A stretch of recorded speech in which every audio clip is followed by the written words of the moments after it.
I'll be back. What is that? Oh no, that's not you.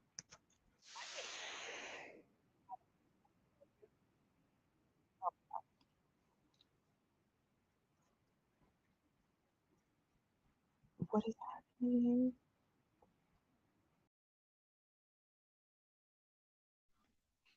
Okay. Yeah, we were having sound issues all night.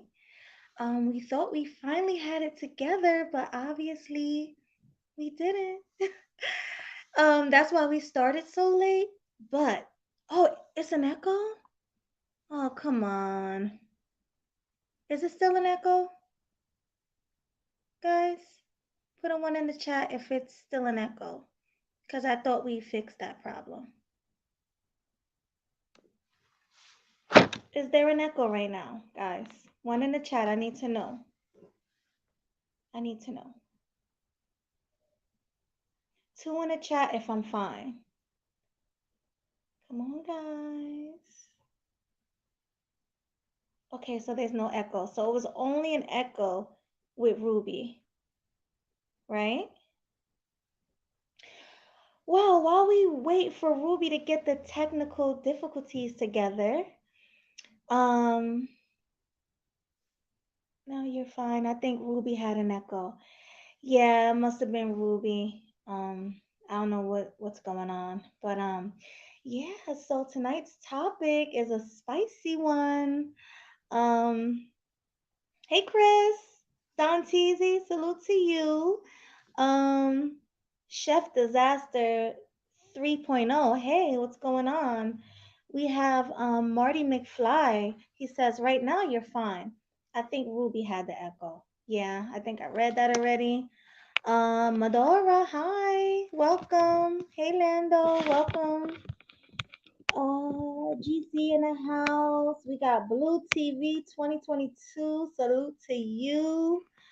Ruby, hi, unmute. Yeah, so I don't have earphones anymore because they weren't connected, and then they started screaming when I rebooted, and I couldn't fix that problem. So yeah, we just I I don't know, man. I don't know. We struggle streaming today. We struggle streaming. We try, y'all. We try. We go try really hard today for y'all. It's not working out well. Sorry, guys. But today's topic is a good one. We're talking about passport bros because they're always saying, oh, we want to go. We're tired of it over here. We tired of the women. We tired of the ghetto-ness. But me and Ruby have a question. Are you guys really going overseas for peace from all these black women? Or are you going over there for meow? I don't want to say the word, but yeah, I want to know exactly like what it is. Meow meow meow meow meow meow meow meow meow meow meow meow meow meow meow meow. Right. Let's be real. Okay, here's the thing. I think there is a problem, right? I think there's a disconnect because I do think that there are legit. If you are legitimately looking for a spouse right now, and you're saying, "Listen, what I'm looking for isn't here," I'm totally pro. Go find it wherever. That's cool, right? My issue is this: there's a lot of dudes who are just on tricking overseas. That's really what it is. They're there. They're beautiful women. It'll be cheaper to pay them to sit on my face, right? Like I mean, that's really what it is. It's just cheaper because it's a third world country, so it is cheaper to pay that chick over there in Brazil to sit on my face than it is to pay the American one. They don't have a problem with dating per se. It's not that. It's just cheaper. And I'm like, if that's what you're doing, if you're trying to go to third world places just to trick off on all the girls that I think, and I think that that's the problem is that you do have dudes who are doing that, and then you got people from the outside looking and saying, well, if that's what this is about, I ain't supporting y'all. Y'all a bunch of horrible da da da da da. And I'm like, what? Well, yeah, I kind of get that part, you know. So I'm like, I don't know. I mean, I agree. You should be allowed to go overseas to find a wife. I don't know if the movement is about going overseas to find a wife. Y'all gonna have to show me, cause I don't know. I don't know. I don't know the movement. I don't know y'all. I don't. I'm sorry. I don't know. I don't know. What do you think, Melody? I don't know. I mean, there are a lot of beautiful women over there. Are you going for them? Are you going to get that good meow meow meow? Or are you going because you're tired of the US? You're tired of being here. You just need peace from all this drama. What I really think, I think it's more for the women. I don't think it's for peace. I mean, I think it's for peace, but I think it's more for the women because you guys um preach every day how you guys are tired of us black women here in America. Y'all tired of us. Y'all done with us. Y'all don't want no more. So I think it's for the women, you know. It is what it is. Being honest. See, now the way I see it is this. I think, and here's the thing. I think that peace means different things to different men, and I do think that there is a segment of the male population who literally receives peace. Okay, I'm gonna tell y'all what I think of when I what I'm trying to describe. Okay, so Wait, on I'm that sorry. side, Can I'm gonna say this real quick, guys. This is iced tea, homemade iced tea. This is not liquor. I just wanted to let y'all know that. So, all right, go ahead, Ruby. Sorry. she made sure to tell me in advance, y'all. Just okay, so I can co-sign because she made sure to let me know in advance too. Now, okay, so on that 70s show, if y'all remember, there's a scene, right? And Foreman was asking, because first you have Kelso in love with Jackie. And Foreman's just like, yo, this chick's a nightmare. I don't understand, right? Then you have Hyde starting to fall for Jackie. And Foreman's like, I don't understand. And Hyde's like, all right, imagine Jackie in a bikini. Like it was like a coconut bikini, whatever, right? So they zoom in her in a bikini and she's just bickering and yelling and whatever, right? And Foreman's like, oh. And then Hyde's like, okay, now mute her. Exact same scene. And now she's doing all of that, but you can't hear her complain, right? You just see her going, and Foreman's, God, she's hot, right? It's like it just never occurred to him because she makes so much noise and she's so damn annoying. So I think that for some men, it's like they're okay with her being all kinds of attitude and this and that. That's fine. They don't even care if she's crazy. It's the hot factor.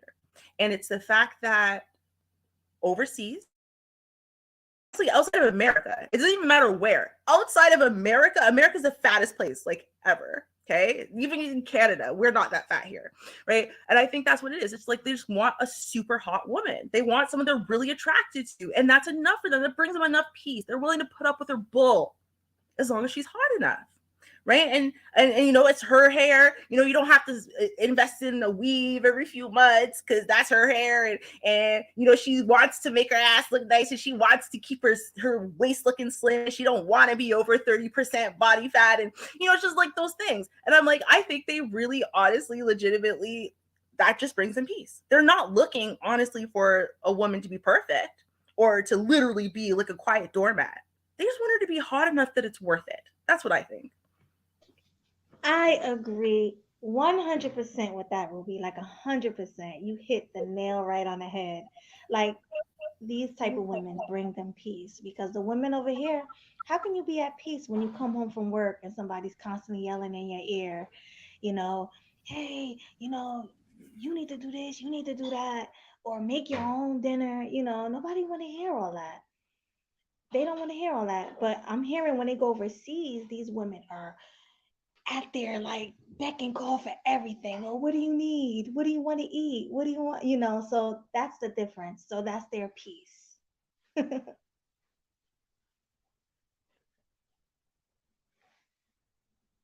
See, I don't know, Melody. I really think, right? I do. I really think that hearing someone else's perspective, because I feel like we mostly don't necessarily hear a lot of different men's perspectives on this issue. I feel like we personally don't, because this, we kind of speak to this sector, and this sector we hear the guys talk about, all the problems that they have with Black women in general. So I think that's all we normally really hear about. I feel like we don't really get to hear other perspectives though from other men, because I feel like that's the thing I'm missing, is to hear a man who's not already in this sector, who isn't already, they're not already red pill, they're not already whatever, right? Agree with the passport bros. Because when I try to explain this movement, so far as I understand it, I'm gonna be real. So far as I understand it, I might not understand it well enough to explain it well enough. Okay, I'm keeping it a buck.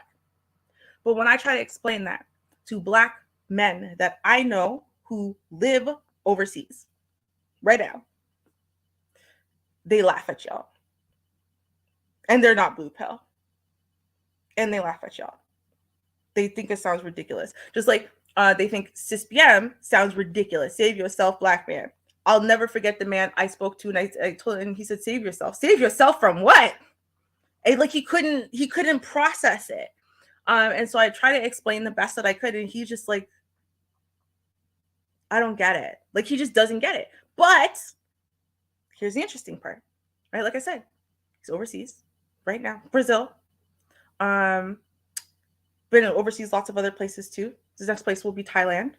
And he doesn't date Black women for all the reasons that we talk about here. And he's Canadian, right? Doesn't date Black women. So it's not even like he disagrees with some of the points, right? Because he won't date Black women for the reasons that this space has a problem with Black women, right? So I'm like, what is the problem with the movement then? And he just thinks it sounds, I don't know, like sad maybe. I don't know exactly. I don't know. So I feel like we need to have this discussion. We need to hear from more than just the people who already understand the Passport Bros circle. I'm really hoping we get some people to come out today to explain from both sides, because I'm like, I need someone to make it make more sense for me, because I don't know, maybe I'm just not explaining it well. What do you think? No, I hear you. We do need some different perspectives, but I don't think it's just the women that they go for. I'm thinking about it because some people don't like the policies here in America or in Canada, because we're sister countries, some people don't like the fact that in these other countries, well, they don't like the fact that in this country they got to pay taxes on their homes. They can go to somewhere like Africa, I heard, or Jamaica, and buy a home and don't even have to pay taxes on it. The home is theirs. So things like that play a factor as well in men wanting to get out of America and move. And plus, they rather, start their family over there because of feminism and all of that. It's not really hitting in these other countries like it is here in America. Like, and a lot of guys just want that, I guess, that control. I don't know. You know what I mean? They Yeah. can't get that control over the women here in America because, let's be honest, Black women ain't having that. The Black women ain't having no man, telling them they can't do this, telling them they can't do that. But if you go to these other countries, those women are more, what do you call it? Submissive, I guess. Right. Well, you see, here's the thing though, right? And there's a big difference. I think people need to realize it, because you can't really control me either. I'm a whole grown woman, okay? Control my control myself, right? Is to submit, right? So I control myself. One of the things I am choosing to do is submit to my man. That isn't controlling. That's choices myself, right? And what I'm doing and what I want to give to my man. So I'm like, I feel like some of the problem might also be in translation. I feel like some people have it really twisted because don't other countries they are going to, they think go to that the women are going to be like there's like these doormats with Indians and no whatever, and they're to basically bots that are there to cook you and spread your legs, and you don't got to do anything to fulfill. Wait, I'm sorry. You're kind of Borgin a little bit. I just want to let you know. Am I? Yeah, that would make sense because I knew internet, y'all. Totally amazing. Can you see? Isn't it acting super fancy? I don't even know how to fix it, y'all. I don't. I'm sorry. I told you this might happen, Melody. I did warn you. Is it any better now? Yeah, it's a little better. You were really Borgin before, though, so. But you are doing good now, so. Well, listen. I think I know triple X. Hold on. Go do this. I know. Wait. No, hold on there. I know. Look at that. Okay, y'all. I was already in love with this outfit, and then she went and did that with her hair. Okay, the hair is amazing. I did something very similar with my hair. I'm still putting this together. Oh. Thank you. But you know I'm loving them dreads though. Those dreads are everything. I know, but it doesn't look as cute as yours. I love yours. I'm telling you, I have because I did something very similar with my hair once, and I'm gonna put pictures of us together like this because in that outfit, you did tell me where the outfit came from. I'm buying it. We're gonna do that. We're gonna be twinsies on the stream one day, y'all. And they also have it in green. So you get the green one, I got the pink one, and we're gonna come on here twinning and winning. Me? Girl. I don't wear green. Oh, it's cute though. The green is real cute. Trust me. I'll get you the green one then, and I'll get me the pink, and then you could wear the green one. Pink is my favorite color. You can't have it. See, but I'm saying my color. Listen, pink and red are the only colors I don't wear green. I literally own nothing in green, yellow, or orange. Those are terrible colors for me. They make me look ugly. I don't wear them. I know this is a total tangent that y'all don't care about, but it's important. Okay. Yeah. So I don't wear those three colors. So I just can't have. If it was in any other purple, I would do purple. I could do pink. Oh my god, purple. Blue. Just not those ones. Just not that. That's that. Okay, but anyway. Sorry. I'm sorry. I'm sorry. No, sorry. Guys, we're literally muting. Every time one person speak, I have to mute. She has to mute. It's bad. But bear with us. We got this. Let me mute up. Okay. So this is what we're going to do. Okay. I think what we should do, okay, there was something that went viral on TikTok recently. Okay. It was a man from not inside the Passport Bros commenting on the Passport Bros. And then someone from inside the Passport Bros responding to the Passport Bros. And I feel like we should listen to that. What do you think, Melody? Yes, let's do it. So that's what we're going to do because we are struggling so hard. Marty McFly, by all means, if you want to, when we open up the panel, you want to come up here and save us from ourselves and fix this for us because we spent a solid hour over an hour trying to fix the sound. And this is as far as we could get. We tried so hard. So hard. I want to say hi to the Wacky World of OTV. Welcome. Thanks for coming. I'm happy you're not mad at me anymore. He was mad at me. Oh yeah. Yeah. He unsubscribed and everything. Oh, did he? Mm-hmm. Remember that day we were all on and he got mad? I do. I remember that. I remember. And then Melody's like, fine, leave then. Melody was in a mood that day. Okay? It wasn't you. Yes, I was so upset. But thank you. Welcome. Thanks for coming. We've always been cool, you and me. So we good. You know. I never told you to leave. No, I'm joking.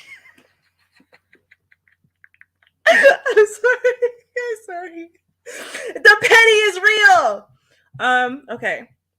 So now, we're gonna watch it on this because Jenny O is where I get this information, and I could go researching for it, but like, who wants to make that kind of effort? I don't. So that's we're gonna just play it from here. Okay. So there you go. Talk to the Passport Boys. And if you are unfamiliar with who I'm referring to, these are the brothers who have made it a point to go. Okay, I gotta just say the one thing there because I'm like, was he intentionally like like is okay. Let me ask y'all in the chat. Okay, is there some way that calling them the passport boys, like, do some people call themselves the passport boys instead of the passport bros?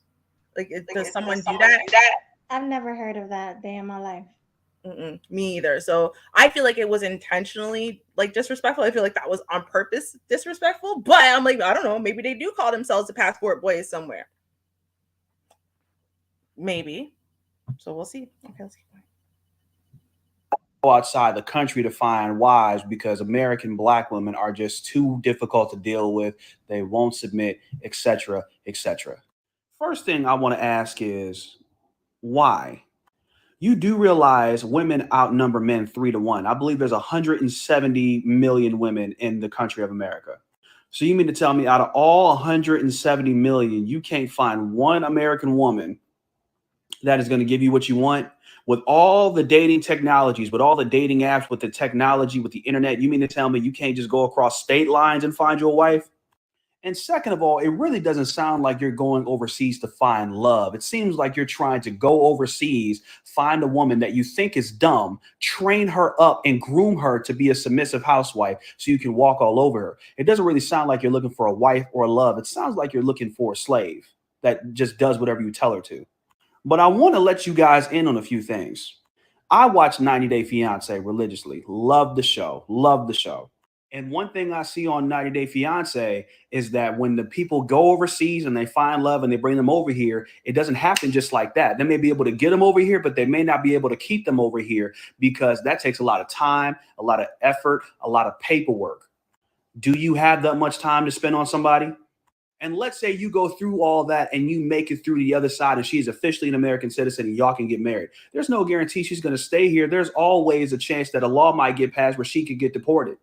Also, let's say you go over there. Let's say you want to go over there because you fell in love with their country. You do also, again, realize that you're going to have to abide by the customs of that country. You have to throw away all your American shit out the window because in some cultures, they don't believe in PDA. So you can go get a kiss from your wife outside if you want. You might get shot in the face. Also, in some countries, the father Now, y'all, I do have, y'all are commenting on a lot of this stuff that I think we would both have to say about him being wrong. But he did say one thing that I agree with, and it is my biggest concern with the movement is I feel like personally, I have not heard enough education about how these cultures differ from our own over here in the West or wherever country you're from, and educating on how to be successful in that culture. And if you're looking for real, if you're looking for wives, you're not just looking for the chicks who are on the stroll, but you're looking for wives, right? They're in a different class. And so what can you do to be successful in that culture overall and accepted in that culture and whatever? Because which it doesn't seem like it's being advertised, but a lot of these countries, most countries in fact, don't worship the West and don't think that the Western culture, Western ideals, Western beliefs, Western men, Western women, they think all of that is very inferior. So that means you have to be able to work with their culture. And I feel like there isn't enough focus on that and enough education on that. And here's how you be successful. Here's how you find all these cultural things, right? Here's how you make sure you don't go to the wrong country and give them a peace sign and then end up, locked up for it and whatever, because that's a for real thing. So I do think that that's an important point. I don't think he was intentionally trying to make real important points. Well, at least not to me. I think he was just trying to kind of backhand. But I feel like that is an important point. What do you think about that one, Melody? No, it's a very important point. But a lot of the things he was saying just sound like he never been out the country before. So he don't know what he's talking about. But that was like the only point that I did agree with. That's what I'm saying. I think Yeah. like who's getting shot in the face, right? For walking down the street or something. What? Yeah, and I also another thing that I've heard, correct me if I'm wrong, guys, in the chat, because I know a lot of you guys have passports. But I heard that a lot of times these people in these countries just don't like black people. A lot of times they're racist. I actually have friends from who has family from other countries who said their family said black people smell. Black people are no good to hang around. Black people are thugs. this is a lot of the rhetoric that's coming from these people's families. And my brother been to China, and he also said they're very racist there as well. So when you move to these countries and you date the women from these countries, how do you how do you live day to day without being stereotyped? That's what I want to know. So should we when should we drop the link after we finish with the video, Ruby? I feel I feel yeah, yeah, maybe like 10 maybe like minutes, 10 minutes. 10 to 15 minutes, because I mean it's I not mean, it's long. not long. Okay, yeah, that's what I want to know pretty much. How do you deal with the racism? Um, Um, to be to be fair, and fair, one and thing I one think thing a I lot of think a lot people of don't people don't realize. Oh realize. wait, Oh wait, Hmm? wait, wait, is it is gone? it gone? No, No, it's still it's there. still Huh? there. I need you I to need you to mute. mute. Oh, I'm sorry. I'm I know, sorry. I know, right? right? Crazy. Are we good? Yeah, okay. So I think what a lot of people don't realize is that actually a lot of foreign places are not actually as racist as America, but they are anti-American. So they don't care that you're black or white or Asian or whatever. They do care that you're American though. And America America is is the bottom of the shit pile. So so that is that is Right, they're prejudiced against Americans. I just want to know because I've never been to any of these countries, so I don't know. But that's why I want to know. I'm not saying this is true, guys. So please don't think I'm sitting here trying to say that. But this is what I'm hearing from other people from these countries. So Mhm. yeah, correct me if I'm wrong. Yeah. Okay. Well, let's keep watching. We'll watch more of the video, and then we're gonna drop the link, and then we'll have people come up and they can let us know what they know. Gives their daughter away to a man. And the man who wants to marry that woman has to pay a fee. And you don't know what their currency might add up to in $1 million. It may cost like 500 kugels in whatever country you're from, but that might equal out to 50 grand in America. Do you have 50 grand? Also, the way you guys talk about women on TikTok, y'all do realize those foreign women hear you, right? TikTok is not just in America, it is an international thing. And those international women that you want so bad, they hear how you talk about women and how stupid and how ignorant you sound. So do you think they're going to want you?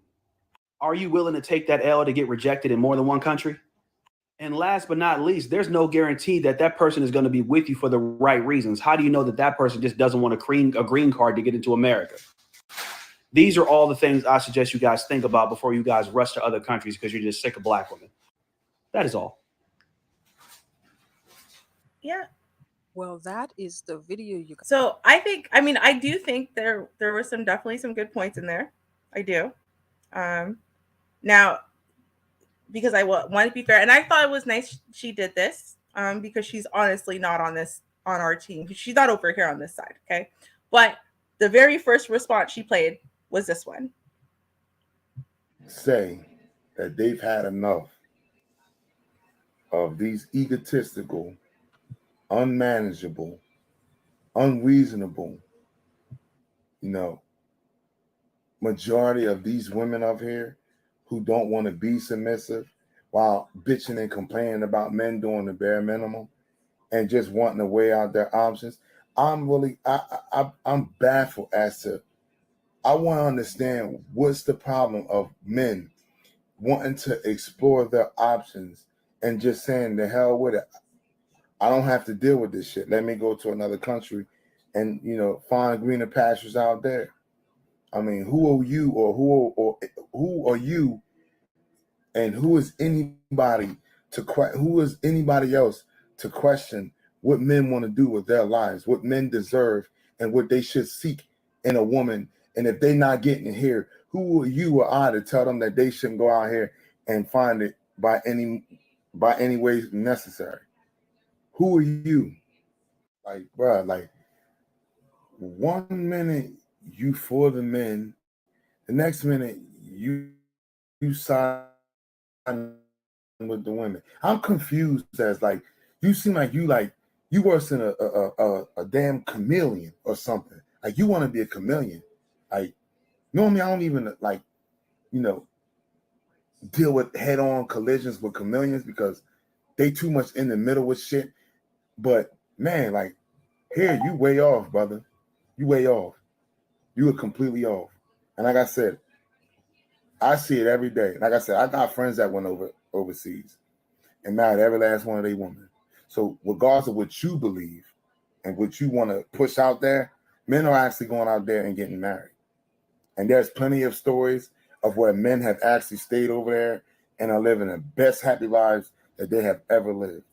So, like I said before, when I hear other men coming on here and shitting on other men for wanting to explore our options because these women are so disobedient here and don't want to listen to anything, when we get tired of it and just say the hell with it, okay, I'll become a successful man, get my money right, and go somewhere else where I am loved, respected, and appreciated. What is the problem with that?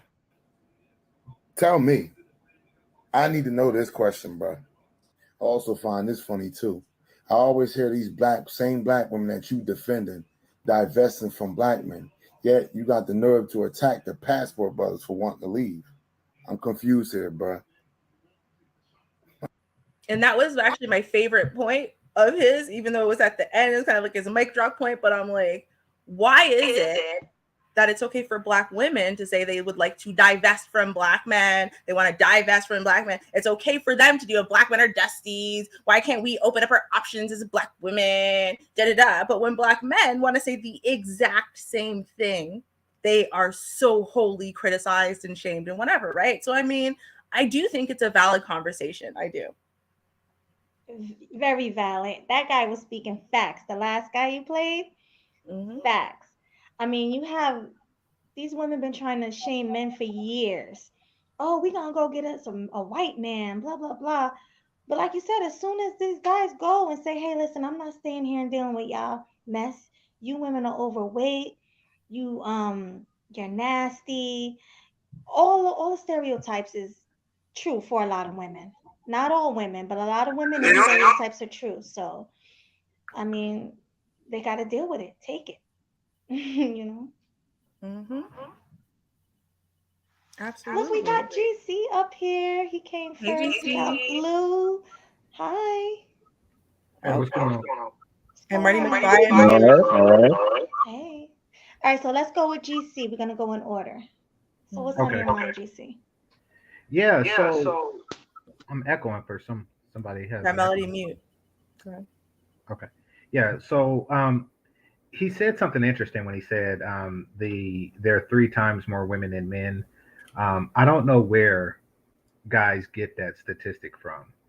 Um, but then he said that there's about 170 million women, and I'm assuming he just means female women and girls here in the U.S. And in order for that to be true, it would have to be 680 million people here, most of whom are women, and that's not the case. So, yeah, he's definitely off with his numbers. In fact, I think I'm off too. But nevertheless, it is not 3 women to every man.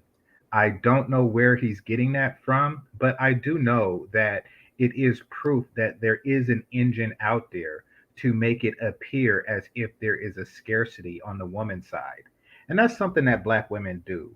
They like to cry that all the black men are in jail or they're just not eligible for whatever reason that they give. This is what they try to project to society. And this is just so a regular black guy feels like he has an opportunity with them.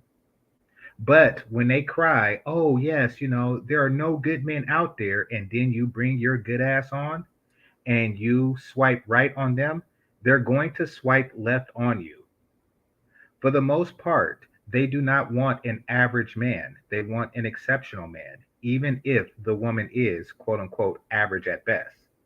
Average at best is just that. She is average at best. And don't really care if there was 3 times as many average at best women, still not a good deal. It's not. She wants something exceptional and she's willing to stay single for something that's exceptional. Men, if you want something that's exceptional, chances are you're not going to find it here in this country. And many fellas, rightly, are going to move elsewhere where they can. Real quick, GC. So would you say they're here for Kitty cat and they're going for kitty cat and peace. Yes. Would you say that? Okay. I would say that they're going for a piece of the kitty cat, essentially. But really, all jokes aside, what they're doing is they're going to a better marketplace. Now, when you go to a better marketplace, say you want some Gucci, there is a possibility that you will find it at Goodwill. There's a possibility that you will find, Gucci shoes at Goodwill. However, you would probably be better off purchasing it at a Gucci store. Now, just because you walk into a Gucci store, that doesn't mean you're going to buy the first pair of shoes that you come across. You are going to shop around. You're going to take your time. You are going to enjoy the fact that you have options, and you are going to take your time and pick the best options. And sometimes that does include things like testing the waters, tasting the milk, so to speak, before you purchase the cow. That's just a natural thing. But nevertheless, just like the men here in the US, the goal is to eventually settle down. Okay, well, thanks for that, GC. Uh-huh. Made some great points there. What was next, Ruby? I think it was Blue, or was No, it if it's Marty? it's Marty McFly. Hey, Marty. Thanks for coming. Yes. Thank you. You gotta unmute if you're talking. We saw you. We just couldn't hear you. Oh, how's that sound? Sounds good. Much better. Yes. Yes. All right. Hey, what's up? How you doing? What's up? Good. Your audio. I was telling you, what are y'all using? StreamYard, right? Yes. Yes. Did you go into your audio section and make sure the echo cancellation is checked for both of y'all? Yes. And I notice you have two avatars.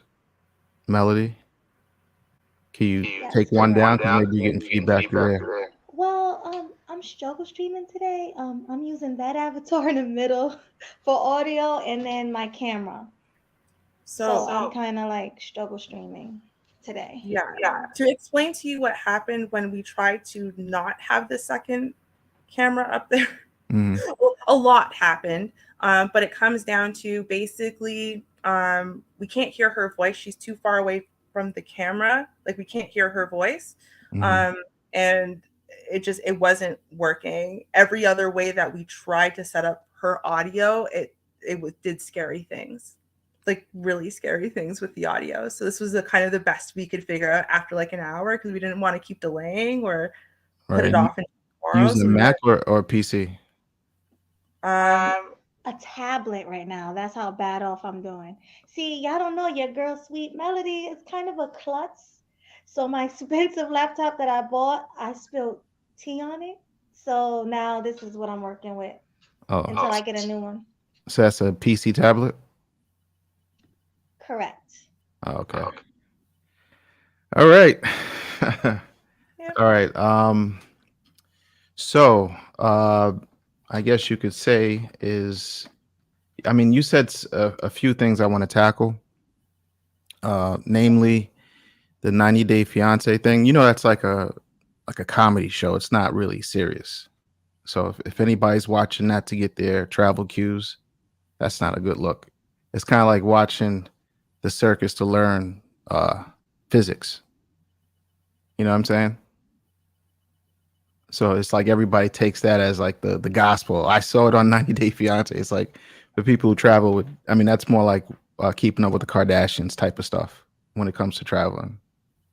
I mean, I don't know if y'all knew that, but you know. Oh, I just want to know who said that.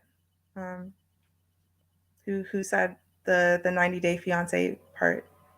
No, it's like anybody who travels looks at that and knows this is not serious, as in terms of if you wanted to learn about traveling, you wouldn't watch that to learn about what happens overseas, because that's like it's like gossip news. Like you watch it for entertainment, but it's not really for information. It's like to keep you glued, like drama. So when you see stuff like this guy, he meets some random girl. Oh, he got to take care of her whole family. Oh, she only wants him for her money. What a surprise! Like, but then to take that and to bring it into this space to be like, oh, this is what happens because I saw it on TV. And it's like, nah, like anybody who travels knows, like you wouldn't watch that like to learn. Like you literally have like YouTube channels if you really want to learn about travel, and you could learn some actual real stuff. Um, but yeah, so I mean, the points the guy was making in terms of, I look at it like this. Why, number one, I got a few points. Number one, why don't we have these same conversations when the women hold 3 times as many passports as the men, and they've been traveling forever to Jamaica, Negril, Africa, and their excursions. You know, we don't seem to care or mention that. And why is it any other race of men, white, Chinese, they travel for hundreds of years doing what anybody else is doing? We don't have a word to say about them, right? So, and it's another thing. Black guys have been traveling for a long time, military, but with the social media, it's a little bit more on the ground. Like, look, this is where I am right now. So the part that confuses me is, why is the attention? I mean, I know why, but I'm just saying it to be like, just toss a question out there.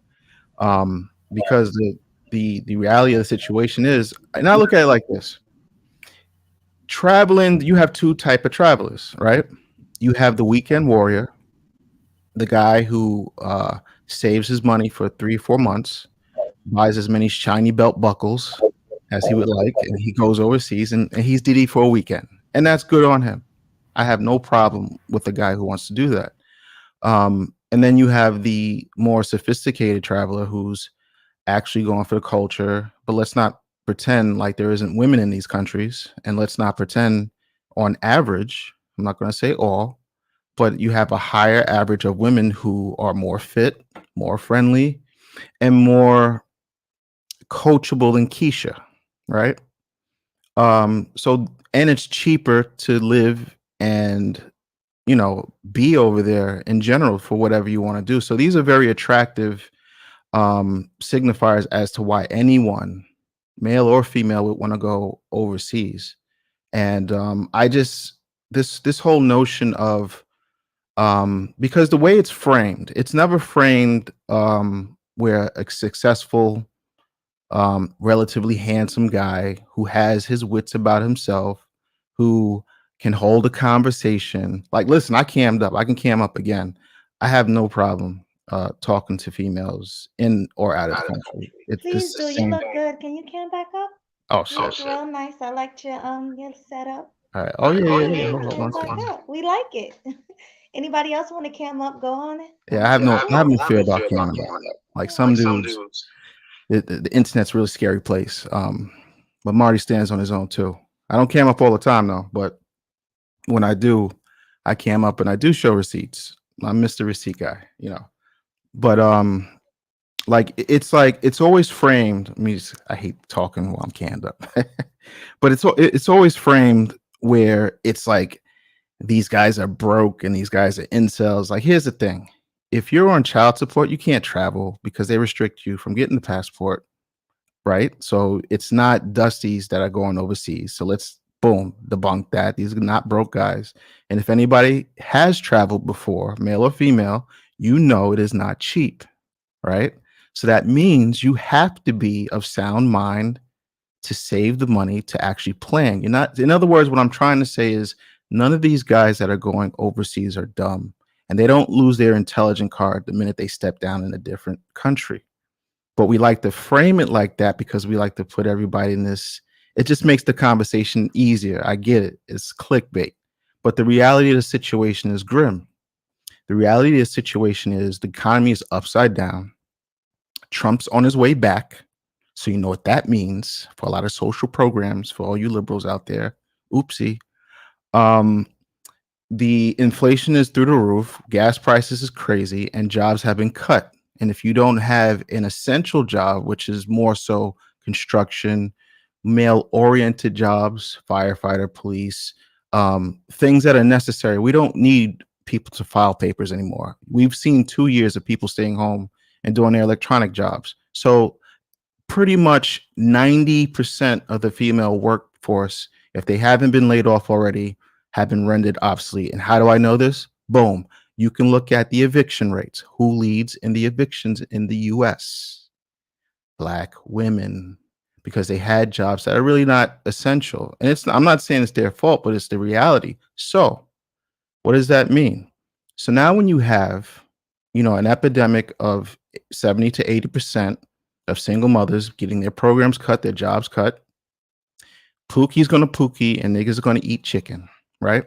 So you're left with what you're left with. And the guys that normally would be the go-to stepdads, like we seen Brittany Renner say, it's stepdaddy season. Well, didn't she find out real quick it wasn't, right? So stepdaddy season never came, right? Inflation's up, jobs are down, right? And the guys that would normally be your third stringers, little Joey in accounting, Jamal who trims the bushes and makes a decent wage, as you can see in those Tyler Perry movies. Those guys are not available anymore because those guys have taken it upon themselves, for the most part, to go overseas for various reasons. Now, yes, am I going to sit here and pretend like some guys are not just going for sex? Absolutely, but let's not pretend. Everybody else in the world hasn't been doing this from the beginning of time. So this is nothing new under the sun, people. Let's not act surprised. Number two. Okay, go ahead. I'm sorry. I was Yeah. gonna just say. Well, let me say this. So you Mm. think they're going for both? They're going for the kitty and they're going for the piece. Yeah. See, we're human.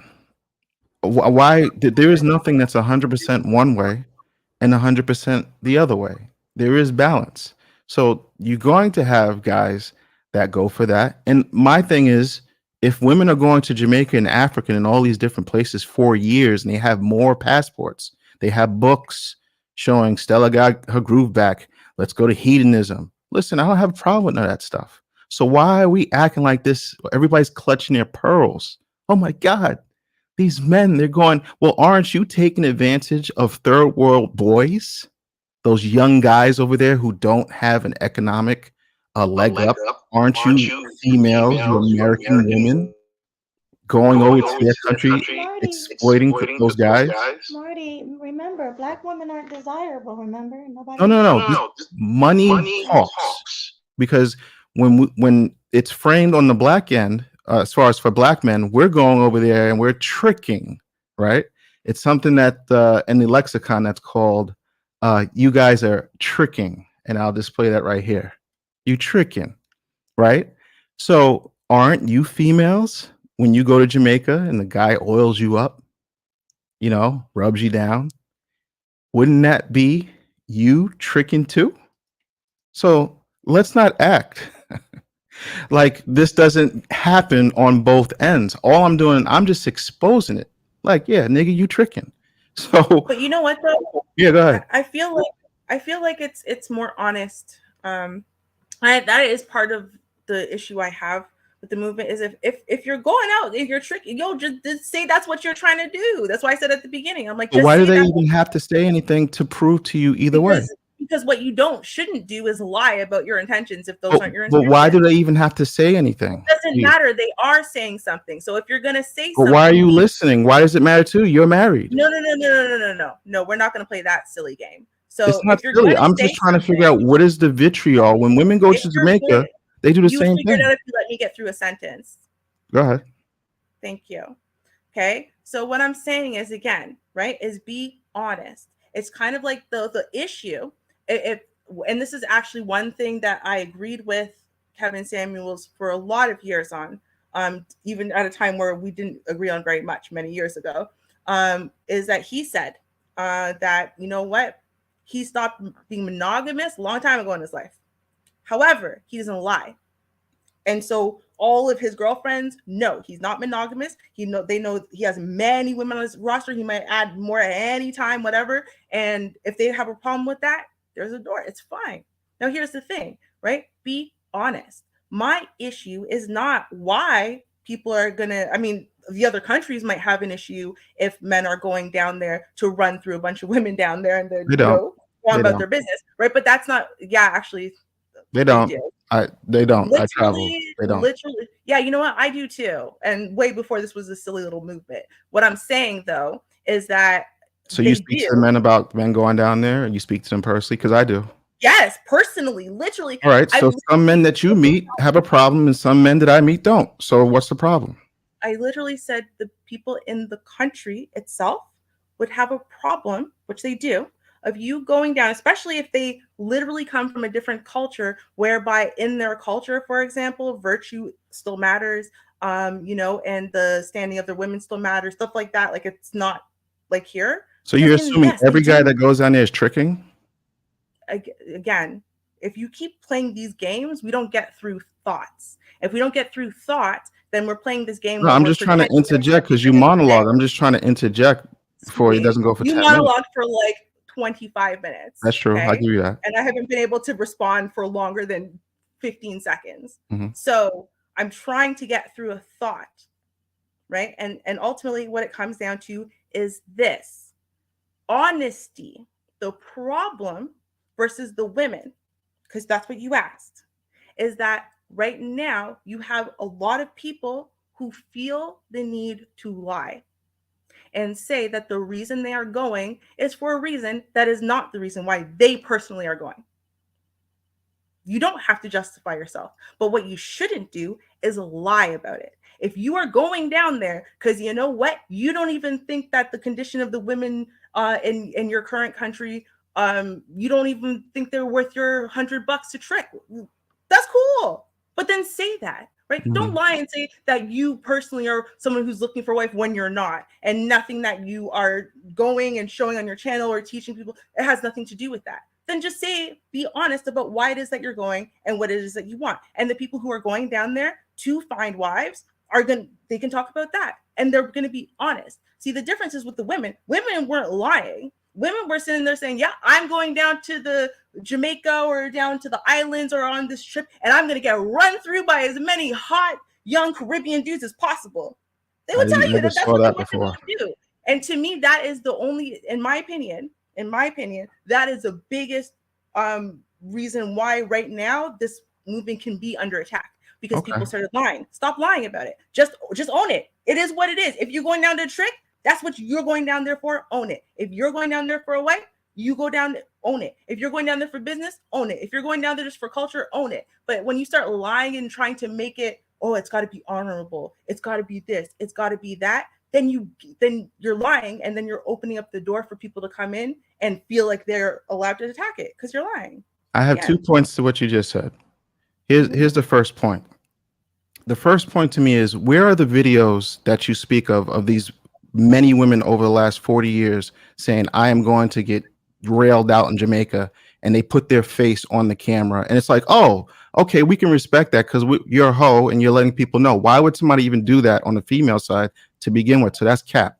Number 2, whether a guy is going to any country and whatever he does, unless you're in his pocket and you're sleeping in his room, you don't know what he's doing. So stop the cap. You're making it seem like you have the vision to look through people's doors to know exactly when this guy is telling the truth and exactly when he's lying, because you don't. And that's what I'm trying to get to. What it really is, it's not about whether or not a guy's lying or not. I don't even care if a guy's lying or if a female's lying. That is not the point. The point is this: females have made way more passports than guys. They've been doing it forever.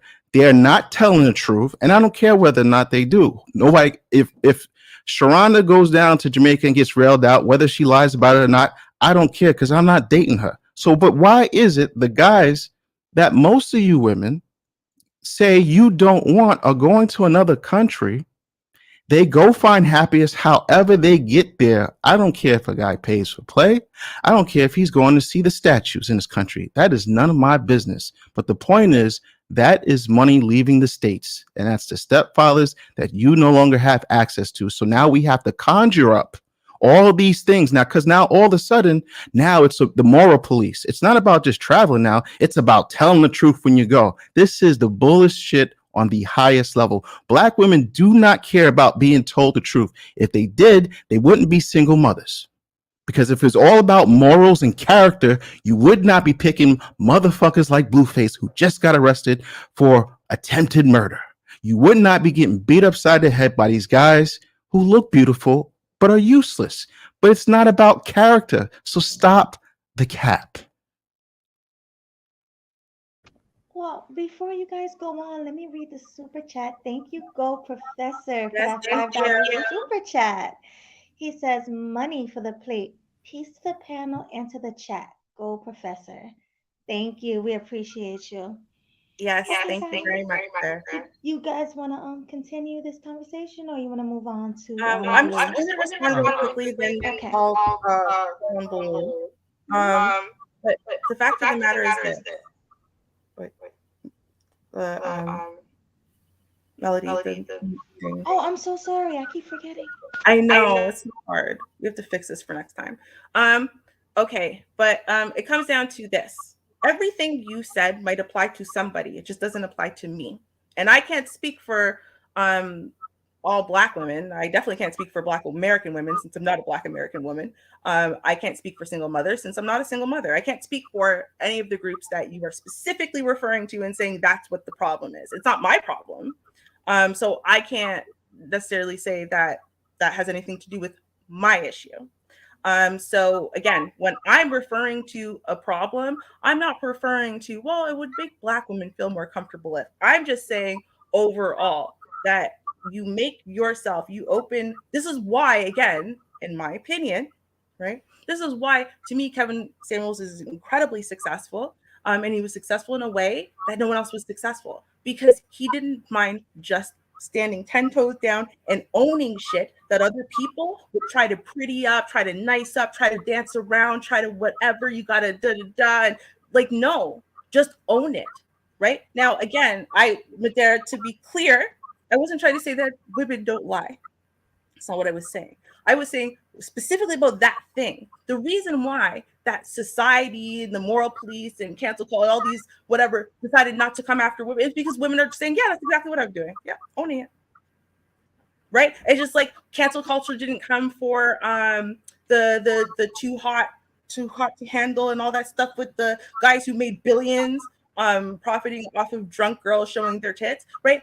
Because they were being very honest about their intentions. My whole thing is, and again, I'm going to keep saying, my whole thing is that I don't see a problem with men going overseas for whatever reason, whether you want to travel to expand your cultural knowledge, whether you want to travel because you want to trick on women who you find far more attractive than the women of your own country, whether you want to find a wife, whether you want economic opportunities. I think overall people should travel in general, just for whatever reason, just get the hell out of your own country and, expand your horizons. But I don't have a problem at all with men traveling whatsoever. So when I'm talking about it, I'm looking at it from a grander perspective, saying I think this should be a good thing. Why overall is it a bad thing, not just to women, but also to men? And what could we do maybe to fix the PR of it so that way more men jump on the bandwagon and do start traveling to expand their horizons? That's the way. All right, real No, quick. no, Everybody, let me everybody just mute up. respond. All right, yeah, you can respond, but I just Yeah. want to say this. Everybody mute up because it's still an echo when I mute. So when someone's talking, just everyone put it on mute. Okay, go ahead, Marty. And Yeah. then GC, Now, and then we'll go with Blue. everything you said sounds great to the uninitiated. Now, the first thing you said is, I cannot speak for everybody. And that's true. That's one of the more truthful things you said tonight. However, you seem to not have a problem when you're speaking for men. You kind of speak for all of us about not being honest and everything negative about traveling. Because I don't hear these arguments about, no, these guys are going over there and there are successful relationships. No, these guys are going over there. They're buying property, starting businesses. Because just like how you travel and speak to certain people, so do I. And this is the side in which I see, and it's not hidden. So a lot of times we have to look into ourselves and say, if everything I see is negative, then the problem might be you. It's not always the other person. So what I'm telling you, it's not always about going overseas and paying for play. But let's act like adults. A man who's successful is attractive to a younger woman. Now you might say, oh, well, it's the power dynamic over there. You're taking advantage. Excuse me. You referenced Kevin Samuels, so I know you're an avid watcher. So let's go deeper. Kevin Samuels, from ugly to pretty, from young to old, all you women wanted the same type of man. You wanted the same type of dynamic that's found overseas. So what you trying to say is good to hoe over here, but not over there? You see what I'm saying? When you make an argument, it's supposed to work both ways logically. And the argument you're making does not work both ways, because basically what you're saying is when guys go to the strip club over here, when guys go over dates over here, when guys buy presents for Valentine's Day over here, that's acceptable tricking, right? But if you take yourself over there where the Valentine's Day is cheaper, where the dates are cheaper, that's unacceptable. Unacceptable because somehow she's being taken advantage of, even though she's benefiting from the same situation that you're currently benefiting from. Now, the difference is, like I said before, the money is leaving the pocketbook. And it always comes down to the money, ladies, because whenever we have talks about relationships, what does it come to with you women? And I'm not saying you personally, but the conversation is always about how much the guy makes, the type of status he has. And guess what? After the marriage is done, it's not about love. It's about taking 50, taking half. If he doesn't have a prenup, I'm cleaning his clock. So let's not act like money is not the most important thing here. So let's have a real adult conversation and say, why y'all mad? Because the money leaving. That's it. And I'm sorry to be so blunt with it, but not really, because I know this is what it is. Okay, well, thanks for I that. feel Mom. you. Oh, okay. That's Go all I ahead. can say. I feel Oh, you there. I feel like you think I'm arguing something I'm not, but you know what? I feel you. So I'm not going to say nothing because then you're going to need to respond, and then Baloo and adult supervision will never get in. So Baloo, what's up? How you doing today, sir? Hi, Blue. What's good? What is goody? Oh yeah, GC wanted to respond did to he? that, and then Sorry. go Go ahead, ahead, Blue. DC. Go ahead. Yeah, Okay, go thanks, ahead. Blue. Thanks, Blue. So I just want to say that it's completely cap when they say that, oh, we just want you to be honest or et cetera, et cetera, et cetera. There never really is a lie between a person, and if it was, we wouldn't know. We wouldn't know. Like if say a guy goes to a country to trick, like O'Shea, but he admits it, like most men who trick do. But let's just say a guy goes there to trick and he wants to keep his tricking a secret. Never do I know of. He has a conversation with someone like Ruby, and then she's just like, just admit it, you're tricking. Like, no, I'm going over here and I'm enjoying this. No, just admit it, you're tricking. We have no way of knowing other than him saying that he's tricking, that he's tricking. So the whole concept that there's these guys out there that's tricking and lying is really unprovable. But the reason why it's pushed as, oh, I don't mind, which is the cap right there, it's the same type of cap that they are accusing the men of. The reason why is because they know that men are looked at as sexual hunters, and they don't want to admit failure in that regard. So they're going to avoid saying that I'm tricking or whatnot, even though it's not really that big a deal if they are. So they want to put the men in that uncomfortable position to admit some type of failure in the sexual marketplace before they go. So this is just their way of saying, oh, I don't mind you leaving, but I want you to admit that you failed. It's a weird dynamic. Imagine somebody who is buying fish, and then somebody just comes along and says, hey, I just want you to admit that you can't fish. I just want you to admit that you're buying fish from the fish market because you can't fish in the ocean. I want you to admit that before you buy this fish. They're just trying to make it as uncomfortable for you as possible. But fellas, just like Marty said, for the uninitiated, if you're initiated, you see past the tactics and you do what you want because you're not answerable to anybody. Oh, and by the way, you're also not really obligated to tell the truth to anyone about anything ever. Ever. If you want to jack off in an old teddy bear and somebody was to say, "Hey, do you jack off in an old teddy bear?" You don't have to tell them the truth. You don't have to tell them crap. That is your business. Anything you wish to do that is legal is your damn business. You do not have to explain nothing to no one. That's No, it. you don't. But at the same time, then don't lie. Either say nothing, but if you're going to say something, why Ruby, not start with the lying to truth? you? Answer me this: is somebody lying to you? Are Yeah, I you? was about to ask you that. Yeah, I mean, have you talked to somebody who traveled and you say, "So, do you buy prostitutes?" And they say no, but you've seen them buy a prostitute? Like, has that ever happened to you? Who are you talking to? Who is this straw man that you are talking about that is lying It's on not his a straw chicken? man, and nor am I here to call out specific content creators today. However, have I seen two content creators specifically come with the argument about there are no suitable wives in America, which is why they're traveling, despite the fact that their aims while traveling is not to look for a wife, nor are they interested in getting married at all under any system, which is fine. That's what I don't have a problem with them traveling or with them not having the aim of finding a wife, right? Even if they want companionship, if they want a night, if they just want it to be cheaper for them to trick, if they just want it to be a better payoff, if they just want the thing that they're tricking on to look better than the one that they would be tricking on in America. I don't have a problem with any of that in general. I just don't, right? I do That's have an good, issue. but the thing that you do have a problem with likely don't exist. Well, Or I'm literally if it does exist, but if it does exist, Ruby, it doesn't exist to the extent that it should bother you.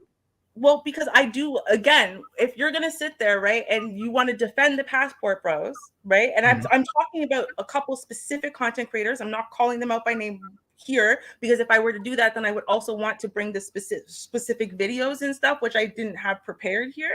And so I don't want to do that. But I mean, if we have to do that, then we could set that up for a couple weeks from now. But my point is that if you're gonna defend the movement, defending going and traveling, right? Don't use to find suitable wives unless it's really what you're doing. Like that's my whole point because to me that is what is giving people this open door to come after it and say, you're not looking for a wife. Look at all the things you said. Look at what you actually do. Look at what your thing is. Look at you're not looking for a wife. You guys are all liars. You're just looking for a kitty. And it's like, Understand this. well, maybe they I, are looking for kitty, but they're not all liars. Some are going down there and looking for suitable wives because they have not been able to find one in their home country, right? But it's like, don't okay, then understand this, Ruby. you be Both partially things can be true. Both things can be true. Know this: if a man says, "I can't find a suitable wife here," and he wants to sleep with Cambodian prostitutes, both things are true. One thing doesn't really have anything to do with another. Like, and you could say, "Hey, admit it. You just go to sleep with Cambodian prostitutes." Yes, yes, I do. why Cambodian I do prostitutes? that. Why Huh? Cambodian specifically? Oh, because it's in the chat. Okay. I'm like, what's Yeah, Cambodian somebody prostitutes? said Cambodian breast milk. Yeah, so that's why I just said Cambodia. I mean, it could be any country. It could be but no. If you are going to this place, it still doesn't mean that this man could not find a suitable wife in the states. Him wanting to sleep with Cambodian prostitutes, it don't. You're not doing it for that reason. You just want to look for a way to negate the fact that the West tend to have a large population of unsuitable wives. You want to deflect from that and discredit the person who's speaking by saying he sleeps with prostitutes. Guess what? A lot of, George Washington slept with prostitutes. That does not mean that the US is not the US. Like, people did it. That's what they do. When you look at those old westerns and you look at the saloon, that's where prostitutes lived. They lived in the saloon. That's what you do. The gentleman's club, that's what it was. That's what people did back in the day, because they didn't have gas stations, but they had ass stations. That is how that worked. It's nothing wrong with it. However, because there's a stigma with it, you want the badger the guys to admit, you basically want these guys to admit that they are doing something wrong. When I travel, I do everything wrong, and I talk about my escapades on this. I disagree. On my No, channel. I want to take away the stigma. I don't think that they're doing anything wrong. Therefore, admitting that they're doing something wrong would be to be making just being a man and fulfilling a man's desires, fulfilling what a man needs in order for him to grow and Sorry, Ruby, mute out GC. That's not him being GC, mute out. Mute out GC. Thank you. I'm sorry. Go ahead, Ruby. Yeah. It's not, a man is not being wrong by just engaging in things that a man, especially as a young man, right? These are things that a young man needs in order for him to grow, for him to self-actualize, for him to just be a man, right? So to me, I don't want him to admit being wrong or in the wrong. No, I think that the fact that we look at just basic normal male behavior as something that, oh, well, we've got to hide it, we've got to make it more right by giving some honor to it. No, he's just looking for a wife, guys. Like, no, he doesn't need to be looking for a wife, right? Like that doesn't need to have anything to do with why he's there, right? He might want a wife eventually. He might, and the fact that he doesn't want a wife doesn't, to me, also change the argument about there not being any suitable wives in his country. You can say there are no suitable wives in my country, and also I don't want to ever get married. I don't feel like those are dissonant concepts. Like, I don't know. I mean, again, like I said, I think it's perfectly valid to say I don't think that the quality and caliber of women in my country is good enough for me to pay for sex. I think I need a higher quality caliber of woman that I'd be willing to pay for, and these women aren't it. Like, I mean, I don't think there's anything wrong with that either, and I don't think it's something that you should be able to shame and say, well, he's wrong for that and whatever. And I think that we can keep doing it, and we're going to keep being able to do it as long as men feel like they have to present everything in like the way that's like, oh, we have to put this socially acceptable taint on it of, oh, well, he's just looking for a wife because there's no suitable wives. Like, no, that's not all that there is about growing up to be a man. Like, I don't know. That's how I think. Okay, here's why I call BS, and that's because Hold on, there GC. is I'm sorry to interrupt you, but this is the last point because we got to get to Blue and adult supervision. Okay. Most definitely. This is why I call BS, and that is because there are people out there circling to say these guys are not suitable husbands, and they use things like tricking as a reason to say, oh, it's nothing wrong with the women here. These guys are just not suitable because all they think about is sex. We know, everybody who's been in this space long enough, including yourself, know that there are the people who are waiting to hammer that into somebody's head just to say there's nothing wrong with these, abnormally shaped, abnormal personality women here in the States and in the West in general. We know that, so if it doesn't matter if a guy is tricking or not, and it doesn't change the fact that he's husband material, then not only should you worry about if he's lying when questioned, he should never even be questioned on why he's doing it. He's doing it because there's not suitable wives, and because sex is one of the many functions that a suitable wife would fulfill, he wishes to have that fulfilled elsewhere. If that's the case, then that's perfectly fine, and it's perfectly fine if he wants a hoe and a housewife on the side, like many men in the past have done, And guess what? If he wants to go and, like I do, and watch midgets ride dogs and race each other, then that is his prerogative. That is his prerogative. And so what? Like, yes. It's funny to you, but yeah, like what a man wants to do is his business. It does not change the fact that the women here in the West have to be better. Let's not deflect. Let's not say, oh no, it's a matter of honesty. We don't know if a guy is this. If you say, hey, are you tricking? And he says no, then that's it. You don't know if he's honest or not. Okay, just one really quick question, Melody. I'm sorry, but I have to ask this. GC, if do you, because this goes to the heart of the issue. You have started being honest online. I mean, I'm not saying you were never honest before. I'm just saying you started being honest online and calling men out when they come and they say, no, I like my women bigger and da da da da and whatever. You say, no. You've been brainwashed into that. You know that's not true.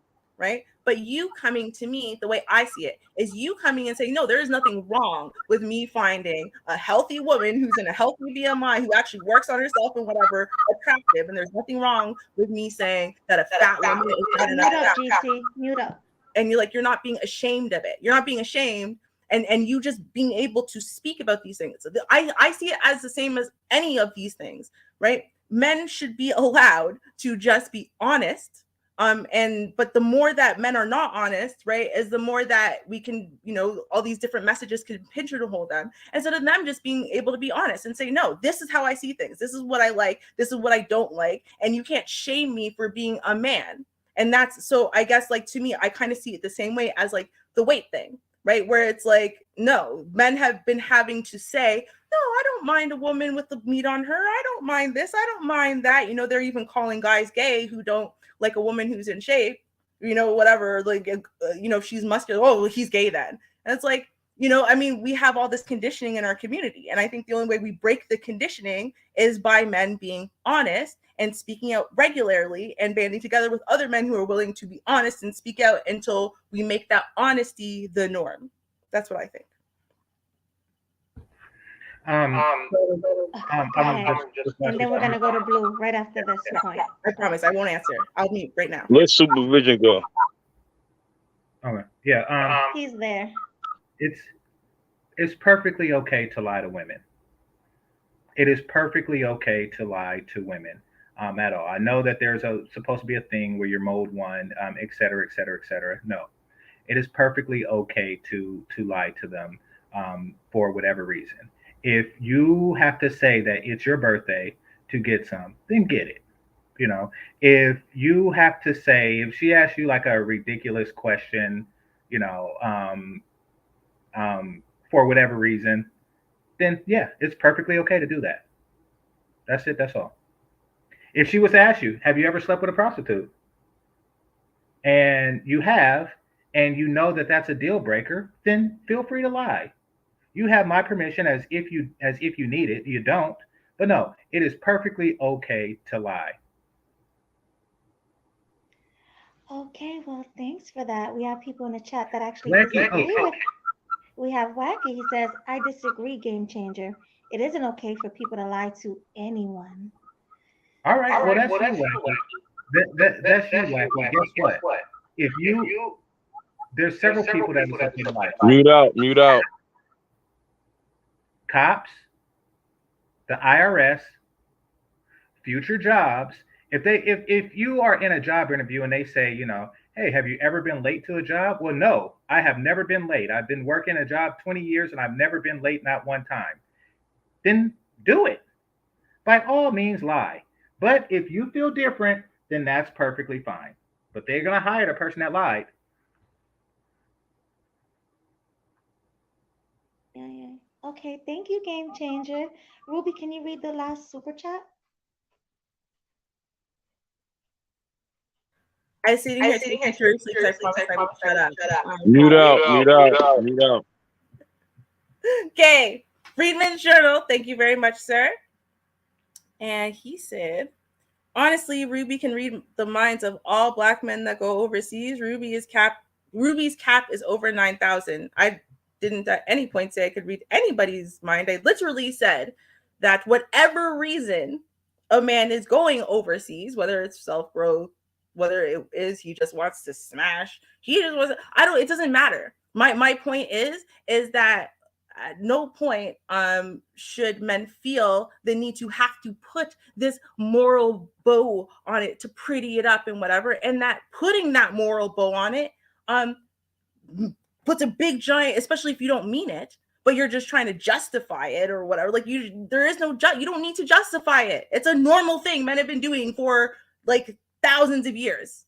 It's a totally normal thing men have been doing, right? Even if women, we fixed all the women in the West and even if all that happened, men were still going to have this wanderlust where they go, they travel, they see other cultures, they see other people, whatever, and they bang a lot of strange snatch, right? Like that's a thing men have always done. It is not a weird thing. It's not a bad thing. It's not a shameful thing. And then if they find the perfect snatch for them, then they stay wherever they are and they build a life there or whatever, right? And you have outside of the passport bros, right? You have men who are living in other countries, who got their wives in other countries, who are building their lives, building businesses. There are ones who have died that were friends of mine, died during COVID, which is sad. Sorry, got a little emotional. But my point is that I don't have a like my whole problem is the fact that everyone feels no, but it's just because there's no suitable wives. But what if there are? Who cares? Like men should be allowed to travel and do what they need to do. Whatever, get their, scratch that wanderlust, scratch that itch, whatever. Like I just don't. I think that the moralizing and allowing it to be moralized is the problem. I think that trying to moralize men's behavior as though it's the same as women's behavior is the problem, right? Because that's in essence what we're doing by men having to say, well, it's because we're trying to find suitable wives. No, that's the same bullshit that women try to use to try to make their sledding around okay and equivalent to men's. It's not though, right? So I mean, I don't know, to me I just see it as very, very different. I just do. But okay, so you said you wanted adult supervision to go next, not you? You don't want to go, Blue? You go Yeah, ahead, you Blue, if you want. You can let him go. Okay, adult supervision. Go ahead. Mm-hmm. No, I just was responding to like the original video. On one sense, the guy didn't say anything really factual. He was just doing a lot of scarecrow, plantation, scare tactics type stuff, But on another hand, on the marketing angle, it was a great video. It looked like who he was setting up to sell to. He was setting up to sell to the black women, doing the usual, I'm trying to keep these dudes back in line. I feel like he must have like a book that he's selling, or some classes, or some mentoring, like some private sessions he got on the side. Like he did a good promo. I mean, he cut a decent promo. I mean, like I said, the content was obviously terrible, but like I can't get too emotional, like trying to pick apart all of the fallacies. Like all it's gonna be is fallacies. Like you have to understand the people he's marketing to and the current condition they're in. It's bad. They don't got much to sell. The product is bad. People are trying to move it any way they can. But on the consumer side, it's a very good market. They may not be good wives, right now. I don't know for how long that's going to be. But that's not what they're producing. But they are a strong consumer base, and if you do market to them, sometimes it's pandering. I don't agree with the pandering, which is, etymologically it means you're kind of targeting their vices and their low points. But if you're just selling them stuff because they want to buy it, I don't got a problem with that. He's more so pandering because they need people to tell them the truth. The product is bad, and if you're trying to sell a bad product without improving the product, you're lying automatically. That you have to lie. You have to lie to move a bad product that's not really moving as it should be. But we know why, because the assembly process, the production, who's managing that stuff, terrible. It kind of sold them into a ditch. So I do feel bad on that end, but people just trying to eat at the end of the day, because the men and the women, they're still raised by these same people. So it's just a bad situation, and people just trying to make money, just trying to eat, just trying to live, trying to survive to the next day, sort of. But sometimes the approaches they take to survive, you got to be looking like, nah, you're really not trying to survive. You're just trying to beg and pander and, do these low ways of living. But yeah, do cut a good promo though. Okay, thank you, adult supervision. So let's move on. Oh, did you read that super chat, Ruby? Or no? No, I didn't. Your turn. Oh, it's my turn. Okay. Thanks again for the super chat, Gold Professor. He says, at Ruby, you working at Cole, ain't you? Okay, I'm gonna tell you what I assume that meant, because I'm not great at stuff. I'm learning, but I feel like you're the sisterhood code. That's what you're saying. Me and Gold Professor, we established a non-working relationship on another panel. So I have a feeling he thinks that I'm part of the sisterhood. I kind of wish at some point I had ever been accepted by the sisterhood so I could understand the code, and like the cheat sheets. Like I feel like there's a whole magical world I've just never been invited to. But like there's no benefit to not be in the sisterhood, because not like I'm invited to some other code. Like I'm just persona non grata everywhere. So really I guess I should say, Gold Professor, in truth, I wish. But they don't want me. Let me ask you a question, Ruby. Do you feel like you're more pro black man or pro black woman? What do you feel that you lean Why are towards? you trying to get me in trouble, Melody? No, just be honest. We love Ruby, so just be honest. Okay. I I don't have enough problems. I am clearly more pro black man. I mean, I'm black. I'm pro black child and children and families. If I were though to pick an individual gender of blackness, it would be the black man. And overall, that is why the sisterhood has never really liked me or accepted me ever in life. But I'm also I'm again, like I said, I'm more concerned. I'm pro the children. I'm pro family. I'm just pro, adults making those selfish decisions, especially once they have children and families. But yeah, I'm pro black men. I'm pro men's rights. I'm anti feminism. And you have evidence of that all over the internet for at least 15, 20 years. I've been speaking out against fourth wave feminism and the issues that I see with it, and the issues that it has, that it destroys the black man, black families, black community, the black woman. Just overall, I just have issues. So yeah, I'm actually on the black man's side, no matter. But at the same time, that means I only watch black male content and content really geared towards black men or towards women like myself, which means that's what I'm criticizing, and I'm criticizing it and I'm poking at it, or I'm pointing out the holes and the flawed logic and whatever, because I want it to get better, because I'm on their side. I don't watch the sisterhood stuff at all. I don't watch it, like, at all. I don't support any of those channels. I'm not subscribed to any of them. I'm not there. So, and I don't criticize them because I don't want their arguments to get stronger, to be honest with you. I want the arguments that I agree with to get stronger. All right, so do you feel like black men need to do better? Do you feel like black men blame black women a lot and don't take accountability for what they do?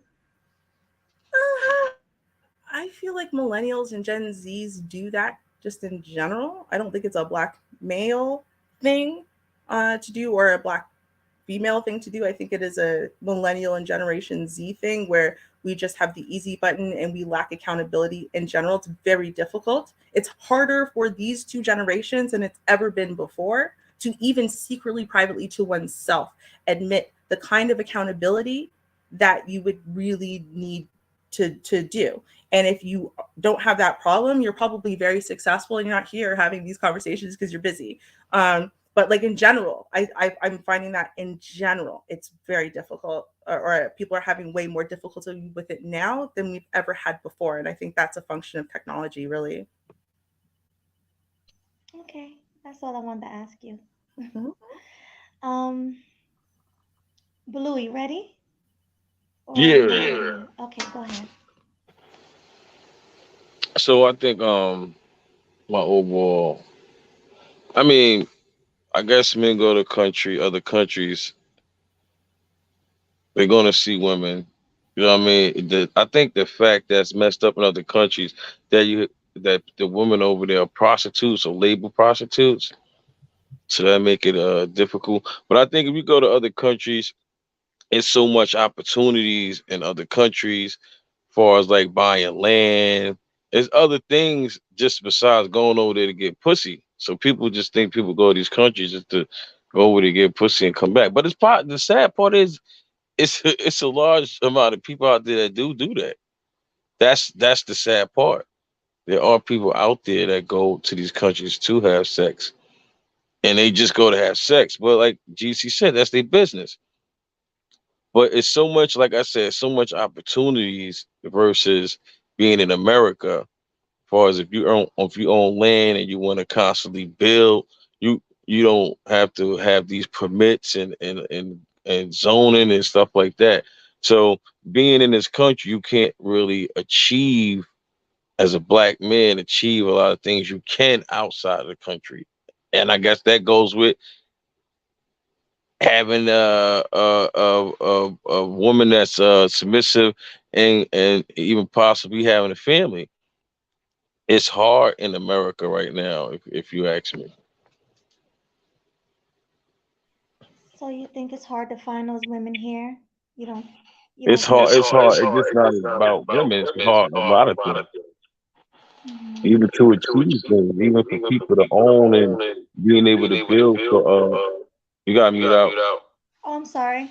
Even Forgive even me. being able even being able to build and to have a family and to have generational wealth. You can't have generational wealth as a black man. How many people on this line right now that's listening and y'all in the chat? How many people was born into generational wealth? I wasn't. You know what I'm saying? If it put a one in the, if you wasn't born into wealth, that's the issue, y'all. Everybody worried about sex and this and what somebody doing. We got no generational wealth here. So I think going outside the country, go find your woman and get generational wealth. Thank you. Thank you. Thank you. Mm-hmm. I agree. I think, right? All right, so there was another super chat. Let's read it. I think it's your turn. Or was it mine? Yes, your turn. It is mine. It's awkward to read them at myself, but it's fine. I'll do it. Taking one for the team. So Gold Professor, thank you very much, sir, for the $5. Even if it's just to backhand me, I'm good with it. Thank you. You could have just done it for free, so thank you. So Gold Professor said, at Ruby, you don't have to be part of to use the talking points, ma'am. You have been low key using the points continuously and subconsciously. I can't argue that because I honestly, except for the points that they make that occasionally get to me because people cover them, normally because they're so egregious, I don't know their talking points. Because as I said, I don't watch a lot of their channels at all. A lot of them I won't even watch. I won't even watch some people review some of their channels because that's how angry just the sound of their voices make, because I know some of the rhetoric that they have. So if you say that something that I said is part of the sisterhood, great. I can't argue with you. I don't. It's not part of anything I've heard the sisterhood say, and I don't think I could possibly really be using it subconsciously, considering the fact that, like I said, I've never been included in this sisterhood, nor does it actually exist here. So it's not really something I think I could subconsciously be muttering about or whatever, because I just wasn't born and raised in it. Like it just wasn't a thing for me. But I mean, am I going to sometimes agree with women, whether or not we disagree on lots of other points? Probably, because I'm a woman.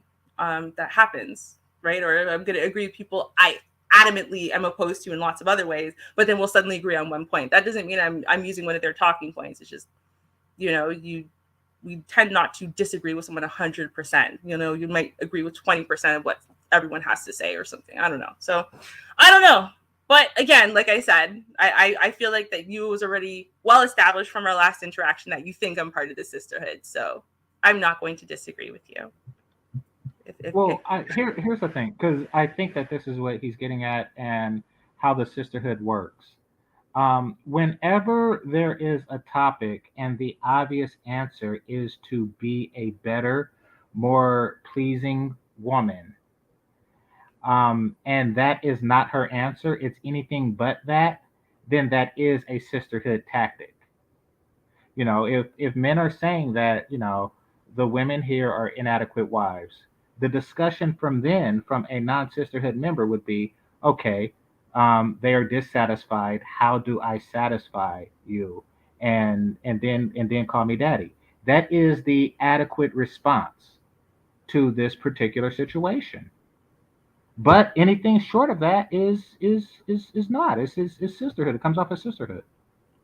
Okay. Well, I apologize. I guess maybe I'm married, so I'm not looking for a spouse, and so in a way, none of this actually actively concerns me because I have a husband. So maybe that's why I might have a different overall I'm perspective, talking because about the it's like, collective. I'm talking about the no, collective. I'm no, saying I like know, I hear you're you. saying that yeah, No, I the get it. collective should be better. Like that should be the only response in this Right. situation. But the thing That the is collective that the way I see it is, if the collective, no, I am saying that when the men say there is not enough suitable wives, I agree with that statement. What those women are going to do to make themselves marriageable or not, I don't think is the men's problem. So the men who want to stay in their current country and look for a wife there, then they know they have less options than they should. And the ones who want to travel elsewhere to look for a wife where they think there's going to be more options, they should do that. What the women of that are not suitable are going to do to get themselves marriageable or not isn't really my concern. So Yeah. I'm not saying that they are marriageable. I'm not saying that they don't need to do something to become marriageable. I'm just saying that whether they want to or not doesn't, to me, change what the men need to do now. Because right now, if there's a shortage of marriageable women, right, then okay, there's going to be the men who are going to find their wives in their current country because, they're pick of the litter or whatever. I don't know. And the rest of them are going to go elsewhere and they're going to go find suitable wives, and I don't have a Mhm. problem with that. That's what you should do. If That's you good. are ready And to if they get, want to lie about what they're doing in their search for suitable wives, there should be no problem with that. but I already said I don't have a problem with that. You was like, no, the only problem I have is if they lying. If they Yeah, lying about because they over there tricking and they're not telling me the truth about their tricking. no, I said Like you that's shouldn't what lie. you were If saying. that's why you're over there, if you're over there because that's what you want to do, you just want to go over there and trick, you shouldn't lie about Mhm. that. And there's not a problem with that, though. If that's not a bad thing, that's not a shameful thing. You don't have to It's say, not a "Hey, listen." shameful thing, but I'm saying that men and Wacky's in here because he disagrees with me. But I'm saying that men are not obligated to tell women the truth. I'm not We're talking not. about them telling women the truth or not. I'm If not even. you're That's not even my argument. My argument was not about individuals telling individuals anything. My issue has nothing to do with an individual because I can't talk about what individuals are saying to individuals. I can tell you what I think is best, right? But that's not what I'm talking about. I'm talking about what we can objectively look at. For example, content creators. If you, as a content creator, if your whole thing is I'm young, I need to want to go out there, I just want to experience life, and hey, you know what? Yeah, I want to get my D wet, and I don't want to do it with a bunch of unsuitable women. I want to do it with attractive women who are young, who are this, who are that, and that's who I want to take out dating. That's who I want to sleep with. That's who I want to whatever. Good, do that. If it has nothing to do with marriage, good, own that. Say no, it has nothing to do with marriage, and that's fine because that's an acceptable thing for men to choose. For young, especially for young men, that's a Mhm. very acceptable thing for young men to choose. And the fact that it's like people feel like they have to say no, well, there's no suitable wife, so I have to go looking for a wife elsewhere. Yeah, but what if you're 21 or 25 as a young man and you're not ready for marriage yet, but you still would rather be overseas because the women here aren't suitable for dating, aren't suitable for tricking on, aren't suitable for whatever? I think those are acceptable answers as well. That is my Well, I can I chime in? Yeah, go ahead. Now you've heard the expression, um, black people tend to be crabs in the barrel, right? Or in the pot or whatever container. We tend to pull each other down, right? Y'all have all heard that before? All right. Okay, so here's the thing. Women are lucky that you're even able to have this conversation because the truth of the matter is we don't owe you explanation because we are the ones that marry you. And you, as a married woman, should know this because I'm pretty sure you didn't get down on your knee and give him the ring. I'm sure it happened the other way around, at least 90% to 99% of the time. If you have a special case, okay, cool. But in general, Sorry, GC, mute up, please. Thank you. yeah, in general, men tend to do the marrying and the commitment part. Women, the sex. I mean, we already know this, right? But to bring it back to the crabs in the barrel analogy, is what you guys don't realize, along with being able to even have this discussion. The reality is the temperature is being turned up. And what happens with crabs when you turn up the temperature slowly, you don't realize it until it's too late and you're done. So, what I'm trying to tell you, instead of focusing and majoring in the minor, I think the argument is wrong in terms of you're married. So, I'm not directing this towards you. But a lot of women have this same sentiment of tell me the truth like they're fucking Judge Judy. And if I don't tell you the truth, what are you going to do about it? Am I going to go to jail? No, absolutely nothing. So let's focus on things that actually matter to you. Because whether or not I'm lying, whether or not you get married, whether or not there's a 80% single mothers has nothing to do with the guy who's got his shit together. And that's the guy who's important. We're not sitting here talking about Pookies and Ray Rays here. You might sleep with those guys, but at the end of the day, you see where the economy is going. They don't have nothing for you. And the guys that are going overseas who have the capital to do something for you, once they get over there, and I know that the women over there are on another level, physically, mentally. The feminine's on 10. And I'm going to just give you a couple of reasons why. For the people who haven't traveled, because in these third world countries, they don't have the safety nets of the government that the women have here. So they tend to be a bit more humble, even if they are pretty. And that's very comforting to a guy who can experience that. Now, here's the double-edged sword to that. You take a guy like Austin Holliman. You take a guy like, I would even toss my hat in there, right? We don't have problems with women, right? At all. We can have just as much fun here as over there, but the barrier to entry is a lot lower. So men tend to do the easiest task the easiest way. So if it's easier for me to accomplish my goal in a different location, and if I have the money to go to said location, I'm going to go to and do that in said location. And that is it. It is final. And all the yelling and screaming behind me 2,000 miles in America is not going to stop that. So women, I'm just telling you, getting on panels saying, tell me the truth. And to be quite honest with you, whether a guy tells you the truth or not, you guys really don't care. At least in this community, as people stated before, you guys only talk about moral stuff when something happens that doesn't benefit you. Because when it comes to getting into clubs for free, when it comes to getting your dates and drinks paid for, that's not fair. But somehow I don't see you guys protesting outside the club saying, oh, this is not right. There's free drinks in here for women. That I want to pay for my drink. So let's not stand on formalities like Bane said to Batman.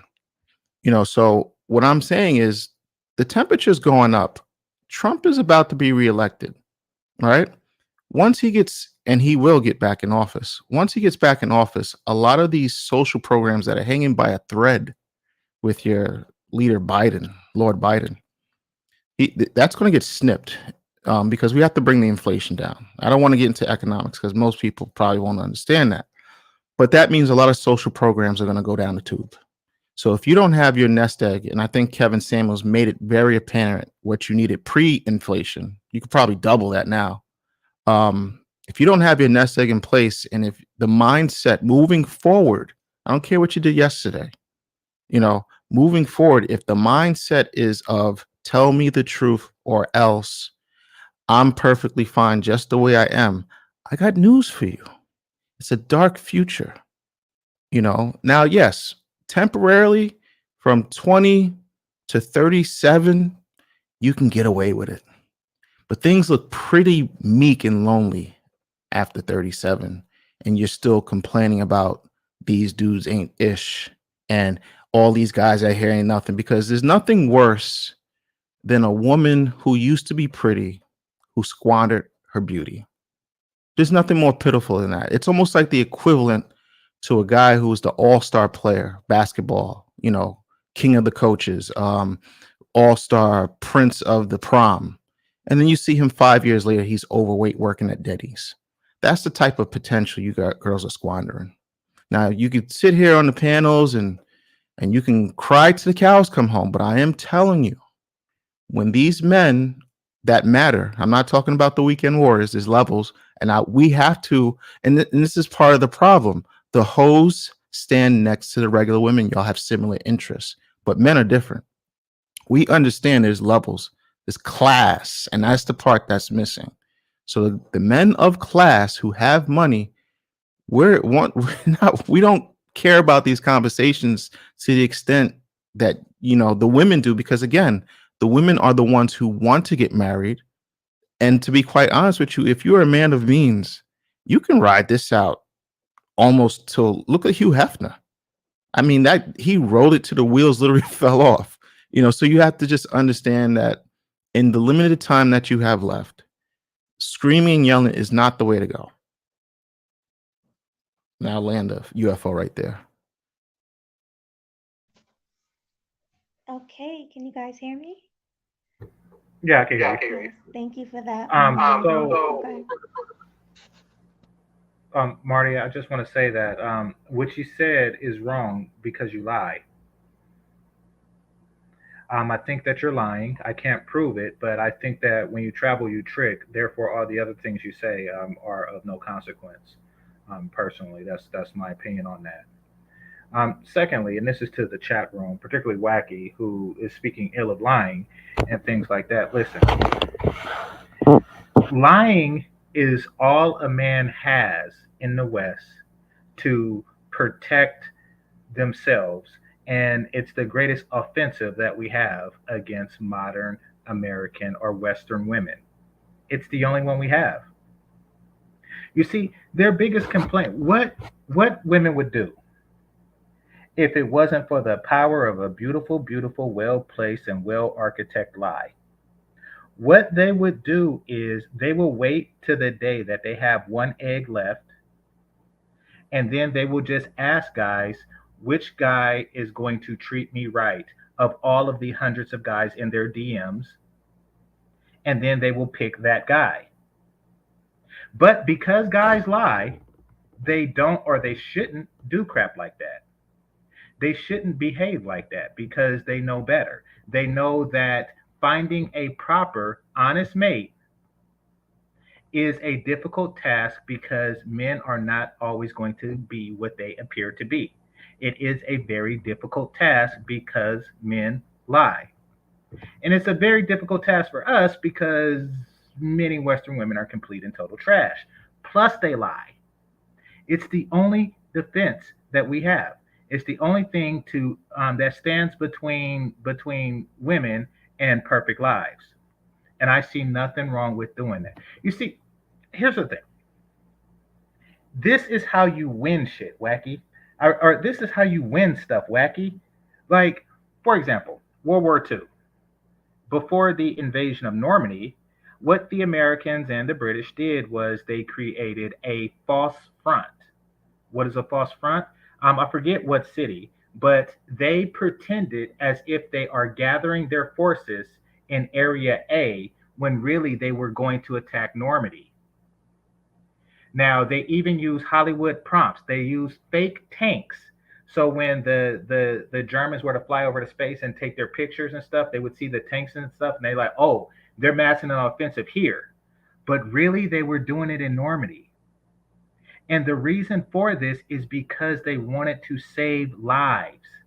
They wanted fewer people to not die, fewer American / British lives, peoples to not die. That's why they have things like the quarterback sneak and things like that. That is how things work. That's what smart people do to win ball games and to win wars. There's nothing wrong with it. A well placed lie is a good offense and defense. There is nothing wrong with that, especially with women. And why women? Because they lie more than anybody else ever. Therefore, the things that you do with them in that regard is okay, and they want to be lied to. Bitch asked me, you think Rihanna looks better than me? She wants to be lied to. I think, and again, and I know, I don't know, I just walked in here, but I do just want to make it clear that, again, I was not talking about on an individual to individual basis about lying or not. Now, I actually personally believe in radical openness and honesty. That's what I personally believe in. That's what I personally practice. But that's not what I was referring to.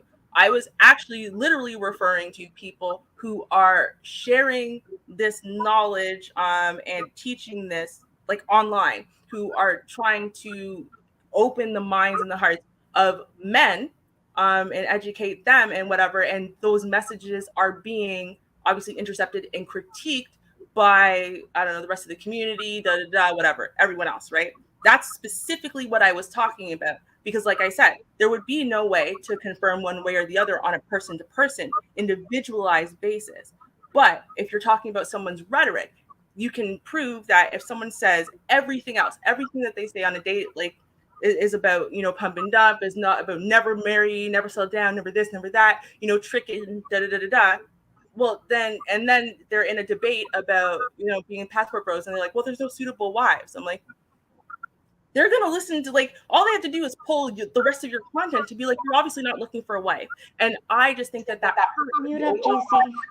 That's what I was saying. Like, it's not about a person, an individual basis. It's about, like, right now, this is, I'll say, a small amount of our community even really understands the power of having a passport and traveling and experiencing different cultures and different men and women, and just the different dynamics in different places and whatever, right? Very small amount of our community has ever even had a passport or traveled. So, you know, I think it's important that, you know, we're being honest, or, you know, the people who are talking about, you know, the traveling portions and going and whatever, that they're being honest and really talking about the full breadth of why you could possibly be traveling, and that it's okay. It is okay. You don't have to wait until you're ready to find a wife. And it's not shameful if you want to just go there just to date around for fun. And if you say, and this is important to me, if you say, hey, listen, there's not even suitable women for me to date as a young person just trying to learn what I like about women or not, or, you know, about relationships and whatever. If you say that, right, it's not on the men, or I don't care what women try to do or what people try to do to turn it around and flip it on those men. I'm still going to say it comes down to, regardless of all of that, the men who are listening are the ones who are going to say, oh, wait a minute. So if I'm not ready for a wife yet, it's okay that I go elsewhere and just experience that elsewhere, because it's okay for me to say, yeah, even on a dating level, even if I'm not ready to take care of a family, that these women are not up to my standard. And it's okay for me to say that. It's okay for me to go and experience that. So that's what I'm just saying. Again, I understand we cannot enforce anything on a person-to-person individual basis, but that's not really what I personally was referring to. All right. Well, thanks for that, Ruby. Okay. Did you read the super chat, Paul? It was my turn, right? Yeah. Yeah, I think it is. You started. Where we at? Oh, Yeah, I started. it's another one addressed to Mm-hmm. you. He says, Ruby, why is this even a conversation when you are perceivably winning? You have a husband. Why not speak on productive marriages? Well, first of all, thank you. Thank you. Secondly, Melody proposed this title to me today. I said, I'm echoing. Oh, I'm sorry. I said Melody proposed this title to me today. She just sent it, and I thought it was probably the funniest thing I had read, like, in all month. Like, I was like, oh my god, this is so funny. We have to do this topic. We have to, because this is the best title I've ever read in my life. So that's really kind of what happened. But remember that I am a co-host, right? And Melody is the other co-host. I'm married. Melody is not, right? And so we're not just going to speak about things that I can just relate to, or that she can just relate to, or whatever, right? We try to talk about things from a wide range, and we also try to talk about stuff that we think that, you know, our audience will be interested in discussing, or, you know, something recently went viral, we'll discuss it, or whatever, right? So, like, we're trying to appeal to, you know, the masses, and trying to have discussion that we can all kind of take part in. So, you know, I can't really say, oh well, every discussion should be about being married, when, you know, between me and my co-host, only 50% of us are married right now, right? We got to talk about other stuff too. So Facts. But All right. Hi, Wacky. What's going on? What's up? hey, Rocky. What's going on? What's Good to going on? have you here. All right. Yeah. But Salute. this is one thing in which I'm shocked about is that are we actually sitting here debating why it's okay to lie when it's common sense why it's not okay? It's common sense. This is one of the things with this is one of the issues I'm having with people on Black YouTube is that we sit there and debate over the smallest shit, excuse my language, such as lying. Is it okay or is it not? Some things is common sense to know that it's not okay to do. I mean, it's funny, man. You know, respectfully with Game Changer, man, you my boy, respectfully, but come on. It's okay. You're saying that lying is the only defense that men have in Western society against modern women, which that's not true, because the best defense that a man can have against modern women is to just not deal with their bullshit, thus separate themselves from them. Are you kidding me? Okay, Really? that's a good one too. That's a good one too. That's abstaining. However, if you are dealing with them, the best way to do so is to use all of the tools that are available to you in dealing with them, which includes lying. Wow. And that's why we have so much so much disgruntled males and females in this society, because so many people are just doing wrong against each other, and then now we're justifying it. What type of shit is this? Wrong is going to be listen. Wrong is going to be done upon man, whether he tells the truth or not. Make no mistake, wrong is going to be done amongst men, whether they tell the truth or not. That does not Therefore, that does not justify people I think lying it's and the best deceiving other justification people. ever. Listen. Okay, so there are people out there, right? Let's just say the Amish. Let's just say the Amish, who don't believe in violence. Now that's well and good because no one ever really f's with the Amish because people are generally decent human beings. However, if somebody wanted to go and start slapping the Amish around and they pull out a knife or a gun or something like that, they are well within their rights. Now, we as black men have been slapped around. We've been lied to about paternity. We have been lied to about child support. We have been falsely accused of rape. We have been run through the ringer, and I see nothing wrong with putting others through it. I do not. Okay, so according to your logic, then if males in this society have been lied to concerning child support and paternity, then these things are okay. Then according to your logic, paternity fraud is okay because lying is okay. For me to do it. I'm saying it's okay for me to do it. A lie that I say, it's a matter of individual morality. You know, if let's just say, take Melody for example. If Melody was to say, "Hey, GC, you're cute. Too bad that you are not a Pisces, or else I'd be on my knees." I'd say, "But I am a Pisces." I see nothing wrong with that. More fool her for kneeling because I'm a Pisces. So, yeah, that is the way things work for me. Okay, but likewise, based on that logic, right? Let's say hypothetically speaking. I'm not saying Mel. Let's just say hypothetically speaking, if Melody was HIV positive, I'm not saying she was. If she was HIV positive, right? And you decided, and she decided to go down on her knees because you're a Pisces, but she told you, "Don't worry, Game Changer, I'm all clean." Likewise, it was okay for her to say that, to lie to you on that, right? Because if it's okay for you to do it, it's okay for others to do it. No, it's okay for me to do it. If everything that is done to me is wrong, everything I do upon others is right. That is the way things work, Wacky. That doesn't make If it's It makes okay for complete people to and do you total wrong, sense. then you doing it back. That doesn't make sense. No. If it It is makes okay for you complete to and lie to total others, sense. What are you talking likewise it is about? okay for others to lie to you. This is no, listen. This is the way it works. This is the way the world works. Like when people are at war, people don't say, oh, if I fight back, that means that they are justified in declaring this war. It's not like Ukraine or something is saying, something, we shouldn't use guns against these guys, or else we'll be saying that it's okay for them to use guns against me. Now, okay. And Now you're trying. Okay, you're comparing lying another to thing, people Wacky, defending their lives. a lot of your comments are lacking measurements. It's lacking measurements. We're talking about a small lie to lying about something that's deadly. Come on now. Let's understand moderation. Let's understand basic moderation here.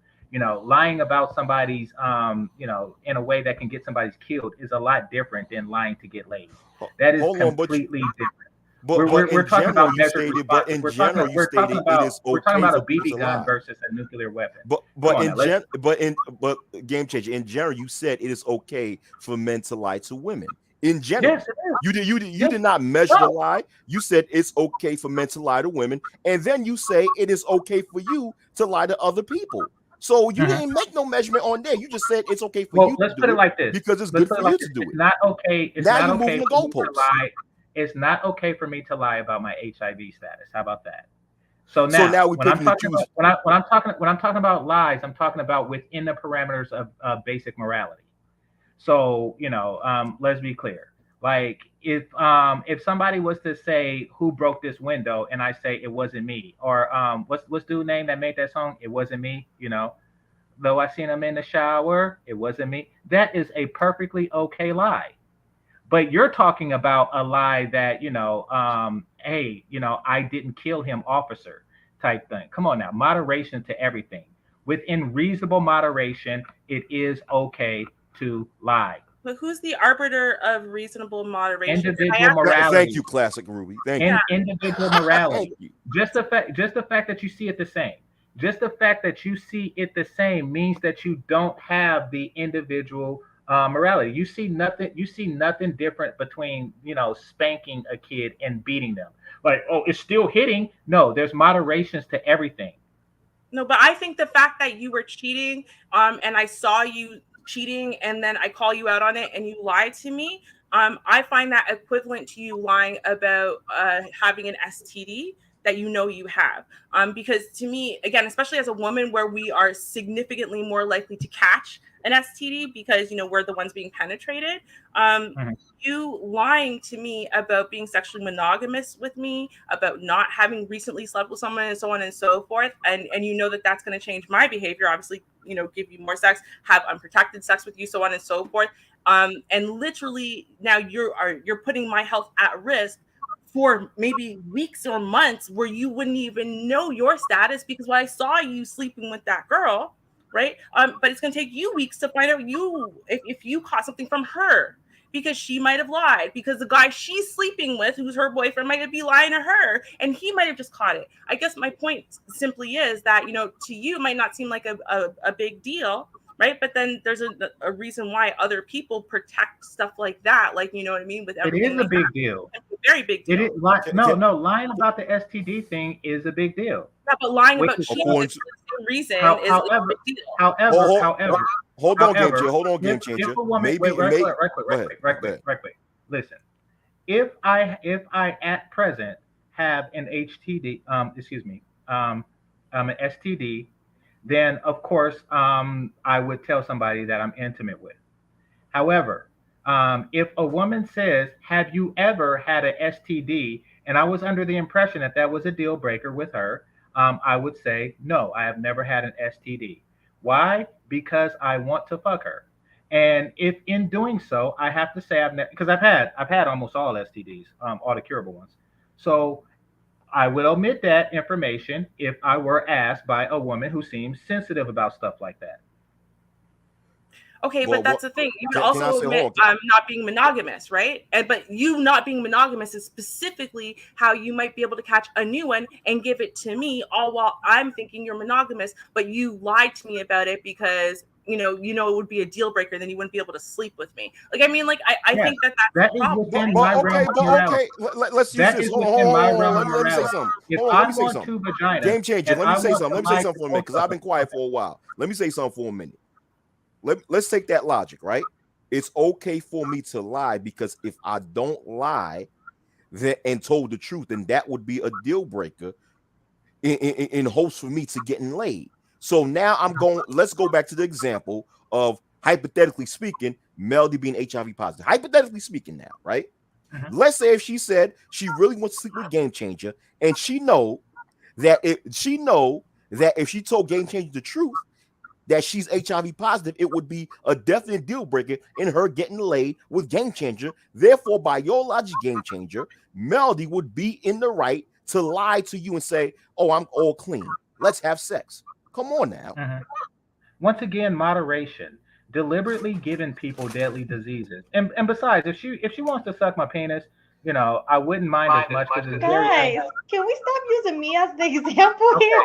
if The a hell? woman, if if if a woman wished to do that, I wouldn't feel as bad because it's not as transmittable, through oral. So let's be clear, it's not the end of the world. However, I do know that women do lie about stuff like that, and that therefore I protect myself against it. But no, those women are wrong. Listen, it's moderation. There's certain lines you don't cross. If you happen to make $99,999 a year, and a woman was to say, "Are you a six-figure man?" and you were to say yes, then that's perfectly okay. And Game However, Changer, who's to dictate which lie is wrong and which lie is right? it's Who's like to I mentioned dictate that? before, it is a matter. It's a matter of individual morality. Okay, It is so a based matter on of. It's a Melody's matter of. individual morality, she was Listen, right, let me hypothetically explain. speaking, in being Explain. HIV positive and lying to you and say she wasn't. According to her morality, she was Then in the she right. would be morally wrong. Based I on would what? say Based that on her would it be morality based on her individual morality or based on yours? is morally skewed. On my morality. On her morality, she thinks she's a perfectly decent human being. But by my morality, she is an awful human being. You see why? And the reason why she is an awful human being is because that's something I would never do. If I was HIV positive, I would limit my sexual activity to other HIV positive women. That is what I would do, unless they have like bigger AIDS. Then I wouldn't. I'll just like the ones with less potent AIDS than me is the ones I would sleep with. Like, but that is or the same level of potency. But Is there such thing as less potent AIDS? yeah, No, what yeah, it ends is. up There's the happening, people. no, two HIV positive people though could come together and create a superbug. So that could be bad because you can cause Exactly. Like I multiple wouldn't. strains at the same time. So it's, No. I wouldn't do somebody that looked like No. a zombie, that looked like the Walking Dead with all kind of lesions and craps on her face. Like she got better AIDS, but no, like if I have like regular and she has regular, then we would just be exchanging our regular AIDS, The and that's perfectly fine. But no, I regular wouldn't. AIDS is AIDS, man. A deadly disease is a deadly No, there are disease. some people Or a that are more virus. AIDSier than others. You know it. No. A deadly vice is a deadly virus. Okay. It's not a vice. No, It's like it looks like you talking about. Well, okay, it's better for me to have level 1 HIV and level 2 HIV. No. Look, I don't know HIV if the doctors put levels or on it, but you know AIDS somebody. is No, still a deadly no. virus in You general. Come know on now. somebody. Some people look AIDSier than others. You know that's true. Come on now. Easier than others. I Like don't know where you're Magic coming Johnson. from with that. Like, okay, well, I'll give you an example. Magic Johnson. There's Magic Johnson, and then there's Easy E, who was Well, AIDSier in the well, 90s. Magic Johnson, technically speaking, don't have any T cell in his body. So technically speaking, biologically, he don't really have the disease because he doesn't have any of the Okay, HIV well, T his cells in his level body. went down to zero. His level went down to zero. That's what I'm saying. So So he's so he clear. so technically speaking, he doesn't necessarily, technically speaking, he doesn't have it. And he doesn't have AIDS. He was When HIV his level positive, is not zero, AIDS. There's a his difference level between is 0. I'm saying, well, when he had it, then it was less than the other more AIDS people. but he technically speaking, once again, he does not have the virus because he does not have any T cells in his body. So technically speaking, he does not okay, really have the virus. Okay, I'm talking about whatever he was when he was declared to have it.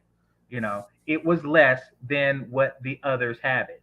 How do we know that? I'm saying, but how do we because know he's that? alive. That's how I know. I know he's that his alive age because he was doesn't less have any T cells in his body. That's why he's alive. for whatever reason. For whatever reason, I'm just saying there are people who are worse off with it than others. And if I have it, hopefully it'll be the Magic Johnson type. But if I had the Magic Johnson type, then I would continue to be with the ones on my level. That's all I'm saying. And I wouldn't lie. And I wouldn't lie about the level that I'm on. The Magic Johnson type is someone who doesn't have it. Really. I'm not talking about now. At one point, he was diagnosed with it. So whatever he had then, whatever that level was, is the level that I was talking about. He had it less than others because he beat it. And what level is that? What level is that? I don't know what it's called. I don't have it. Then why would you argue something you don't know?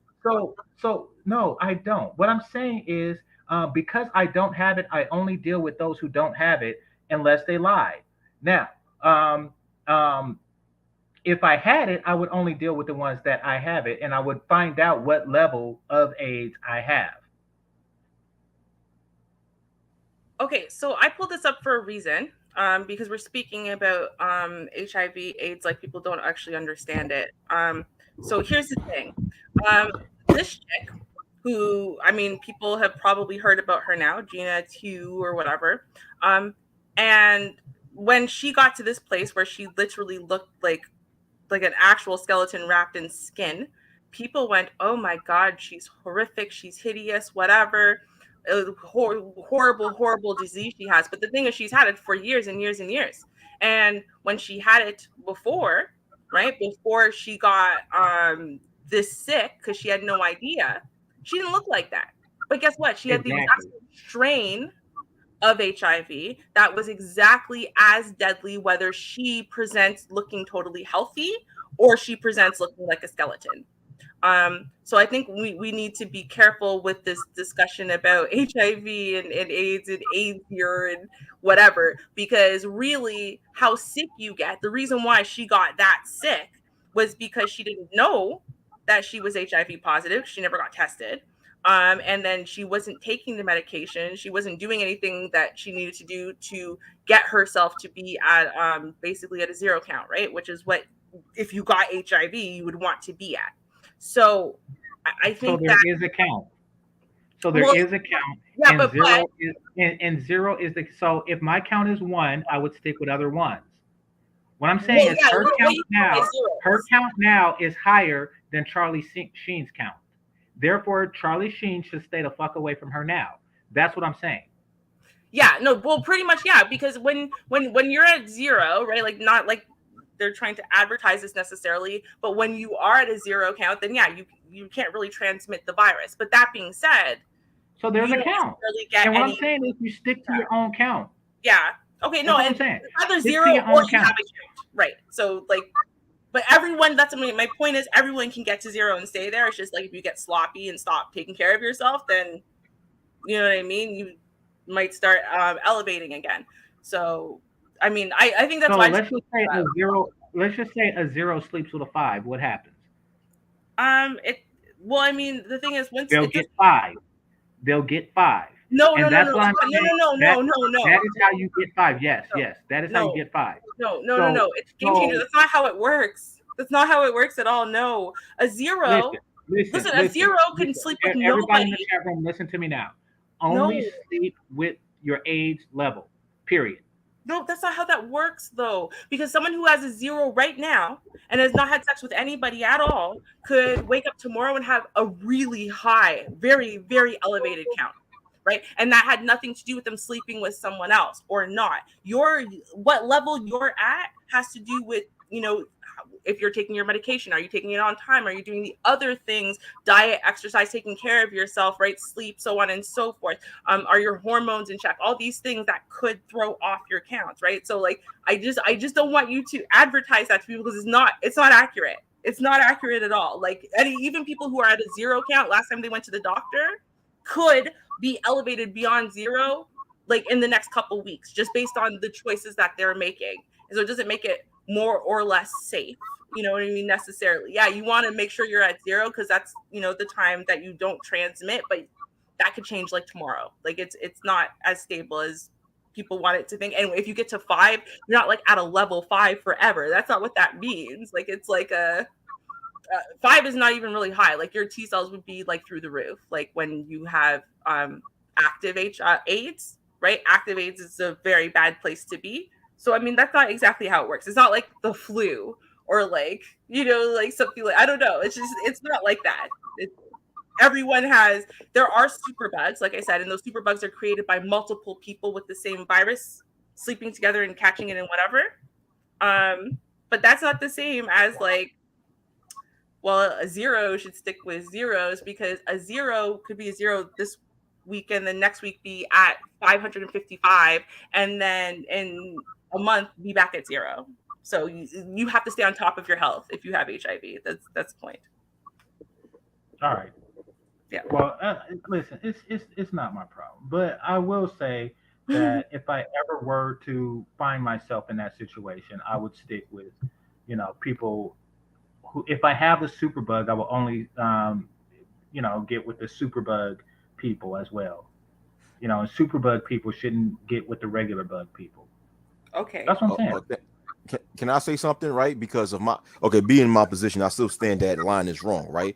But then I have people within the comment section telling me, well, that's just the way the world works. I'm like, no shit, Sherlock. I know that in the world that we live in, we're bombarded by tons of lies. I'm old enough to know that. It's like, but saying that does not mean that it's right, that line is right. It doesn't justify that. I mean, there's tons of things that in society that we're bombarded with that goes on all over the world. It does not, but just because a lot of these things go on all over the world does not justify why it's right or wrong. So I can't stand when someone gives me this concept, well, that's just the way the world is. But there's a lot of wrongdoing that goes on in the world. Like saying that it's just the way it is doesn't justify whether or not something is right or wrong. Okay, fair enough. It's wrong. However, it is a necessary wrong. It's the type of wrong like war, it's the type of wrong that protects you from others doing wrong upon you. Hold so on. just like countries have a military, even though war is wrong, they have a military and use it on an as needed basis, in order to protect themselves from others who may use that their military to do them harm. I feel that men should do the same. Okay. We should not be. Game changer, you're comparing lying to a country's military, where a country's military is based on having arms to protect themselves just in case if another country comes to invade them. Lies are my means to protect myself. Come on now. You're comparing. No, lies are a means for people to aggress and protect themselves. Okay, so deceiving other people is a means to defend yourself. Okay, right. In certain situations, yes. It doesn't make sense to me. It doesn't make sense to me. So me going to another person and giving a perception and giving that other person a perception that I'm really not is a form of self-defense for me. To me, that does not make any sense. Yes. It does not. In some instances, yes. In some instances, it's a form of getting something that you want from another. So well, in the way I look at it, that's bogus to me. So I guess we could agree to disagree on that. But absolutely. Okay. However, it is one of many things that we can do to help us grow as individuals and to not have others use it against us. Absolutely. Okay, Madara. I can't pronounce your last name, Uchiha. You have to be more specific. lying to save someone's life. What are you talking about? Be more specific. Okay, take me for example, right? Oh, y'all still talking about this? All right. Let's, Melody, could you mute for a second, please? Huh? Take me for example. Melody, mute. When I travel and women ask me, what's your name, como te llamas, or something like that, I tell them, and I said this on my show, that my name is Mr. Papadopoulos. I use one of three names: Mr. Papadopoulos, Shonuff, and Dean Big Brother Almighty. I do this to protect my identity. I do this so if they wish to do me harm or do other things to me, they can't do so because they'll be looking for Mr. Papadopoulos. Like, these are the things that I lie about all the time. So yes, it is a form of protection. But game changer, on the flip side, you do know that And I like being called Mr. Papadopoulos. Okay, game changer. You do know that if you lie to someone about your name, they can still do you harm by causing you physical harm directly, right? Yeah, so that's not really that's not really going to no, I can't protect myself I'm from about to that. cause myself physical harm if we keep talking about this.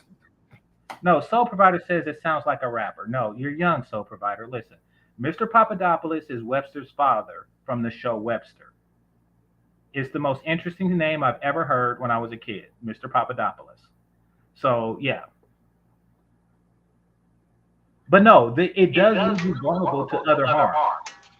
But just like cops can wear bulletproof vests, but they could still get hit by a rocket. It doesn't mean that they shouldn't wear that vest. Okay, well, thank you. I have a question. Okay, but who's gonna shoot a rocket at a cop realistically? I'm sorry to interrupt. Who's gonna shoot a rocket at a cop realistically? Huh?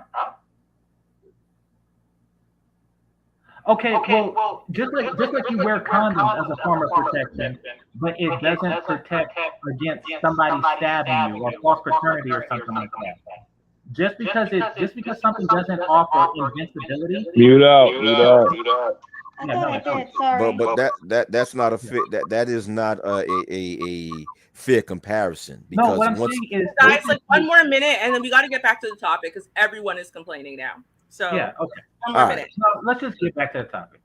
Okay. Okay, now my question to the panel is, how do you guys feel about going overseas and people being racist? Like, you go over there to start a family, but they just don't like you because you're black. And you're not because you're black, but because you're American black. So, what's your take on that? Well, I haven't experienced that. I have had people who wanted my penis at a discount tell me that they were doing me a favor. So, for example, I was in a cab in the Philippines, and he was just saying that the girls out here don't like black men, and then he tried to hook me up with his fat ass sister-in-law, and she was just awful. Like, and to think that I would do that because I am going to give myself at a deficit because I believe that there's some type of racism out there is ridiculous. No, fellas, don't fall for that. Do racism exist? Yes, it does. In the Philippines, the type of racism you'll come across is people tend to default white. So in dealing with the women, they, especially the ones who are attracted to men of wealth, they look at base foreigners as white guys. So their fantasies and imaginations and stuff like that is really with that particular type. Also Korean. In fact, more so Korean than a white person. So, but outside of that, it's not that big of a deal, not by a long shot, and most of the other countries I've been to were primarily black countries. So there's that. Now in the Dominican, there is a special type of racism. However, they identify darker skinned blacks as Haitian, and it's more like a nationalism thing where Dominican women are far less likely to date Haitian men. So if you are Haitian in appearance, you probably would have to speak before you actually get any play. Yeah, facts. Like I speak haven't. English or Spanish. If you hear that you're American, it doesn't work against you the same way. Yeah, I was gonna say I haven't heard some Haitian guys say they learned Spanish so they can mess with the Dominican women. But Yeah. Ruby, I don't know if you remember this video. Maybe you can pull it up. But there was Dominican girl saying that her family wants her to clean up the race by having sex, pretty much like having sex with white men and lighten up the family. Do you remember that?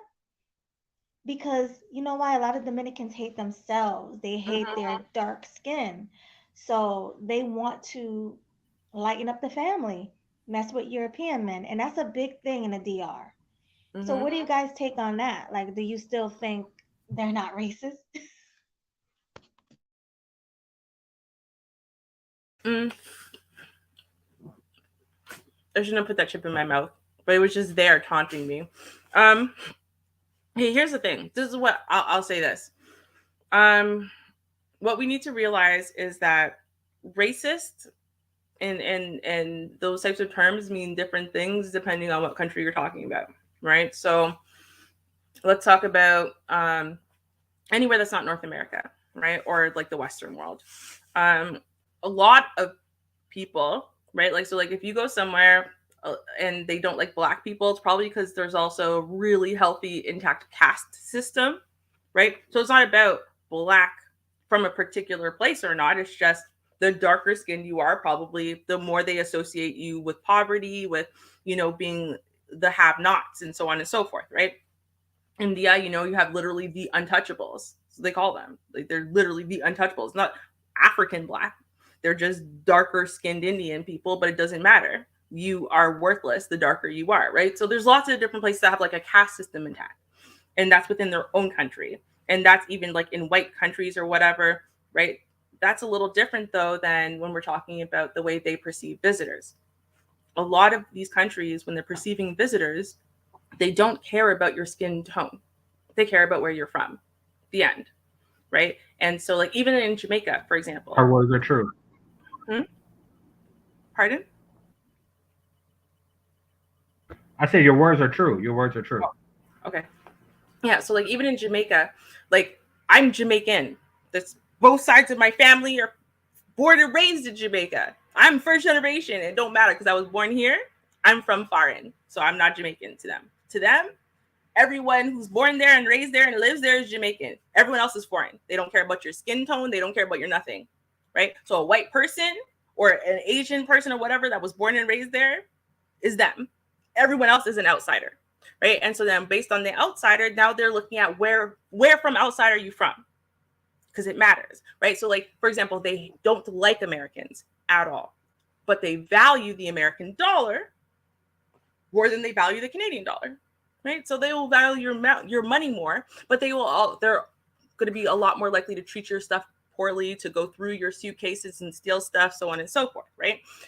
That's not because you're black. That's because you're American, right? And so a lot of Americans I know, like my family and stuff and my friends, they put Canadian stickers and stuff on their suitcases when they travel because it's a benefit, right?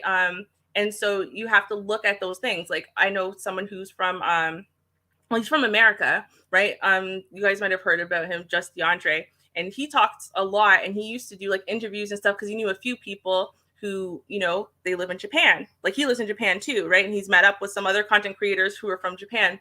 And it was funny. They were interviewing at one point. There's this white woman, and she just was not used to being judged based on race, right? And it wasn't race per se, right? Because the way that the black people were saying, they're like, yo, I get treated way better in Japan than I ever did in America, right? Because their status as an American, gave them, yeah, you're lesser than the Japanese, but you still, it's all right, cool, right?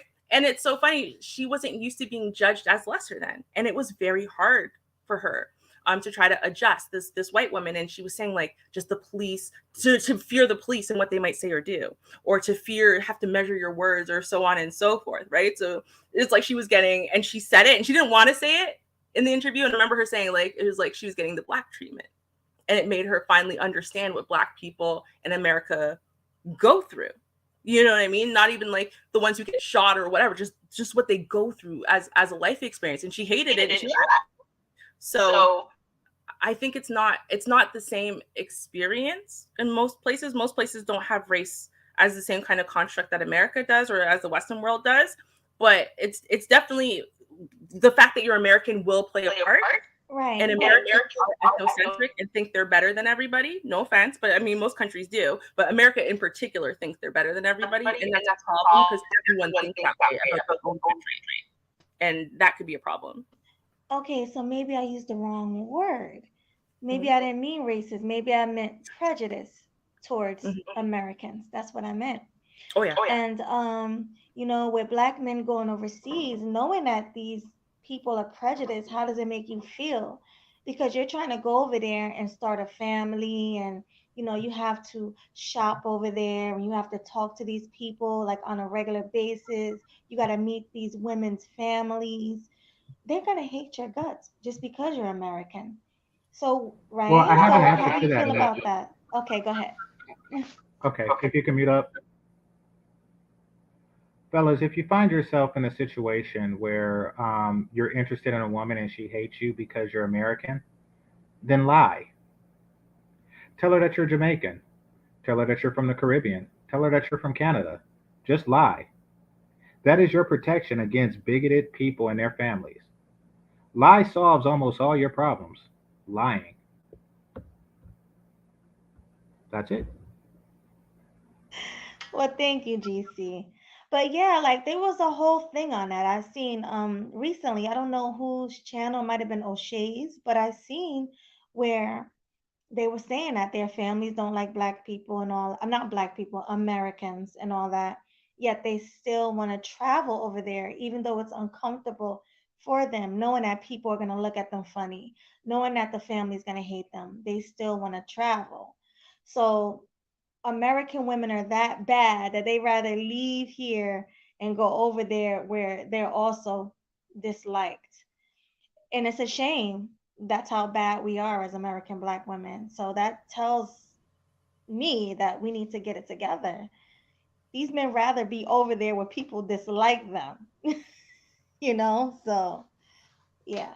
Well, I think Yeah. the most Hello. decent guys aren't going to have a problem though, because they're going to prove that the prejudice, they're even going to agree with the prejudice, right? Because they're just going to say, that they don't allow that to apply to them, their own behavior, right? That they haven't fallen prey to this Western lazy, ancient mindset or whatever that the family or the women or whoever are afraid of, right? And they're going to show themselves if they're husband material, as in they're ready for marriage now, they're not just in their fun phase of life, then they probably are exactly the kind of committed, devoted, will take care of your daughter, will provide for her, will this, will that, don't, not even asking much from her, gonna treat her like gold, gonna treat our kids like gold.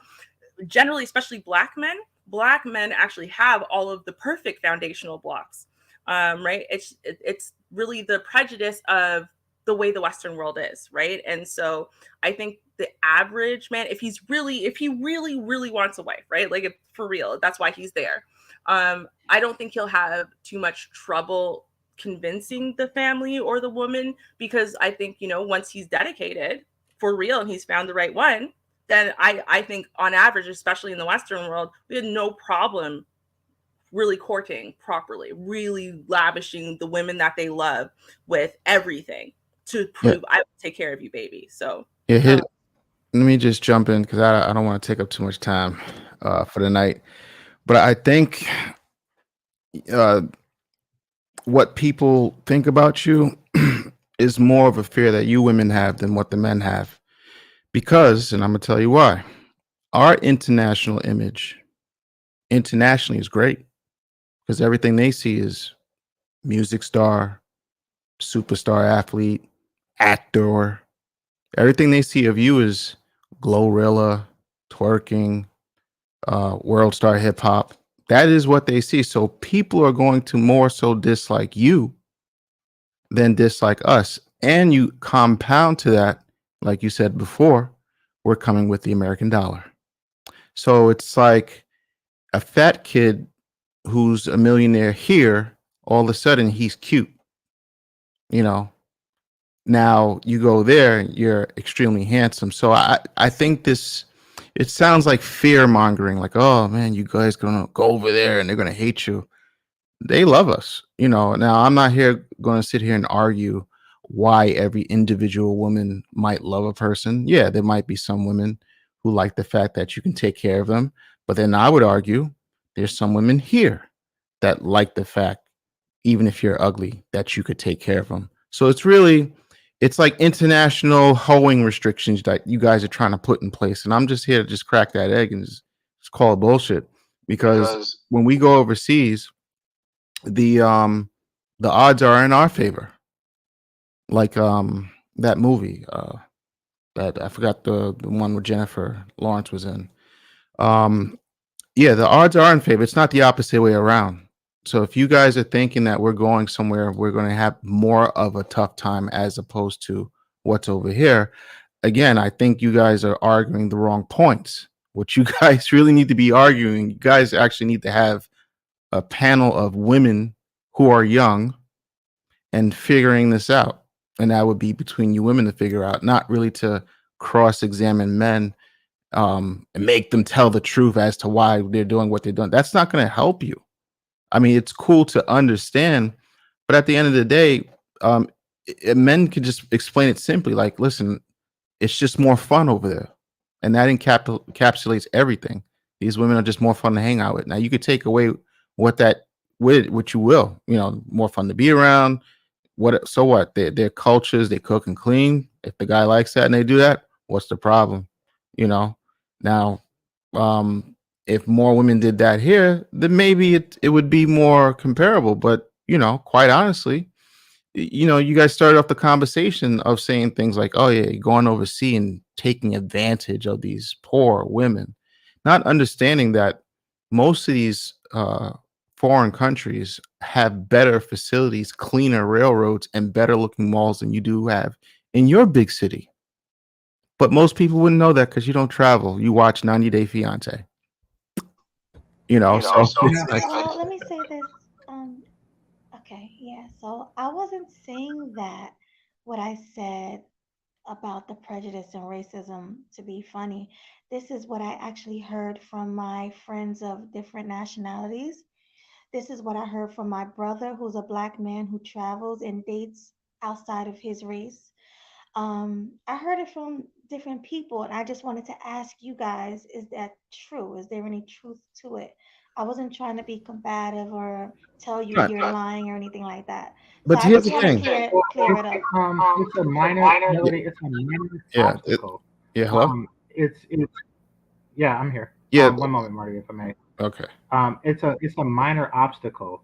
The race factor. Basically, it just means that they have preconceived assumptions about people like your brother, and it doesn't take much for him to dispel that.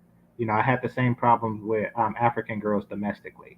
It doesn't take much to dispel that at all. Once you make it clear that though you're black, you're not a nigga, the parents become more open to you. And from what I understand, your brother isn't a nigga, so you know, all he has to do is make that clear to his parents, And to her another parents, thing, excuse me.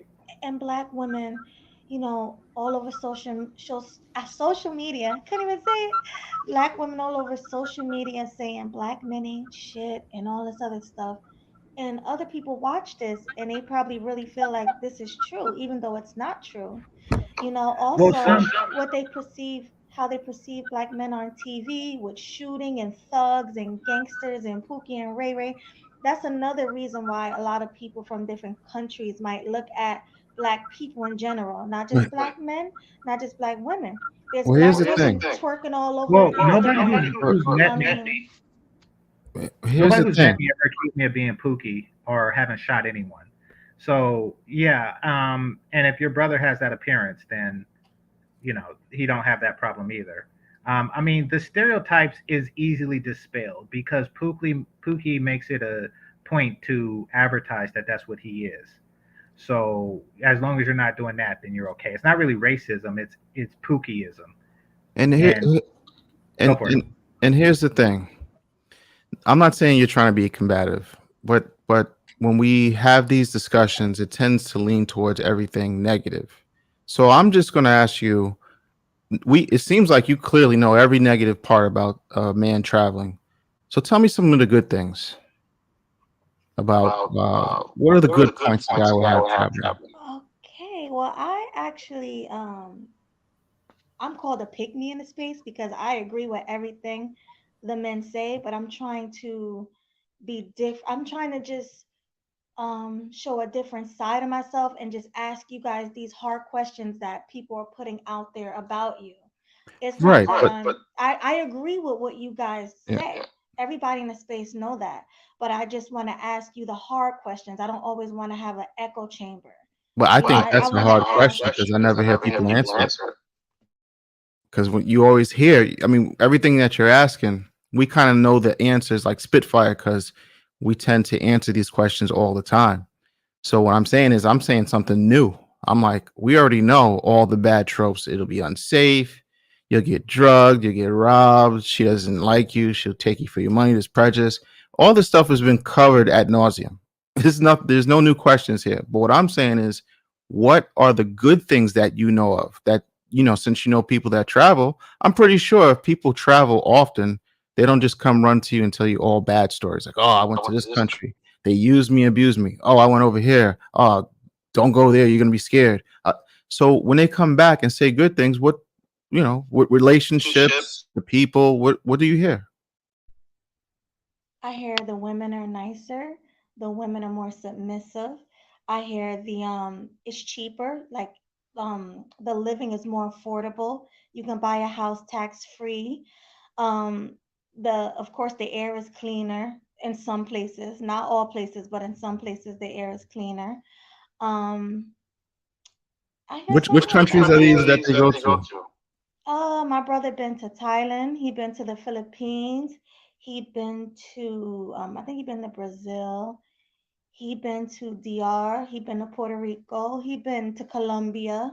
My brother likes to travel, so and I ask him these questions because I like, because I'm on YouTube. So I'd be like, hey, listen, so are people racist, or how does the mothers or the parents of the girls you're dating, how do they feel about this? And he actually tells me, well, a lot of the times they don't like it.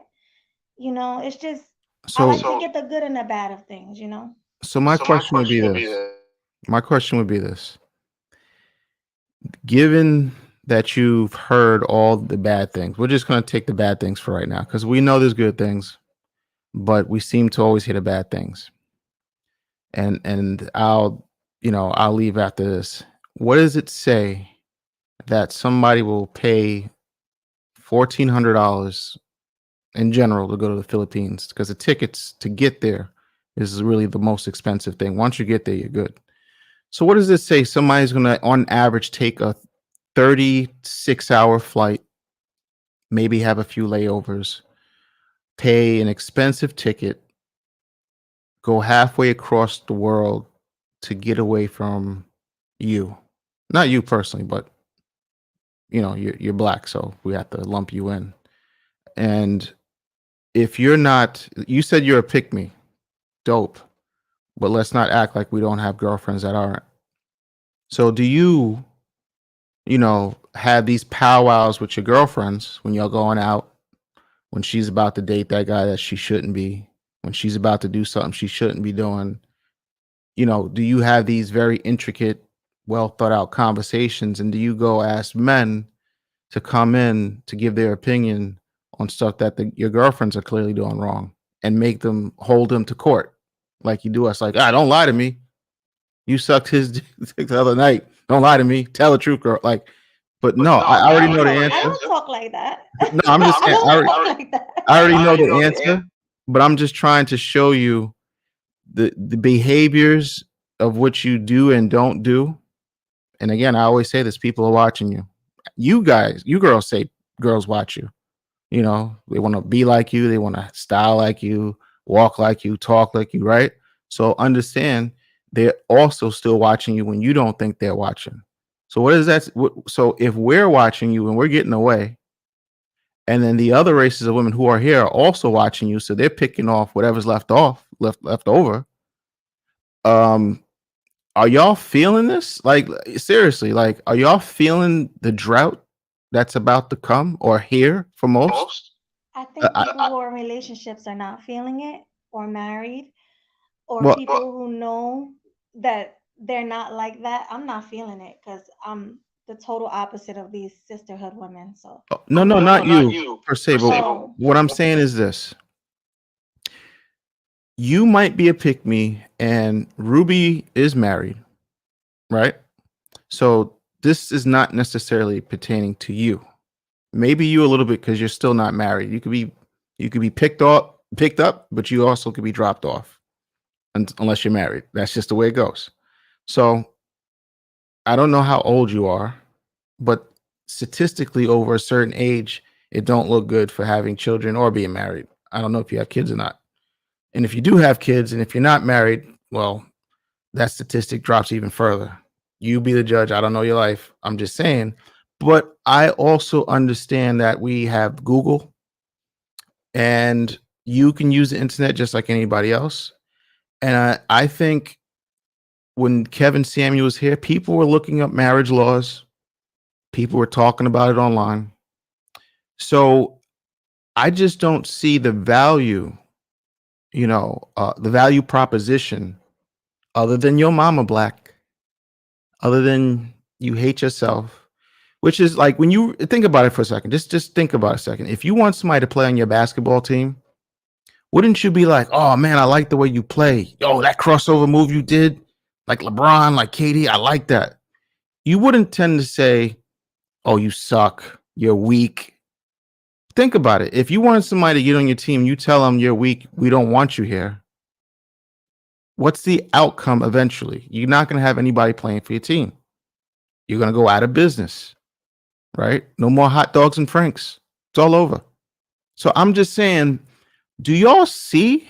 And this is a general question. Like I said, I ain't going to stay up here too long, but it blows my mind that in 2022, I don't know what neighborhood you live in. I don't know what circle of men you have around you. But at a certain point, as a woman, maybe you could break it down to the people on the panel. If you get to a certain age and every guy that you've dated has not seriously taken you seriously to put on a ring and currently has no plans to do so, do y'all ever like really like self-reflect and be like, damn, if I don't hit this buzzer beater, I'm about to fuck up the rest of my life? And I'm not sitting here wanting y'all to go either way, but I'm just curious because I am trying to tell you from a guy again. People tend to look at Austin Holloman, Gen Z, Zillennials. I mean, sorry. There is no talking. There is, bitch, you smell like fish, and I'm out. And nothing you could say or do is going to change that. So I kind of tell you that because the fact that we're even having this discussion, women should be grateful because these new kids, younger, that are coming out, they don't have this type of um they don't have this thought process to even talk to you because they don't have to, because at a young age you have internet, you have Instagram, you can literally pull out your phone, type in, let's just say Colombia, and scroll endlessly. And then you can actually talk to a girl who has 50,000 followers, and then she'll write you back if she likes you. And even if she doesn't like you, she'll say, no, thank you, but thanks a lot. That's called competition. And I don't think you see the wave that is coming. Like literally, and I'll wrap it up soon because I know I'll be talking a lot. But y'all have to understand what a woman looks like naked.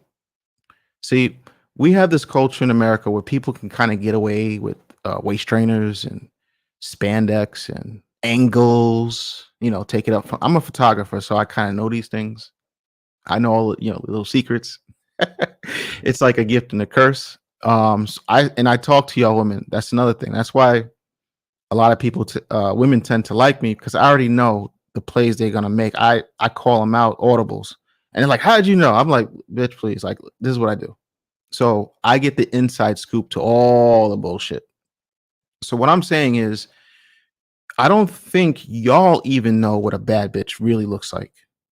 Because I guarantee you, if you come, and let's just say hypothetically, you come with me to Colombia, right? I take both y'all. Y'all my guest. And you know what? I'll be out there soon because maybe we'll set something up where I'll fly you guys out. We'll work on that. But what I'm saying, if I take y'all and just meet the people that I'm just around on a daily basis, y'all will lose y'all mind because it is like it is the closest thing for a kid in a candy store that you can get close to. It the women in their version of Walmart that are putting stuff on the shelves are gorgeous, and they speak to you. It's no attitude. I don't, and then they look great without any clothes, without any alterations. Now I do understand Colombia and Brazil is a lot of plastic surgery. I get that. But what I'm saying is, in most cases, um, most of the women look flawless without any clothes on. And I don't think so. It's real hair, real bodies, and they're in shape and they have the great personalities. Um, I don't even think y'all seen that here to the level it is. You might have a girlfriend that's nice. You might be nice to pick me. But what I'm saying is, y'all ain't never seen a LeBron James of the female version of LeBron James that got it all in one package. And what I'm trying to tell you, they running around. There's a whole bunch of squads of LeBron Jameses in Colombia. And that's what I'm trying to tell you. I guess that's the best way I can explain They it. just got it all. They Yeah. look good. They can cook. They can clean. They're submissive. Now I understand. My brother told me that the Yeah. women are different there. Yeah. And on top of all of that, they are, for the most part, I'm not going to sit here and cap for you. See, this is why a lot of people like me, but a lot of people hate me too. And I'm going to tell you why. Because I don't feed you the nonsense that other people feed you. I'll give you the good and bad and just leave the truth where it lays. So yeah, there are some girls that kind of act similar to the American girl to a point, but you got to understand something. This girl is like an 11. She's an 11 over there, so she would be a 15 here. So she is like top of the food chain, next level. And I get that, but everything beneath that is pretty much normal in terms of personality. So they're kind of like more like humble with their beauty. You see what I'm saying? Whereas by the time you come back to the States after being with me, the same girl that one of your homegirls, you're like, oh, that's Rashonda. She, ever since I known her, she been getting us into clubs for free and free drinks. That's my main bitch. I know girls like that, but she's average, compared to where we just came from. And that's the perspective that I think is missing. And it's because, let's be honest, when women travel, where do they go to? They go to women destinations, Jamaica, Grenada, somewhere in Africa, in the bush somewhere. They don't really go to the hot spots where the women look better than them. Not en masse, And guess what? When I see women from America that go to these foreign countries, what's the number one thing that I always notice? And it's a dead giveaway. They always wear like some type of weird looking bikini, but they've got like a drape, a see-through, some like a homemade sundress.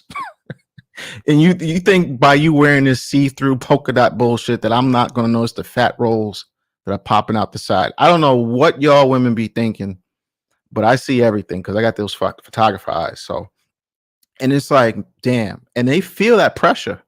Trust me, I've seen some girls feel that pressure from the girl who's unpacking waters in the middle of the aisle.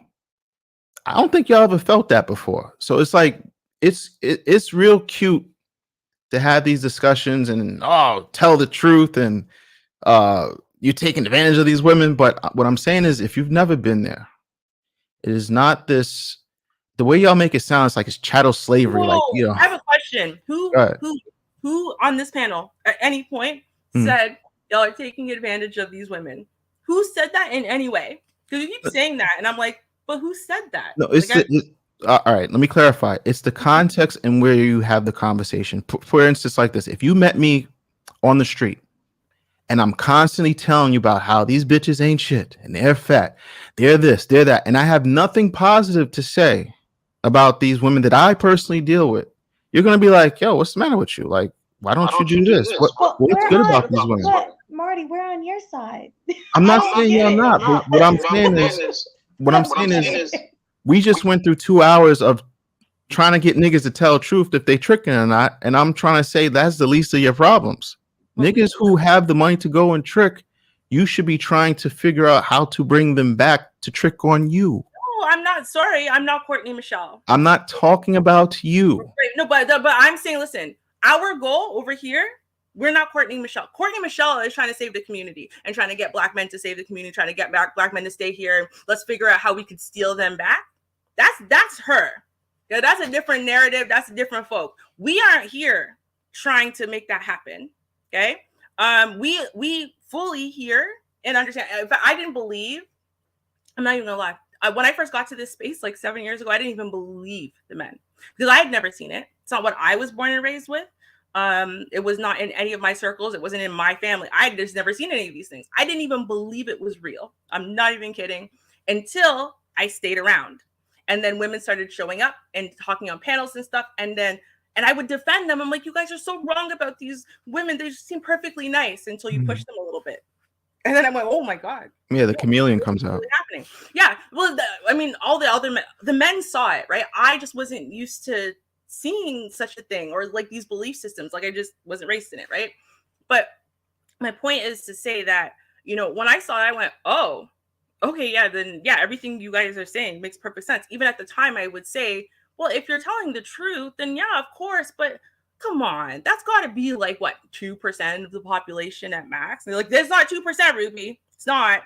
And like it was just like poor little silly naive Canadian Ruby. But I'm like literally, I just have never seen in mass all of this nonsense. Like I've never seen even just the way that the churches lie to the Black community, because Black church is different in America than it is here. Like this is a lot of things that are very different. But the point, our point is not that like we listen to them, the men, and we go, oh yeah, no, we get it. Oh, is there somewhere you can go that it's not 70% morbidly obese, it's 70% hot girls? Oh, okay, yeah, we get it. Yeah, you should go there. Yeah, but shouldn't, yeah, no, yeah, yes, the women here should do better, but they're not doing better. And I don't know about y'all, but I have never figured out a way to speak to women and make them listen to something they don't feel like listening to. It's definitely not something they try to do from women. That's why you see them, maybe they yell and scream at men, but they physically attack Pearl, right? Because they definitely don't want to listen to women. So we can't make the women do anything, but we can listen to the men and say, oh, that's why you're leaving? Okay, yeah, we get it. Yeah, you should.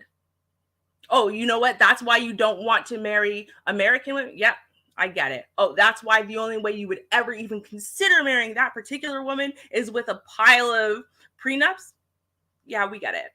That's where we stand. Like, we aren't really here trying to say something else. I don't personally think, and this is me, I don't think we can fix the community without the men.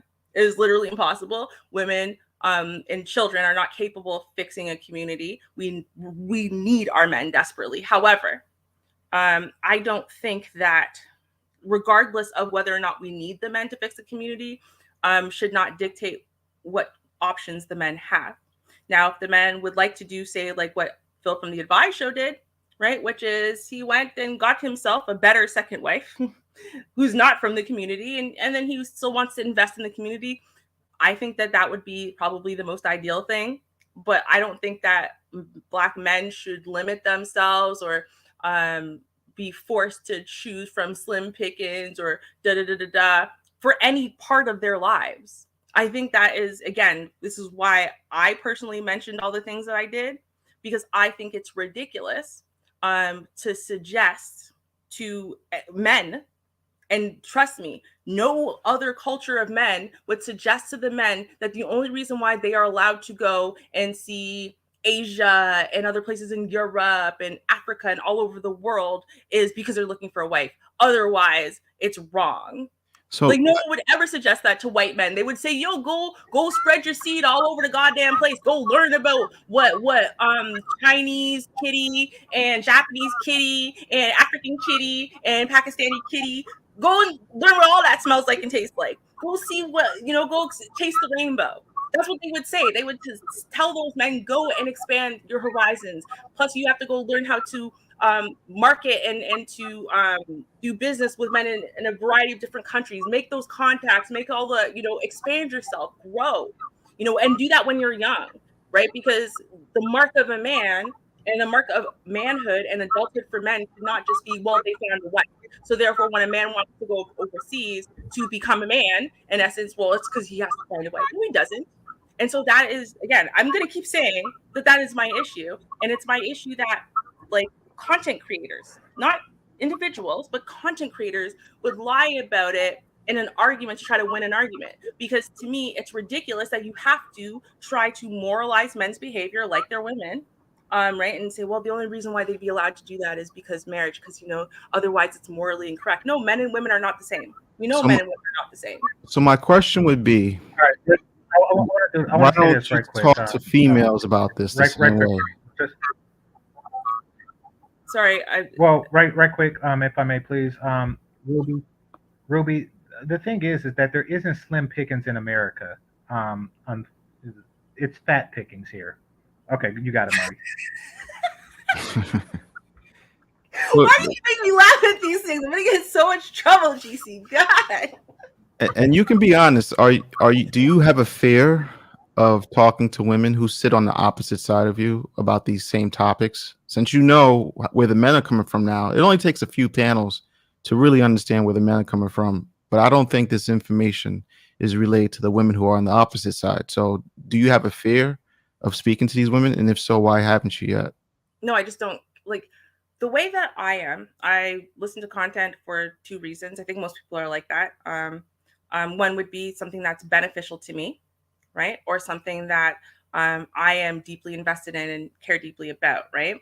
And I in that way I want to support. So, for me, for the majority of the cases, single people cannot teach me how to do better in my marriage. So a lot of the content creators I watch as far as improvement are married, right? Or they're marriage counselors of some sort. Because if I'm going to be consuming content on how to improve myself, it's got to be from a perspective that is beyond what I've achieved, right? Or at least where I'm at, we can commiserate or something. So that's the first thing. The second thing is, though, and it's, I guess, kind of maybe a little bit simplistic, but I don't think women listen. They do not, especially if they can be in mass dogpile, in mass block you and shut you up and da-da-da. I don't think that that's an efficient way to communicate with women. I communicate with women and try to do my work with women and changing the hearts and minds of women and helping women to change and grow and do better for their families, to do better for their children, do better for the men that they're dating or they're married to, in a more direct, boots on the ground kind of way. So, for example, the women's retreats that we've done in several countries around the world, that's one way. And working through the centers where I work with children and young women predominantly, although women in general. But yeah, so that is more so how I think it's for me. Maybe it's a personality thing or whatever, but that's the way I'm more effective with working with women, is more on a one-on-one basis, more boots on the ground, face to face. Let's work. I'm better at that. So that's what I personally do in my real life. But wouldn't the goal be to reach as many people? Because we're only on this planet for a limited time, right? So there's only but so much you can do day by day, one by one, right? What I'm saying is, being as though you're in the space, right? And you're on the male side for right now. What I'm saying is, why isn't that we can't walk and chew gum at the same time? Like, you could still do what you're doing over here, but I do my content. And before there was YouTube, I had my blog, which is why I say it's been like 15, 20 years. where I was writing against feminism in particular. I wasn't advertising it to men. I was advertising it. The large majority of the people who want to consume the content are not women, right? And so at the end of the day, anyone who makes content knows, right? You produce the content, right? But you can't control the audience and make an audience you want to receive it. If they don't want to, they reject it because they only want to be self-affirmed and be told that they're right and da da da da. You can't make them listen to you. This is So what I'm therefore, trying to. I don't try. This is what I'm trying to say. Like, it's all about packaging, right? There's certain people that don't want to buy certain things, but if you package it right, like for instance, like Danica Marie, even now, Pearly things, she was a hot topic like for what, 3 weeks now. Even at some point, Crystalline Karazin, she was on the opposite side and she was talking to her audience because she packaged her message a certain way. So what I'm saying is YouTube has hundreds of millions of people, right? No matter what you put out there, you could put out snails and eating ants. There's an audience for everything. Sorry. Could you go back and talk about Crystalline Karazin? Because as far as I understand who she is a divester who was married to a white man until that marriage failed, who also built a lot of her followers into paying for her, in essence, to just go on vacations to places like Canada so she could lie to them and try to manipulate interracial couples into saying things that she wanted them to say, even though they wouldn't support her narrative. But the point I'm trying to make is that no matter why she did what she did, she packaged her content so it reached the audience she intended for it to reach. So for you, if you're saying, well, they're not going to listen, what I'm saying is if you package it in a way, there is an audience that's willing to listen to what you have to say because YouTube has hundreds of millions of people. So if I wanted to make a YouTube channel about antique watches from the 1800s, there's hundreds of thousands of people who want that content. So the stuff that you're talking about in terms of male and female dynamics from a female point of view, because you're a female, because females say this all the time. Oh, we understand each other. We're a woman. You can't talk to us like that. Only a woman can tell a woman something like that. So we can't necessarily get a whole female following like a female can get a female. No, but I can't either. And that's what I'm saying. No, I'm saying I am not one of those women. There are women who are those women. I'm just not one of them. I've never been one of those women. However, how do you know if you haven't tried? Literally by my human existence for decades on this planet. But YouTube's only been here since 2012. Right, but I have been here since the 80s. So you haven't tried on YouTube. That's what I'm saying. I'm talking about YouTube. Bro, okay, sorry. Let me take that back. Let's put it this way. Everything ain't for everybody, nor can everybody do everything or excel in every way. That is not the way that battles are won. Battles are won by people fully applying themselves to the places that they excel in and that they're going to do best in. And if you have enough people applying themselves fully in the ways that they are best in, that is going to be the best possible end result.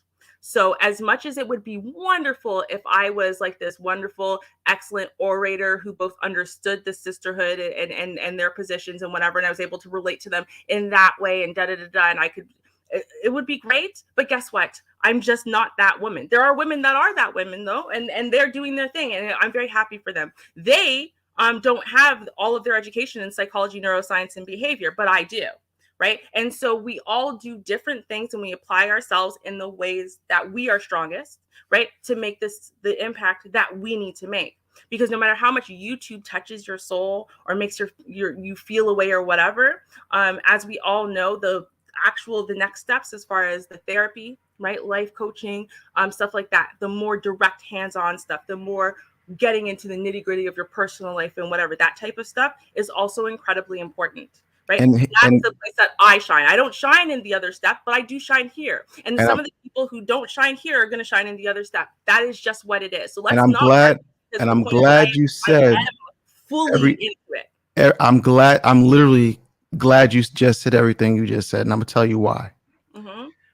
Because it says something where an accomplished PhD psychiatrist cannot even reach the average Black woman. That says something. And I'll leave that right there. Okay. I mean, again, I can't just more on a one-on-one, but again, there's a lot of different, it's just like, for example, it's easier as a woman to communicate with women and to tell women that they should change their behavior significantly in a particular way, and that will be more beneficial for them, right? If those women look at you and don't have a reason to dismiss you, for example, right? So, for example, if you are very beautiful, or if you're light skinned, or if you're rich. There's a whole bunch of different reasons why women dismiss other women, right? And so, like, Danica, for example, she is going to appeal a little bit to women because maybe she has tattoos, she's darker skinned, stuff like that, right? Like, especially in the Black community, those things matter. Because if I say, right, to the average Black woman, well, actually, you know what? If you make the choice every day of your life to submit to your man, right? And let me tell you what submission means, because it is not a lack or a loss of, you being an individual or you having a brain or whatever. That's not how that works at all. In fact, it does give you more power. Here's how that happens. If I do that, they're going to go, you don't know shit, because you're light skinned and you're beautiful and and you've never had to live like normal women, right? And it's so easy for them to do that when it's en masse like this, right? But I'm, again, better at reaching people on an individual, one-on-one basis. I'm better at being able to guide people to get to places mentally and emotionally. And those are walls that they have to get to, and they have to get through, and they have to break down if they're going to make any real change, right? But a lot of times, what they need before they get to someone like me, right, and then I funnel them to someone else from there, right? But what they need before they get to someone like me is someone who's going to shake the shit out of the core of their soul, right? And that might be someone like a Kevin Samuels, who's going to backhand them, but very sweetly, right? Or it might be somebody who's going to come balls to the wall hardcore, right? Or it might be someone who's going to, like, I'm going to say old school Obsidian, right? Like, I mean, there's so many different ways that you might reach somebody, right? And like, all of them are valuable. And if we didn't have all of them, I don't think we're going to be as successful. I want to see us successful, though. I want to see us starting to make real changes, not for the men and not for the women, but for the children coming up. These, like, innocent human beings we keep creating, and then they have to be raised in this bullshit. It breaks my heart, breaks my soul for them. And I, like, again, when I'm talking about, like, the downfalls or the pitfalls or whatever, I think the problem is that a lot of people don't realize that not most people are not talking about the downfalls. And I understand why they're not, right? Because they have the perception that that's all there is out there. So let me show you the good stuff. And I feel like the message has got to come in a more balanced but positive way. Like, I don't think it needs to come in like some negative, broken way. I just think it needs to come in a more balanced but positive way. Like, okay, so you want women from this country. Okay, so here's where you go, and here's what you do if you're looking for the fun time, right? And here's what you do if you're not sure. You might be looking for a fun time, but maybe for it to get more serious. And here's what you do in this country if you're I'm looking for a wife immediately. And here are the cultural things you're going to have to pay attention to. Here's the ways that you can impress mom and dad if you're over here at the marriage side, right? Here are the things that you got to be careful with the law, because, like, yeah, we have the Brittany Griner, like, situation, right? But beyond that, like, do y'all remember it was some politician? It was like 20 years ago. And they got off of a plane or whatever, and they did, like, the peace sign. And I think they were in somewhere in Asia, and in that place in Asia, that's like a curse word. It basically means, like, screw you or something, like, negative, right? Or like my cousin, who has gone and taught at multiple different places, and then she's found out, like, there are things that you don't even realize are illegal or dangerous for you to do until you read the little handbook that they give you. And thank God you read it, because some of it is just normal stuff that we just normally do on a day-to-day basis. So I'm like, just talking to people about that stuff and letting them know how they could be the most successful, and letting them know culturally, hey, these women, other than your dollar and trying to buy your way to stuff, these women would really respect a guy who da da da da da. So Just something for your personal appearance, you know, so like these little things. so I just wanted you to, and you'll see it on the playback. I'll probably chop it up. Mm-hmm. But it was so important 5 minutes ago what I said, because women are supposed to be the more communicative, and the more social of the both male and female, right? So the fact that somebody who's an accomplished psychiatrist with PhDs and papers and, you know, all types of accomplishments in the field specifically of the mind, and that the feral average black woman cannot be reached by even you. So all I'm saying is, and I am not the person to rebuild anything. I've said this before. I'd nuke the place, come back in 100 years, sniff around and nuke it again. So this is not a call to arms to fix shit. I'm not that guy for that. But I just wanted to be clear that if you, as a female who literally went to school to reach people in different types of ways, but I'm not a PhD in psychology. Psychology, you are. And you're saying this woman is unteachable, unreachable.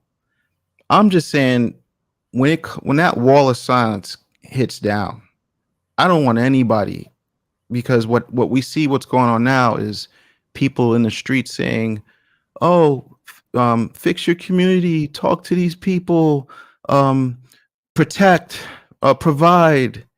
No, because even you can't reach them. So it's, I just want it to be understood that even, because usually women tell you that a woman can tell a woman, you know, to check herself, right?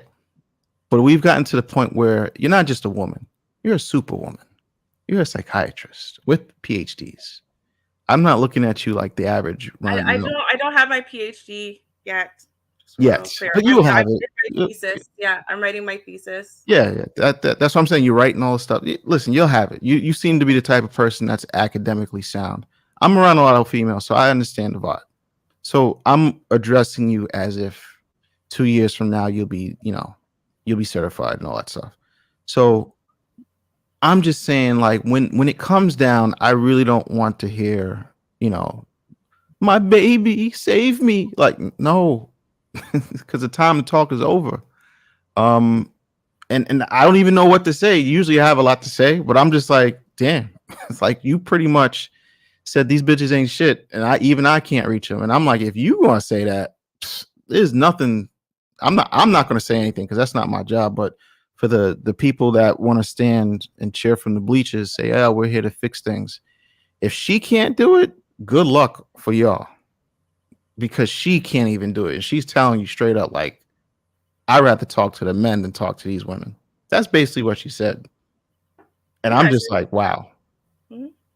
Yeah, no, I mean, and I would rather, now, again, like I said, I do think some of that is my own personal failing. You know, people know I might have some emotional communication limitations. I'm going to be real. But, you know, there is also just the fact that, again, I mean, we know how women work, though, right? Women are social. I mean, humans are social beings, right? But women more so. We literally evolved to be a pack, like at all times, right? Because women, you know, within a society, raising the children and building the cooking and cleaning. So we're used to functioning on this group kind of dynamic. So the problem with that, you know, and with a lot of things we evolved that are no longer useful in today's society, but we still evolved to do them, is that now, first of all, women are not programmed to listen to women. They're not. Once we hit puberty, we are programmed to see other women as competition. Programmed by who? By evolution. How does that work? What do you mean programmed by evolution? Okay.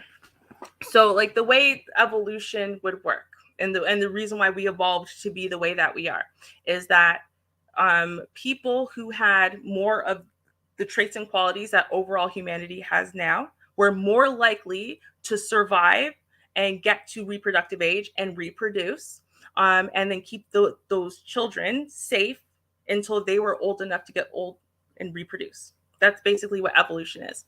So something that would make you more likely to, and your genes more likely to complete that, is going to be passed down across generations, right? And something that makes you less likely to be able to complete that is going to be passed down less. So like small beak, okay, it's a really easy, just because evolution normally goes, it's like happens in little pieces over time. But like you could look up the Galapagos finches, because it's something that happened very rapidly because of an extreme drought in Australia, with the finches, the Galapagos finches. And so these finches, you know, the ones that had the smaller beaks were the ones that tended to reproduce, right? Because it was easier for them to get into the little holes inside of trees and get food and be able to also get that food and bring it to their babies and whatever. The ones with the bigger beaks had a harder time. So, you know, even though one in, let's say, 100 would be born with bigger beaks, then it would be 1 in 1,000, 1 in 10,000, whatever. Well, what ended up happening is there was this horrible drought. And literally in just a few generations, the Galapagos finches went from being predominantly with really tiny beaks to very large beaks, because only the ones with really large beaks now were able to crack open shells, something they didn't used to have to do before the drought, but now is basically the only way they were going to get food. So, you know, all of a sudden now the only finches that were really living were the ones who had these giant beaks. So over a few generations now, the majority of the finches that are around to survive and reproduce also have a large beak. Well, so it's kind of like that. well, Like this is where I'll bite back on that theory. Mm-hmm. And I'll tell you why. It's because the Galapagos finches, if hopefully I'm saying that right. Mm-hmm. If we're going to do a direct comparison on the American black woman, you guys are not living in a desert drought, and you guys are not segregated. Segregation ended 50 years ago. In a lot of cases, you just live in a town over, or two from white folks, and they seem to get it right. Everything considered to be equal. So you have a situation where you have the women who live in the ghettos behaving the exact same way and making the exact same choices as women that go to college. So if we're gonna say this great escape and this great drought happened, it's not really true. It's basically what happened is niggas is gonna eat chicken and bitches is lazy. So you're misunderstanding what I meant. Human beings stopped evolving 10,000 years ago. Like we that's not what I'm. Wait, but hold on. But human beings stopped evolving back when we got to hunter-gatherer societies, because society became very stable. And so the things that would have made people certain traits die out and what that stopped happening. So as a result, now when you see major differences in different societies or whatever, that's not from evolution. That is from socialization, right? Well, you said evolution. Right. I did say something about evolution, right? But no, you said we've evolved in a different way. Then I said, how? And you said, oh, the Galapagos finches evolved. We could play it back. Right. Women evolved. Now, how do you evolve without the men not evolving as well? No, men also did evolve. But again, the evolution part of it, right? Where, for example, men are very good at dead reckoning. Men evolved that 10,000 years ago in hunter-gatherer societies, right? So men are still much better at directions than women are. They're very, very good. You could take them down the craziest route and then say, okay, now walk straight home. And they're very good at just being able to walk straight home. In the last 50 years, how have women evolved where men haven't? Right, but no one's evolved in the last 50 years. Is the point. That's what I'm saying. So what I'm saying, this is what my point I'm trying to make. The women have made a drastic change. Yeah, but they haven't evolved. I know that. And they actually devolved. That's my point. No one's devolved or evolved. No. Listen to what I'm saying. You gotta hear what I'm saying. Their behavior, I'm not saying physically, their behavior has devolved, whereas every other woman that lives in the same country, in the same state, and in some cases the same neighborhood hasn't. So to use this specific instance where these animals were at the brink of death, that is not what's happening in your community. But the problem is what you're doing is you're taking one part that I was referring to, which has to do with how women evolved to be social creatures and also to be in competition with one another once we hit puberty. And you are trying to over apply that to everything else, which all I said was about women evolved to see each other as competition, not as help, not as a source of help, but as a source of competition for mates. But From the time, what I'm trying to say okay, is that no, but what you're trying to do from there let is me say what I'm that trying to do same though. thing other than what I just said. It only means what I just said. But Now, I could let me try say what to I'm make trying the to say point that though. I was making. Well, the thing is, though, is I haven't gotten to make my point because you're trying to make what I said about evolution mean something it didn't mean. No, Which but at the I'm end of saying the let day, me say what I'm trying to say though. okay, go ahead. What I'm trying to say is this: Hmm. is that we're trying to use all these grand excuses to justify bad behavior. Except I'm not, but you won't let Wait, me finish the let point. me No, just because finish. because now what you want to I do didn't even get a is chance try to to make finish. no, because I didn't get a chance to finish. But You you have to told me to go remember. ahead, so I was trying to finish my point. Yeah, but see, if you're gonna say that, then I'm gonna say, well, no, then it's actually very important But that you I'm allow just saying me you to still gotta let actually me make the point finish that I my was point. making. Well, no, because you're gonna make a point about a point I never got I to didn't even make. finish making the point. How you know what I was gonna say? Right. Because you started off by making a point about the But point you never I like to didn't make finish the point I because you was making unless you know how to and I read didn't finish the minds. point I was making. But you told me to go make a point and I This started. whole thing is an interruption of a point that I was making. But you So then told if me you're to go gonna make make my a point, point, so I started to so if make you're my gonna make point, and a then you point, cut me so off. if you're gonna right, but if you're gonna make a point about the point I was making, you have to allow me to make the point. If you want me to pause to try to clarify for you what I mean by the word evolution, for example, I have no problem pausing to explain an individual word. However, that's not the point that I was making, and you didn't allow me to make the point. So you can't then make a point about the point because I never got to make the point. No, you're confusing. At all that stuff that happened before is already in the trash. 2 minutes ago, I said, "Hey, let me finish making a point." You at that point, you could have said, "No, let me finish." I would say, "Cool," but you said, "Okay, make Okay, your well now point." I'm saying no. Okay. Okay, go ahead, go ahead. I'm just saying I was in the middle of making a point, and you're fighting against something I didn't finish. So, but go Right. ahead. Because you're talking about something I didn't finish. So then again, it just makes more sense that I get to actually Well, make my point somebody's first. got to go. So go ahead. Perfect. So as I was saying, women evolved to see each other as a competition for mates from the time we hit puberty. And we see all women, whether it's our mothers, our aunties, or this or that, doesn't matter. They're women and reproductive. We see them as competition for mates. And we evolved to see that. Now, why is that a problem? That is a particular problem when you have a culture, right, or a group that does not function the way evolution assumes you would be functioning, right? And so, for example, what are you supposed to do? Well, you're supposed to have this competition for mates when you're much younger, right? And then you get your mate, and then you reproduce with that mate, and now you switch over from needing to find mates because you already have a mate, right? From needing to make the best offspring because you've already made offspring. And now it's all about you rearing that offspring so that offspring could be good and can win in the race of the survival of the fittest, right? Well, that would only work if you or whoever's raising you or the people who raise, if everybody's doing what they're supposed to do, which is what? To find a mate, settle down with that mate, reproduce with that mate, right? And shift focus.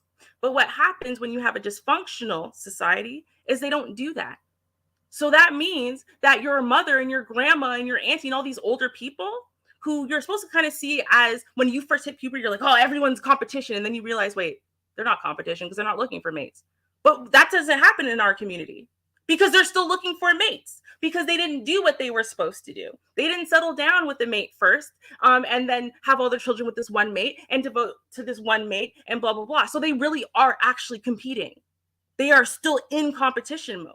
So you don't have women who are there as guidance. Not really, because they're still competing for mates, which is not supposed to happen. So Well, from both sides of this, then what you have is a whole bunch of dysfunctional female to female relationships. So we do not trust women. We do not listen to women, nor should we, because the truth is the majority of those female to female relationships are in fact going to give you bad advice. Well, I'm And going then to they make give this. bad advice because they want you to fail in the competition because they need to succeed because they still don't have a mate. Well, here's the thing. I'm going to make this real simple. You don't have a bad society, because usually when women make bad choices, now it's society's problem. When men make bad choices, it's their individual self. So what you just have bad women. Part of society. There's no evolution. There's no drought that happened to make y'all be this way. A lot of women just lazy and just don't want to do the work. And we try to overcomplicate things to make it seem like it's something else. And it really isn't. It's basically women don't want to do the work. They're lazy. They're subsidized by the government. And what I'm saying is this: I don't care whether you want to do the work or not. I'm just telling you the rock is coming downhill. I'm pointing at it. Now, whether you choose to move out the way, that's on you. You could sit here and argue about evolution and the Galapagos birds and what's coming down. Listen, I'm making it very simple. A lot of women can't even talk to women. And that's the point I made to you a half hour ago. I haven't said much. I said, for you to be basically a PhD, and you've been doing this for years, and I asked you, there's a reason why I asked certain questions. And I said, hey, how come you don't talk to the females? And it really basically came down to, these bitches don't listen to shit. Even I can't get through. So what I'm saying to you, I'm just trying to put you in the frame. You're dismissing me in the same way, despite all of my education and my specialty. What I'm saying, dismissing me in the same way. So I'm not dismissing you. What I'm saying is this: I'm trying to put you. Work well on this. Trying to put you in the mind frame. Trying really hard to prove your point instead of actually to. No, it's really easy to prove my point. It's really easy and simple. I don't have to go through evolutions to do this. This is what I'm saying. See, that's I'm just trying to put you in the mind frame of the average man, not even the high value man, who's looking at this from the outside. You went 45 minutes explaining evolution, and I'm like, look, the bitches is just lazy and they don't want to do it. They don't want to work out. They don't want to be friendly. They don't want to learn how to cook. That is not society's problem. This is no drought that happened in the hood that made people not know how to cook. Because, in the 70s, everybody knew how to cook. Everybody was fit, friendly, and feminine. So basically, you just have lazy people that you can't talk to. And that's why shit is fucked up. And you don't have lazy men. Are part of a society. You don't have lazy men because we're out here marrying people that aren't lazy. So it can be done. Just because I use the word society and you're misunderstanding what it means in the context I used it. No, society means the group. Personal responsibility means the individual. So everything that you said explored the responsibility to the group. We have society that went bad. I'm saying no. I'm saying you have people, individuals that make. So, because what you're trying to do is almost like, oh, well, she made bad choices because of some outside influence. And that's not the case. Because if you talk to any woman walking the street now, they say, you can't tell me, my body, my choice. I'm my own boss, bitch. You can't tell me shit. Matter of fact, you even said you can't even tell these individual women shit. That's why you don't even talk to them. And I'm just giving you from my perspective. But you're not listening either. So this is easy. This is not hard. You're still proving why it is that overall, this is why it works better when I'm doing one-on-one information and I'm leading people for them to lead themselves to the reality of what I'm saying and just how it applies in their own lives instead of just telling people on a greater scale what it is. Because it's very difficult for people to process and understand. So they keep trying to apply it to like their layman's terms and to their layman's understanding of certain things. So you go to church or no? No. Do you know people that go to church? Yeah. Okay. There's a reason why people go to a group setting on Sundays, because the pastor doesn't have the time to individually go to everybody's house on Sundays. Doesn't it make more sense to have people on the same page in the same building and you can talk to them at the same time? And what you said, I can't do that because these bitches ain't going to listen. There, I made it just simple. It's easy. It's not that complicated. Boom. What I said was that you having church on Sundays and you speaking to that large group. It's an analogy. It's not that complicated. No, it's not that complicated. So it shouldn't be that hard to hear me out. Is that group and that 1 hour and that preaching is not personalized. We don't have to overanalyze this. This is a very simple analogy. For people who don't require any type of personalization because they're already on board, it's perfectly fine. But for people who are not on board, because you know what, they have a lot of roadblocks, they have a lot of issues, they have a lot of individualized pain. You think every guy you speak to here is on the same page? No. That group setting that they have on Sundays is Wait, not. hold up. You think every man that you speak to that you say is easy to talk to is everybody's on the same page? You just had Game Changer argue with this guy for an hour talking about lying. We're not on the same page. So if you're going to use the excuse like everybody has to be on the stage, that's not the case. No, what I literally said to you is actually the difficulty I have with trying to speak to women is the same difficulty I have with trying to speak to men. And that's why I personally am more effective at dealing with people on one-to-one basis. And you are literally illustrating why it is that my particular set of skills and how I'm best is not in this particular setting. You are illustrating it. No, because I don't need your assistance understanding certain things. You are trying to say that I have the specialized skill and this knowledge base and whatever, but yet when I'm trying to tell you about it, you are trying to negate it. So now you're saying men is as difficult as women. Now you're changing it. You're saying men, the people that you're talking to every other night, is just as difficult as women that you don't want to talk to at all. That's what you're saying now? I'm literally saying that you right now are illustrating why it is that my knowledge base and my set of skills does not work well. Do I represent every man now? Setting. So I represent every man that you're going to speak to in the future. Representing. I'm one person. I'm an individual, and that's my point. Right. You're trying to make the individual the group. I'm trying to tell you it's individual people that are fucked up, not the group. Right. And yet, how women do. Y'all try to make it everybody's responsibility. I make it to the individual. It's not everybody's the same. See, the problem is though, right? Is no one said that, and the fact you that just you said doing this is kind of weird. When you rewind the tape, you just made me. Okay. You said you're the reason. You represent everybody I'm going to speak to in the future. That's why I asked you. Yeah, you are illustrating the difficulty. Right. That's what I'm saying. Now you're saying my behavior is to the group. What I'm telling you, I'm one person. And if that's the case, how come you don't talk to females like that? You said you only talk to one person because you can do a better job.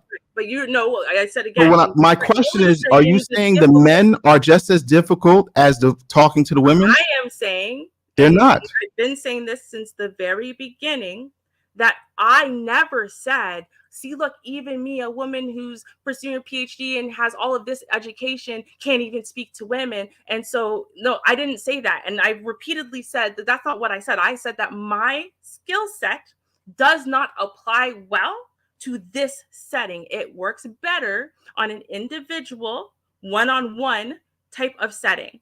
So why talk to men at all? If we're just as difficult to talk to as the women, then why are you talking to men at all? How? I'm sorry. Do you hear me? You just said your skill set doesn't apply to YouTube and groups. What I'm saying is, why talk to men at all then?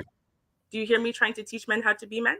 No, what I'm saying is you're on the male side of content. And my original question was, if we go back, you rewind the tape and see everything I asked you was clear.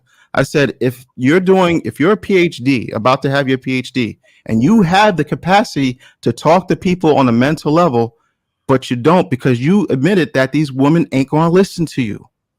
That's what you said. We can rewind the tape. I said you tried to take what I said, which I've repeated now about 50 times. Well, I can't wait to rewind this back. It means something that it didn't mean, which is fine. I'm just saying at the end of the day, because you said, well, why aren't you doing this? I said, listen, for me and my skill set in particular, this is not the most effective way that I can use my skill set and my knowledge in psychology to help people individually. It's not. However, that's not what we are. We're not a therapy show, right? We have discussions. But you don't even have discussions with women. That's my point. You're not listening. We do when they come. It's not our fault they don't come. We don't exclude women. They just. What I'm saying is when you post content and you do the titles, you know certain titles draw in a certain crowd, just like the one you put tonight. If you put a different title to talk about women's issues, maybe more women would come to the channel. So what I'm saying is you're directing the content towards men. And I don't have a problem with that. My point that I'm trying to make is it's very ironic that someone who is a studied person in the mind, who's about to get their PhD in psychology, can't even talk to her own gender because they ain't going to listen. That's my point. It's as simple as that.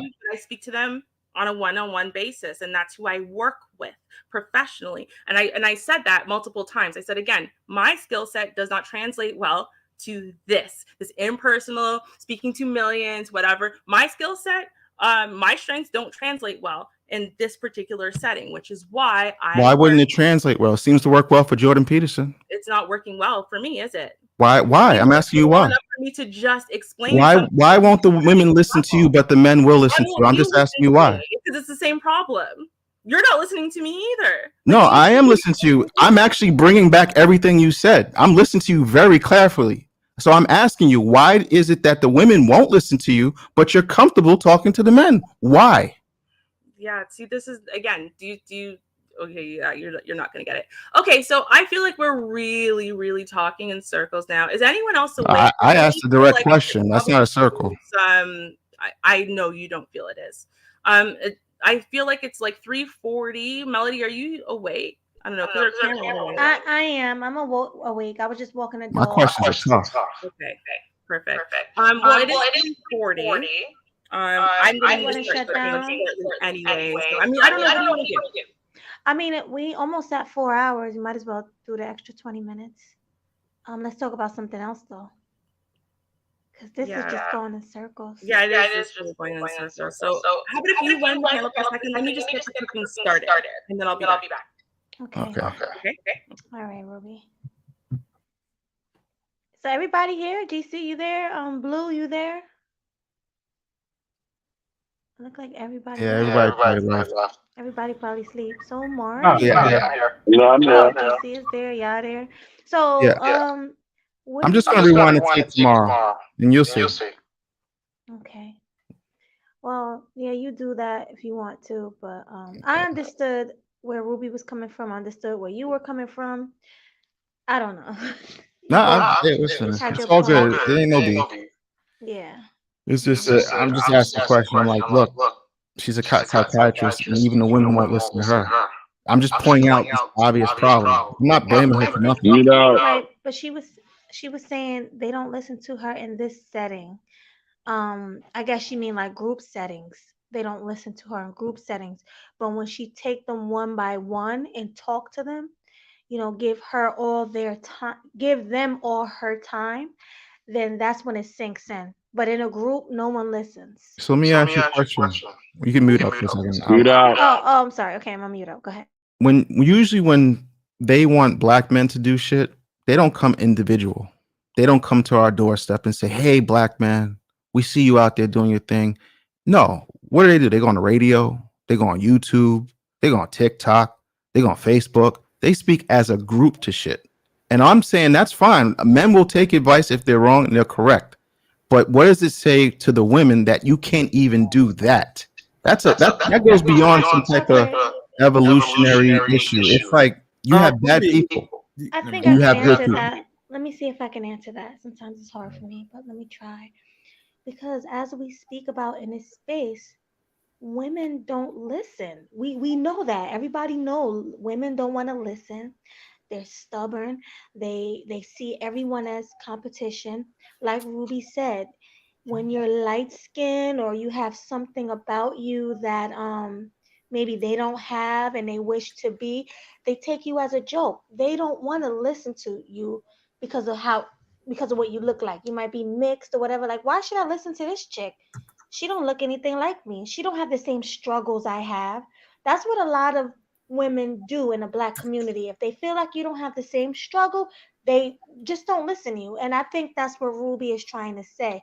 It's hard for her to reach everybody in a group setting because they're gonna look at her like, well, then why should I listen to your light high yellow eyes? No, I get that part. I do get that part. The only thing I'm doing, I'm pointing out something. I'm not necessarily trying to chastise her, be like, why won't you talk to these women? I'm just making the point that somebody who's very intelligent and they're specifically attuned to talking to people because they're a psychiatrist. So you know things through years and years of study of the mind.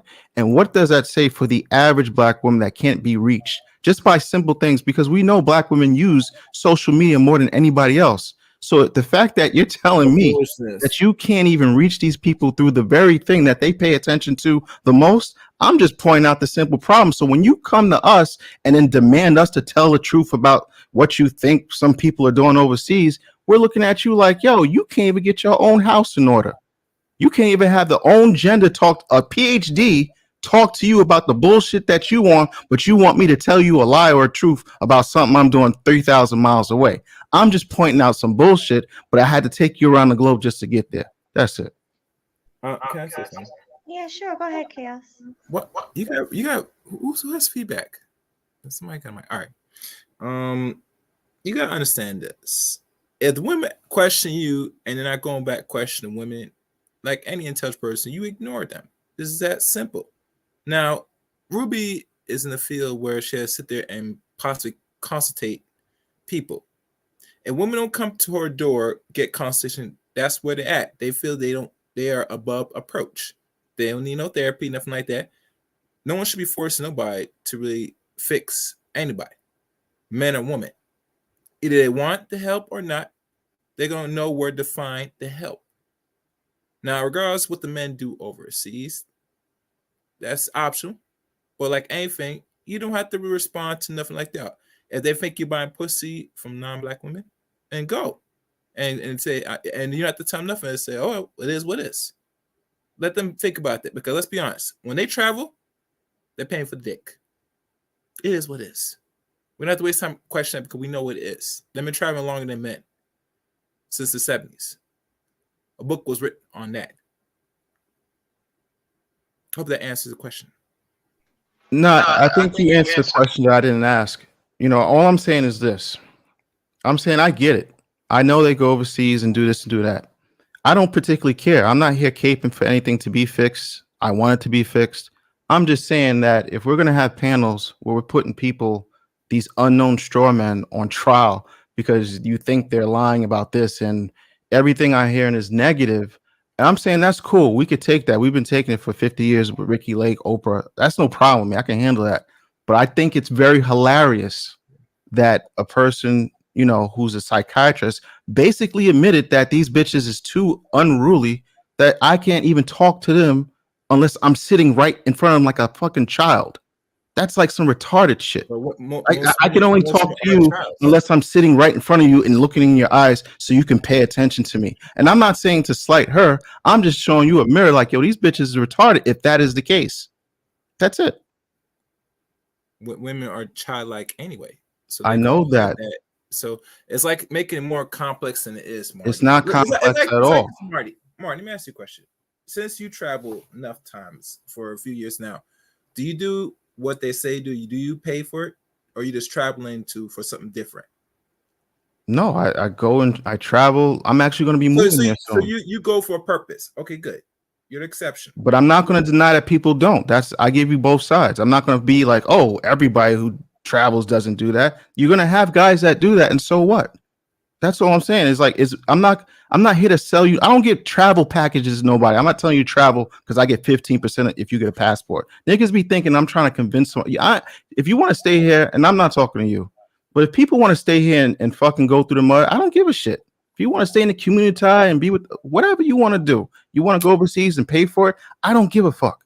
I'm just saying, like, I just find it very funny that people who pride themselves on communication cannot be communicated to, but then they have little shows about interrogating other people in the male space. And I'm not directing that towards her. I'm just trying to get her to look at it from a male point of view, because we're looking at you like, yo, you can't even talk to your own people about your own fuck shit. But I made my money. I don't have any children out here. I don't beat anybody up. So if I want to go overseas, why are you stressed about it?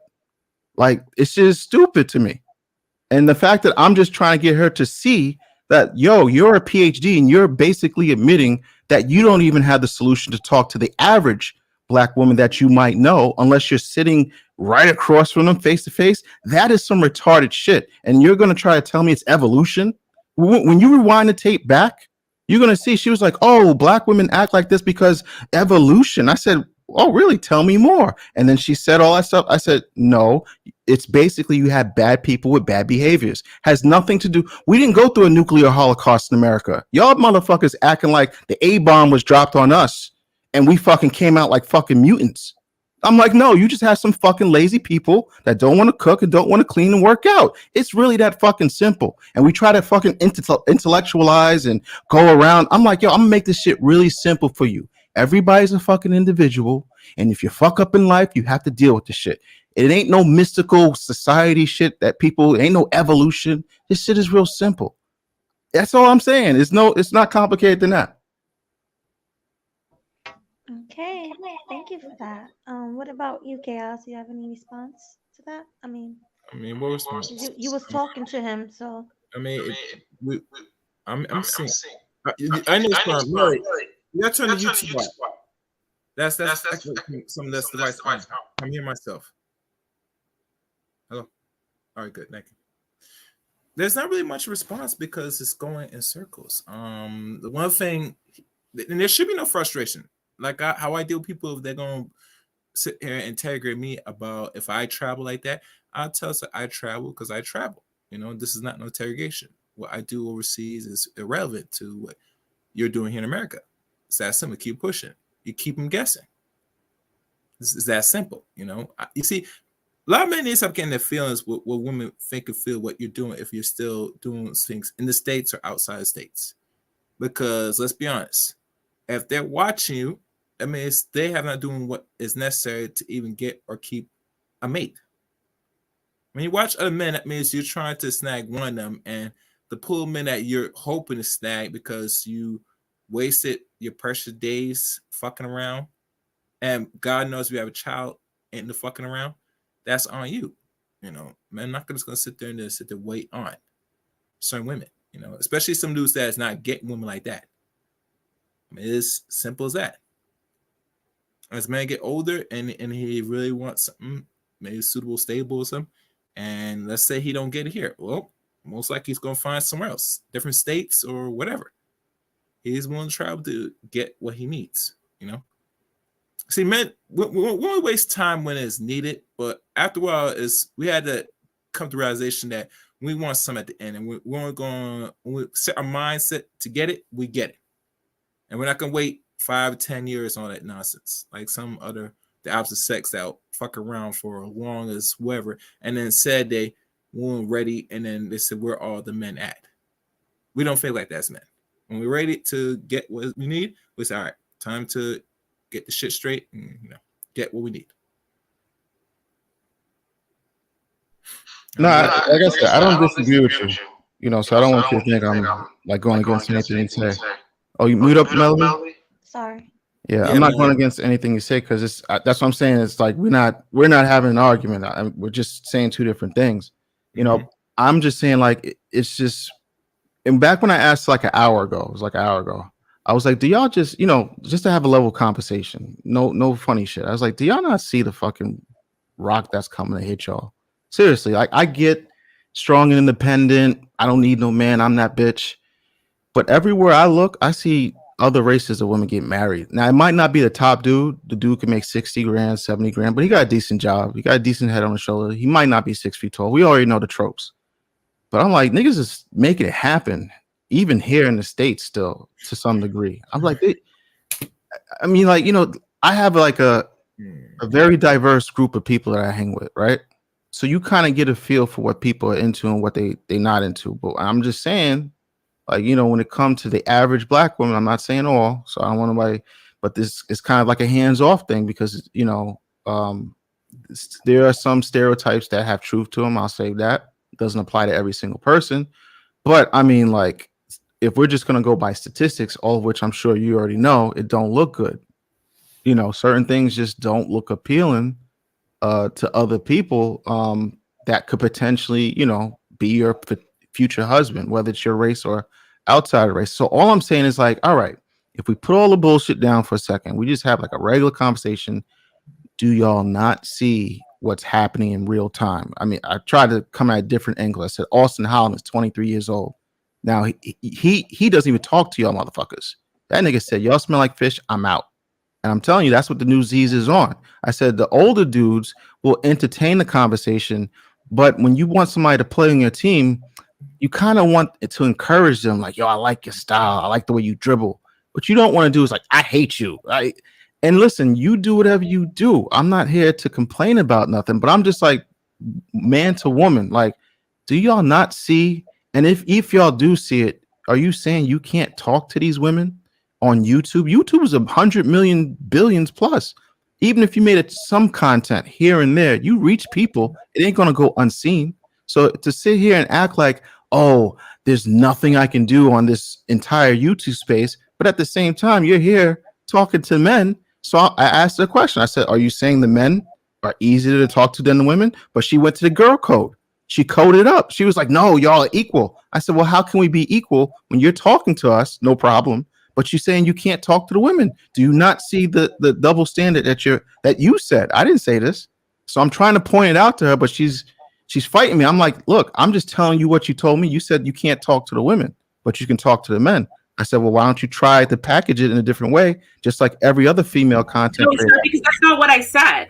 Because first, to begin with, actually, even before you and I got into this discussion, Melody actually asked earlier. And I'll rewind the tape. I'll cut it up and rewind it tomorrow. Trust me, I will. Let me finish my point now. Okay, go ahead. So Melody asked me earlier, and I said, I tend to listen to content when I'm listening to content, when I'm subscribed to people. I listen to content for two reasons. Either because it's beneficial to me, which would therefore be people who are married long time, because otherwise you don't have much you can really help me, and I'm not in the dating sphere to need dating advice or that level of thought, right? Or people who can bring me up in some other type of way, right? Mentally, as far as like research, knowledge, stuff like that, right? That's why I personally listen to content, period. So I already said that. I said I don't listen to any content that, in my opinion, is just going to be harmful towards me as an individual, as a woman, as a wife, whatever. I don't listen to the sisterhood or to their channels, period. I don't let any of that toxic bull come near my brain, near my behavior, near my household in any way, shape, or form, because it's toxic. And what I'm not going to do is allow toxic bullshit from YouTube to come and affect my behavior, my thoughts, my feelings, or my life in any significant way. That's A. And B, that the reason why I am in the men's side still, it's not why I got here, but why I'm still here, is because I care more about men's rights and men's issues than I do about even tearing down feminism per se, although that's why I started off on the internet, was tearing down fourth wave feminism and pointing out all of the inconsistencies and bullshit from fourth wave feminism. But the point is the reason why I'm here is because I care about the men's rights. I care about men's issues. And you know what? I listen to the men's content. I listen to the men's issues. And it's the only thing I do critique, because I critique or I point out where I see a hole, I see a fallacy, whatever, because I actually want the men's arguments to get better. I want the men's arguments to get stronger. I want the men to even hear how a woman like me will see that argument, so that way they can make it even better and stronger next time, because I actually want the men's arguments to be better every day. And for the women's arguments, I don't want them to get better. I don't want them to be better. I don't want them to win, because I think by and large, the sisterhood arguments are incredibly toxic and are not going to help women or men or children or families or Blackness in general. So therefore, I don't listen to them, nor do I critique them, nor do I point out anything on their side that might actually help them make a better argument next time. I do with the men's side, though, because I actually care about this, and it's the side that I support. And that's the way I see things, and that's the way I support things. You might not be like that. I just happen to be. That's what it is. So. And I understand that. And I'll say one thing, like when you said you don't listen to what you consider to be toxic, and that's the fatal flaw in which you make, and I'll explain it. That's like me not paying attention to news showing me that there's a war going in Ukraine, and I'm going to tell somebody I'm going to travel over there because I heard they have pretty buildings and nice women. See, sometimes paying attention to what's going on around you is actually going to keep you alive and keep society going. So you might want to see what these crazy people are talking about, so when you go to the rally, you don't get run over by the car of some crazy person that posted online, hey, I'm going to run these people over. I guess, women like to go in their own bag, and they get into echo chambers because you only want to be around good, positive stuff that makes you feel good. But the difference between men and women, it's okay for us to be told we ain't shit, but we don't take it to heart. But it's like, all right, I know how you feel, so I know how to move when I get around you. But if I'm just going to take the world as on surface and everything's positive and I can't take anything negative, you know what that makes you? That makes you eventually weak. And makes you soft, because steel sharpens steel. I know you heard that before, but if you're sharpening steel on a pillow, that steel is never going to get sharper. So if you really want to evolve your arguments for both sides, or in general, you have to pay attention to the left and to the right. That's why you have an independent party and you have a Republican Democrat.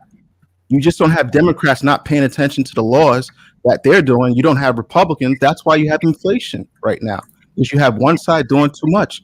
And that's why your life is getting crazy right now. See, I'm glad you said that, because I just broke it down in a simple way that everybody here should be able to understand. And I'm not even trying to be like smart with it. I'm just saying, like, yo, you got to pay attention to your friends and your frenemies. Yeah, and I totally hear you on that, right? However, again, and this is what it comes down to, right? I get it. I get what you're saying. However, in the same way that you can't just, as a man, right? You're not going to just listen to male content creators. You're not going to just listen to people who are going to tell you what you want to hear and so on and so forth. I for sure am not venturing over to that side. That's going to tell me, even the places in the ways I know that I'm wrong, or I'm weak, or I need improvement, are going to tell me that I'm crazy for thinking that way. Because again, women, right? And we've proven this through research, are more naive, they're more gullible, they're more malleable that way. We are women are very sensitive to messages, and like that comfort zone that tells you you're not wrong, it's everyone's fault but your own. Come sit over here, girl, don't worry about it, I got your back. Right now, here's the thing, I don't think I'm a weak person. However, with that being said, it could happen. I'm much happier, right, being somewhere, first of all, that, and the reason why I got to this space in particular, is because 6, 7, 8 years ago, it was literally all about facts over feelings. If you didn't have research, if you didn't have like literally like the research and you had to provide the link and stuff, if you didn't have research to back up your opinion didn't matter. That's why I was here, because that's where I was coming from. I was coming from heavy research background, heavy research information, and that's the level of debate and discussion I wanted to be at. When I was currently on medical leave at that time, I couldn't go to school. I was feeling bored. Like my brain was like deteriorating. And then I found this space, right? I found BGS Edmore. That's the channel I found. And that's where everyone was at, right? A bunch of people who wanted to just have discussion. So I didn't even initially come to the space to specifically, I didn't even really know what the space was, right? It was just about the method and mode of discussion. We have to come based on facts. You have to come based on research. You have to come and make a good argument. You can't just sit there and talk about your feelings or your opinions and blah, blah, blah, and no echo chambery bullshit. As long as it's an echo chamber, you're right, and da, da, da. So that's what brought me to this space many, many moons ago. And the way that, again, I work best, and I find it most pleasing to have discussions in that light period. The people I find that are still more likely than others to do discussion in that way is this space. This space will bring up what the other side's saying, though.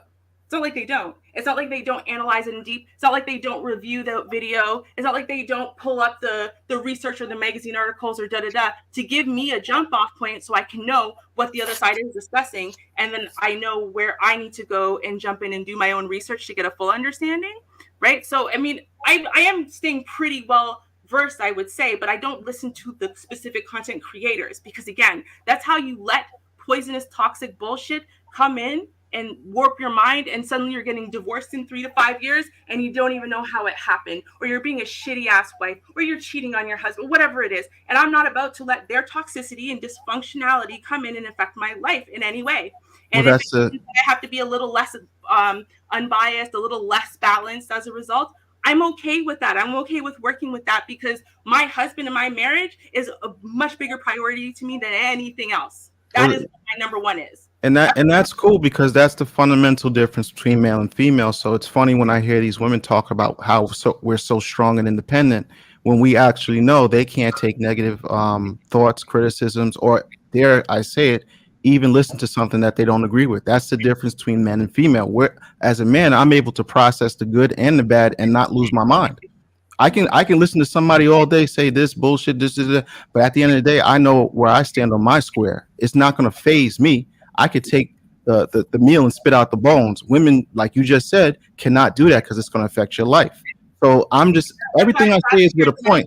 So just understand, everything I say was a point, and the point that I was trying to break out, what you just did for me, was that if you get some negative information by listening to these females, it could potentially ruin your life, your marriage. And that's why I said what I said, because now Women are definitely weaker in the mental stability part because you just laid it out. You was like, yo, I can't take it. And I'm not disparaging you because of that. It's actually something that I already know, but you basically just laid it out. So that's what I'm saying. It's like, except for one thing, in your perception, right? When you just broke down the analysis, what you failed to really account for is the fact that the space that I choose to be in on a regular basis is the space that on a very regular basis criticizes me, keeps me on my toes, holds me accountable 24/7 places I wouldn't think to hold myself accountable, and therefore makes me constantly aware of my shortcomings as a woman, as an individual, as a wife. And so therefore all these places, the needs improvement kind of areas, right? Which is very different than going in the opposite direction where you're in an echo chamber that constantly tells you that you're right. I'm not in a space that constantly tells me I'm right in any way. Actually, if anything, I'm in a space that constantly, whether it's directly or indirectly, tells me I'm very wrong all of the time. right. So So when I go over there and I listen to their content and I know what they're talking about, guess what I'm listening to? I'm listening to also that I'm constantly wrong. And guess what? When I'm over in this area, I also have people that say that I'm wrong and hate me too. So what I'm saying, the difference between men and female doesn't change to what I said 5 minutes ago. Men were able to take the good with the bad, spit out the bones, and life goes on as normal. You as a female, you as a psychiatrist with a PhD that's going to happen very soon, even you, one, can't talk to the females, your same gender. Two, can't even listen to other videos. Why? Because it would destroy your life. And that's the difference between male and female. No, because you know what, listen, respectfully, boom. Whether regardless of gender, respectfully, Easy. sir, and I'm just going to tell you this, right? Is anybody who has something worth losing, right, and something worth fighting for is not going to allow their brain to constantly be permeated by negative, toxic junk. In fact, it's I don't have nothing to lose. It's very good wisdom. It's very good wisdom from both males and women and from females in general, right? To keep yourself, your life, your family away from that type of negative, toxic environment. And I can handle it. I'm a man. I can handle that. It's no problem. You know what the problem no is? Problem. Everyone can handle everything until they can't. And I so can handle it all. Right. It's all good. Trust me. Everything until they can't. So that's just the way that is. Now, if you don't want to adhere to that wisdom that many men have women are on antidepressants, not men. What are you talking about? You're a psychiatrist. You know this. They keep themselves from. Women are the one on drinking box wine with cats on antidepressants, not men. Y'all can't handle this. We good. They keep themselves away from lazy individuals who are unmotivated. They keep themselves away from people who are horrible with their money and irresponsible. They keep themselves away from unmotivated ain't shit folks. But wait a second. Let's back up a second. You can admit the truth is women are the ones on antidepressants who actually can't handle it. It's not the men that can't handle the mental stress. We good. We're actually built for that. It's y'all that can't handle it because you're a psychiatrist. You have the numbers of prescriptions prescribed every year to these women that can't handle life. The argument that you're making is actually against a big so you're saying I'm lying now that women are women are not on antidepressants way more than men? Is that a lie?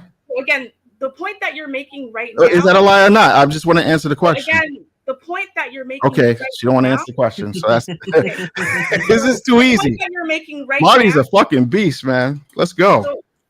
So the point that you're making right now, though, and I don't think y'all think about this when you do it, is not really working well when we talk about, for example, the seriously increased rate of suicide in men, right? Yeah, men are getting suicide, yeah. But not as much as women. Women are on antidepressants like fucking Tic Tacs. Stop the cap. Right, but sorry, wait. What's cap not now? Women? Sorry, what's not as much as women? Women are depressed and on antidepressants like TikToks in 2022. Stop the freaking cap. Right. You know So it. You're a psychiatrist. Come on now. Do they prevent people from killing themselves? And is it a bad thing that women are on antidepressants, right? Or is it showing that women are weak, that they're on antidepressants, despite the fact that they're on antidepressants, therefore they kill themselves less? Men depressants, and that's why they kill themselves at 3, 4 times, 10 times the rate. I mean, I'm just saying at the end of the day, it's not a great argument. And this is It's why a perfect argument. You're basically, you even said it yourself. If you take any negative energy, your whole life would fall apart. You admitted it. What are you talking about? Are you a Pisces? Doesn't matter if I'm a Pisces or if I'm German. What I'm saying is you admitted if you get negative energy, it would ruin your life. It would ruin your marriage. That's what you said. Explained a lot. Thank Well, you. I'm saying that's why men and women are different. We can handle it. You can't. It's okay though. You're a woman. It's okay to be a woman. Undefeated. It's okay to be a woman. You don't have to be strong and independent here. It's not that kind of show. It's okay. Amazing. I'm not It's all good. standing in my kitchen. It's okay to be vulnerable. This is amazing. You got that Western energy. I get it. This is why niggas is traveling. This is why they do it. Relax. You're a woman. I get it. There's no shame in that. You're good. You guys are right. He does need the win. Okay, you're right. No, I'm saying it's not about a win. I'm just saying I know you're a woman. I'm not trying to tell you aren't. You're weaker. Mentally, you're not as strong as a man. It's okay. It's okay to point these things out. It's not like I'm talking bad on you. If I arm wrestle you, I'm telling you I would beat you. That's not me downing you. What you do is you take what I actually said and then bastardize it and try to make it mean something. No, that's your emotions. That's your emotions. That's not me. That's my emotions. That's your emotions talking. Because I'm smiling. I'm not mad at you. I'm just saying you're a woman. It's okay. And I'm mad. You're mad because you're a woman, but it's okay. Relax. I'm mad. You'll be a woman tomorrow and the next day. It's okay. Okay. I'm mad. I understand. Oh, this is gonna be good. I can't wait to cut this up. This is gonna be great. Yeah. This is gonna be great. No, but there's some things you said you completely forgot you said, and I'm gonna be like, I'm gonna point it out. You said this right here. You said this right here. You know what? Since you know all these people who've known me for 7 years, you can ask them. I don't actually forget anything that I've said. Okay. So, yeah. When I point it out tomorrow, don't be like, oops, I'm sorry. I probably won't see whatever you're talking about. No, I'm gonna tag you. I'm gonna tag you. No, I'm sure you will. I just don't have time. Now somebody will tell you. I barely have time for this. Somebody's gonna tell you. Don't worry. They'll be coming. I'm sure someone will eventually. Probably you next week. Yeah, I'll be back. Listen, it's no beef. We're just having a heated discussion. I don't get emotional like that. Like, oh, I'm mad at you. It's not the case. Oh, it's not the case. You know, it's all good. Ain't no beef. I hope people don't think it's beef. Nah, this is how Marty talks. You know. Okay. But yo, it's good discussion though. Like, yo, you're a woman. We've come to that consensus. Women are weaker than men, both physically and mentally. That's okay. Y'all stronger in other areas. That's okay. Men are weaker in communication. That's why I got on you, because you all communicate better. Wait, I have a question. Yeah, go ahead. You said women are weaker physically and mentally, but they're stronger in other areas. So what other areas are they stronger in? They pass on the culture. Men don't do a good job at that at all. We facilitate the physical infrastructure of culture. You actually pass the culture on. That's why it's so important to have unison families, like nuclear families. So the fact that y'all don't have the families, this is why most women are going crazy today, because y'all don't have no direction. Y'all need direction. You see what I'm saying? Now, every time I say, oh, y'all need direction, now it's toxic. Oh, you're trying to control me. But guess what?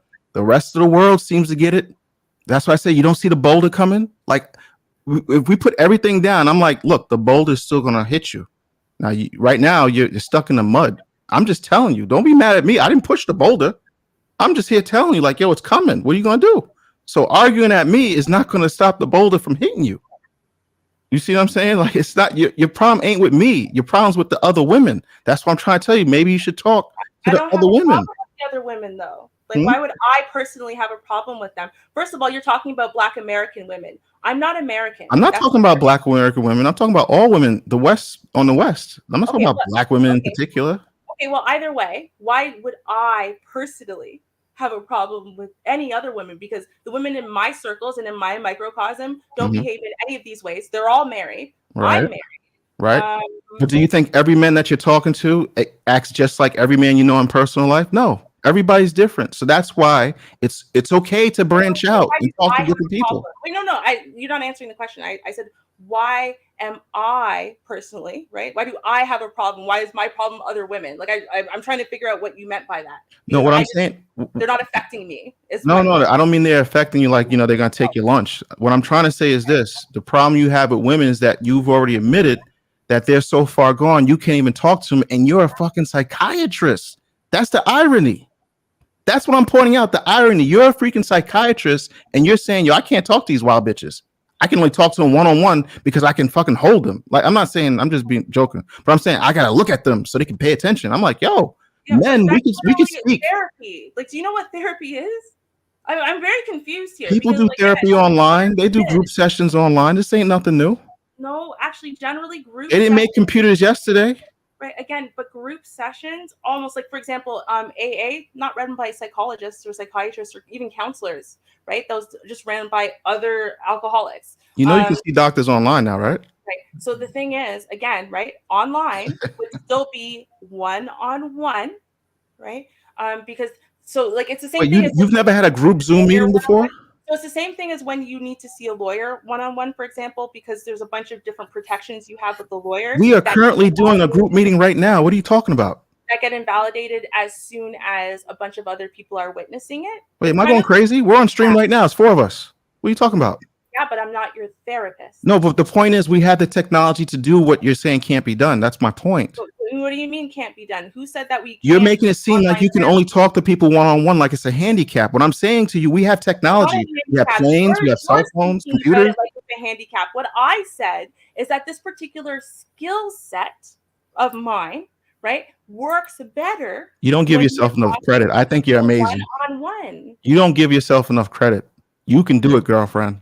Well, it's not about credit or not. It just comes down to, like, if you've ever needed to go to a therapist or psychotherapist, a counselor of some sort, because you have your own deep emotional trauma, abuse, problems like that you needed to work through, what you see in general, regardless of the age, gender, or other factors, right, is that privacy tends to be a very big factor, as is trust. Those two things are very, very important to be able to help people help themselves bring down. So why not do both? Why not do the private sessions and the group sessions? You can listen, you can walk or chew gum at the same time. It ain't that hard.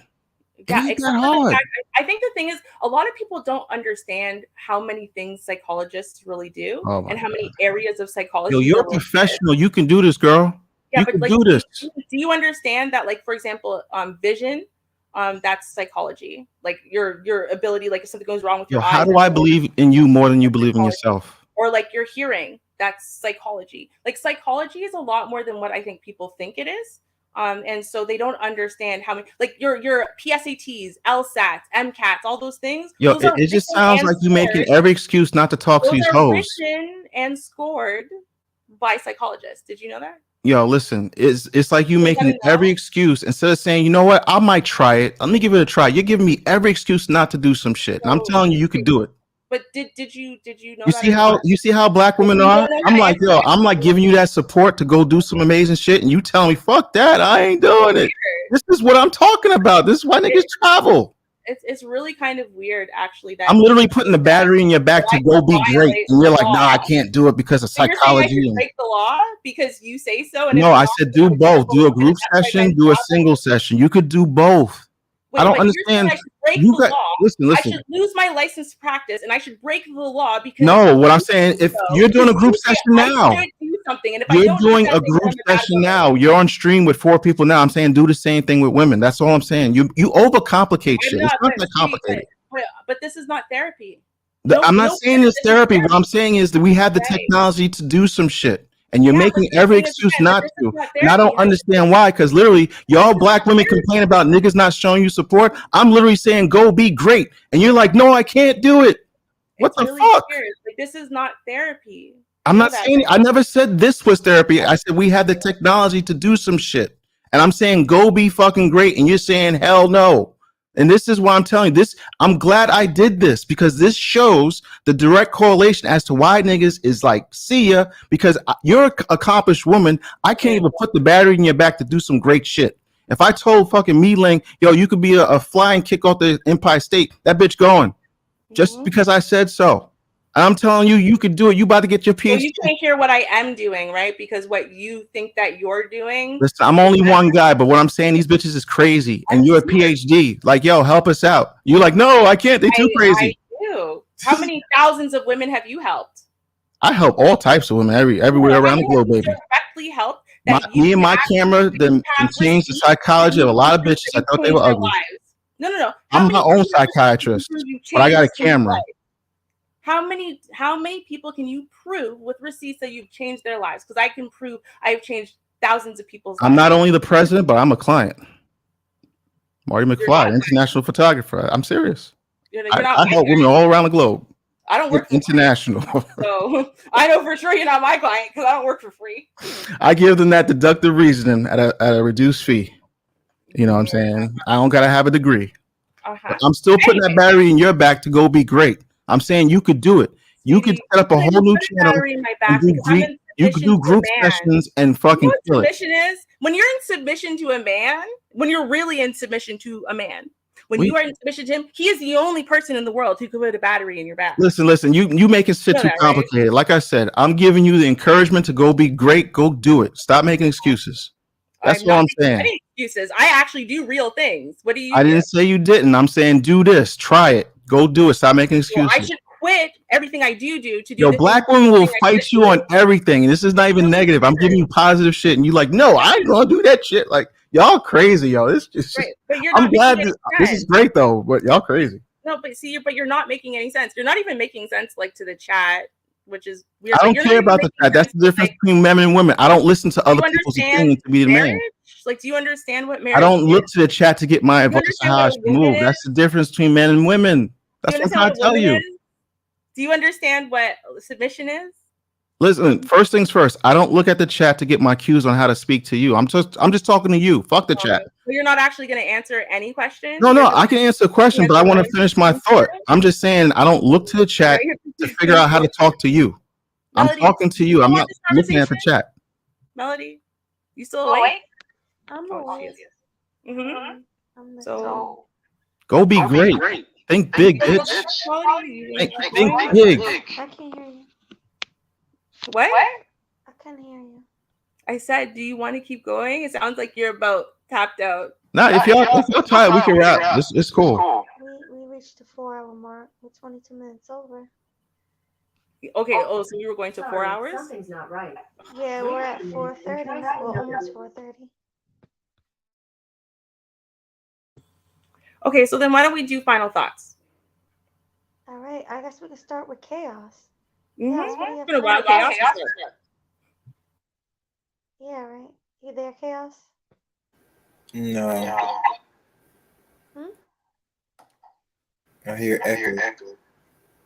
Oh, go ahead now. I'm gonna mute. No, I have nothing to say. Thank you.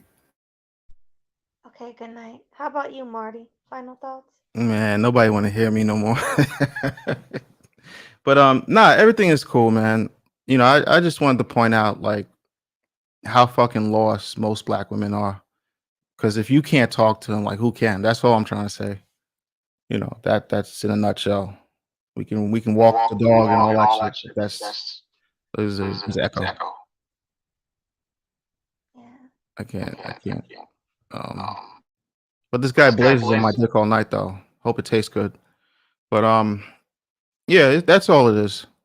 You know, I just think that it's gotten to the point where you can't even really just have, unless it's one-on-one, like he said, you can't really talk to these women. So it's like, well, how could you expect us to do some shit? How could you expect us to protect some random woman we don't even know when a motherfucker can't even talk to you one-on-one over the internet? How you want, like, that's the hypocrisy I'm just trying to bring to y'all light. I'm just trying to bring it to you just so you can see, like, you have people saying we're unprotected. Give up your life if you see me in danger because your mama black. Okay, fine.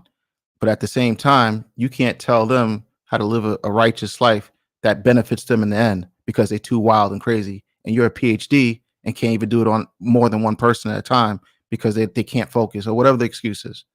I'm just bringing that to light. Of everything I said, that's what I'm pretty much throwing out there. To me, that's crazy. And, you know, I'm not blaming you because you're not the woman I'm talking about. I'm just showing you how it looks optically. It's crazy.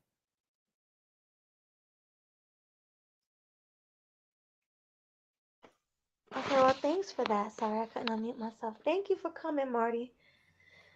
It was a pleasure for you, with you coming through chaos and a very interesting conversation. Yeah, it was very varied. of a conversation, which is good.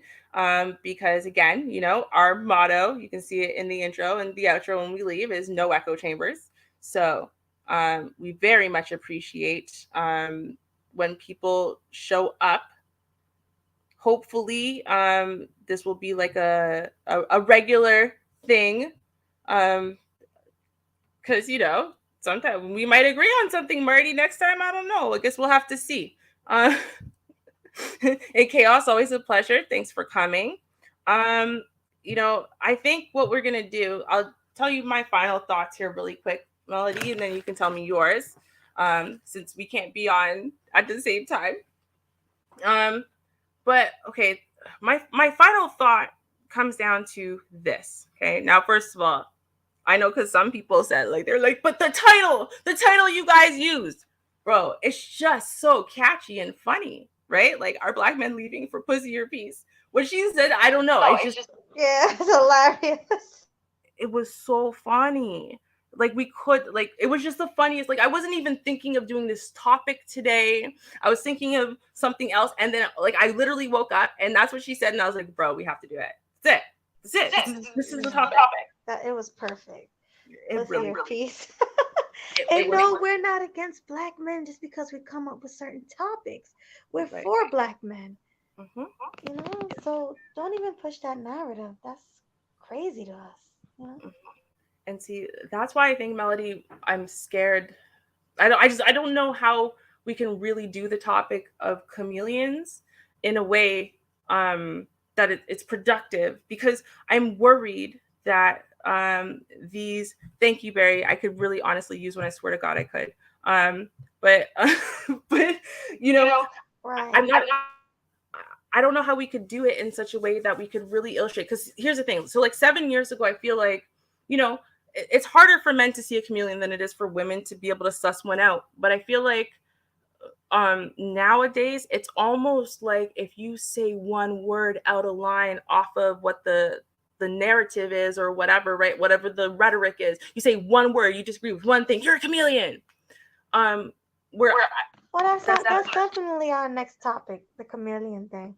Tuesday or Sunday, whenever. Tuesday or Sunday, one or the other. We'll decide, maybe if we come up with something hotter on Sunday. I feel like Sunday should be our big day. Like, that's our hottest topic with all of the trims and fixings. So I feel like people are just more available on Sundays. And then Tuesday will be our extra day. What do you think? Yeah, definitely. We come up with something crazy for Sunday, and maybe even start it a little earlier, because I notice when we start early, a lot of people come. Oh yeah, well, especially on Tuesday, because this is during the week, right? That's why I'm like, I think Saturday, that first Sunday, people showed up because I'm like, yeah, we did start a little earlier. Well, actually, we didn't really. I think we started really late, but I just think it's a Sunday. I think people are more available on Sunday. There's less things going on. You don't have work.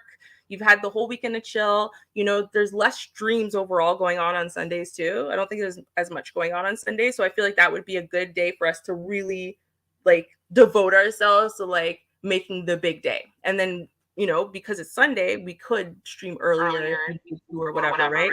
So it's a good day. Yeah, but you have any other thoughts or? Yeah, just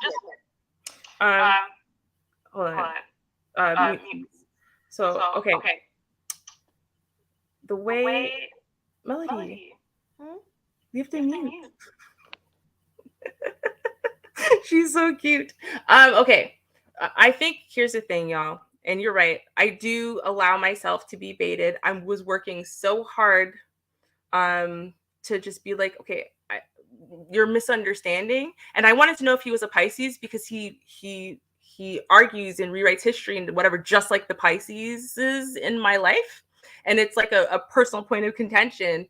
And I think that is what it is. It's almost like arguing with my mom, right? So I'm like, oh my God, you're just like my. So I think he was a Pisces, but I'm like, I think it's important for us to clarify this difference, because women are different. We know men and women are different. We know this, right? It's something we use all the time. We speak about all the time. But I feel like sometimes that difference, men and women are just different, and that's okay. And we're going to see things differently and whatever. I feel like when it comes to evaluating whether someone's a chameleon or not, It's almost like we just dismiss that part. Like men and women are different, bro. So if we agree 100%, if we agree 100% with the men, like 100%, we never disagree ever. We never have a different take. We never have a different feeling ever. Bro, that's a chameleon because they don't care. They're not invested in what they're saying, right? Like we're women. So there's going to be times we go and disagree. We should because we're women. Yeah, I feel like we talk about that for sure. Yeah, but this was a great topic overall. I had a great time. It was a great show. Thank you, everybody, for coming. Yes. Thanks for the donations. Mm-hmm. Oh, what that say? Thank you so much. Oh, it's just Byro Ham saying you can't help everyone. Classic Ruby, help those who want to be better. Those who don't can be left by the wayside, and you could only help those who want to be better. Those who don't can be left by the curb. Yeah, that's Big true. facts. Mm-hmm. Big facts. But guys, yeah, I don't want to fall asleep on the stream, so No. You've right? done so good. I'm so proud. Yay. Yeah, I couldn't do that to y'all. I couldn't fall asleep. I had to stay up the whole time. I'm so proud of you. I'm going to do this really fast. I appreciate that. Yay. So I proud. stayed up the whole stream 4 hours later. 4.5 hours later. And it's like 3 a.m. Yeah, it's like 3, right? 10 Mhm. minutes too. Wow. Right. So yes, this was a great stream. Can't wait to come back Sunday. Yes, we will see you on Sunday. Mhm. Anyone that donate earphones to Melody, please let her know. Oh god, I actually have earphones. I got like 3 pair. I just gotta find them. Oh, yeah. We need to find those for you. Yeah, or buy a new pair, but I'll have some Sunday. Mm-hmm. Yeah, no, me too. I have to buy new ones. I don't know where they went. It's gone. Yeah. Even if I have to buy new ones, right? Mm-hmm. All right. I have the intro outro queued up. Good to go? Yeah, you want to do it? Or, Yeah, I'll do it. Oh, you can do it. Okay, cool. Mm-hmm. All right. Good night. Cheers, y'all. Cheers.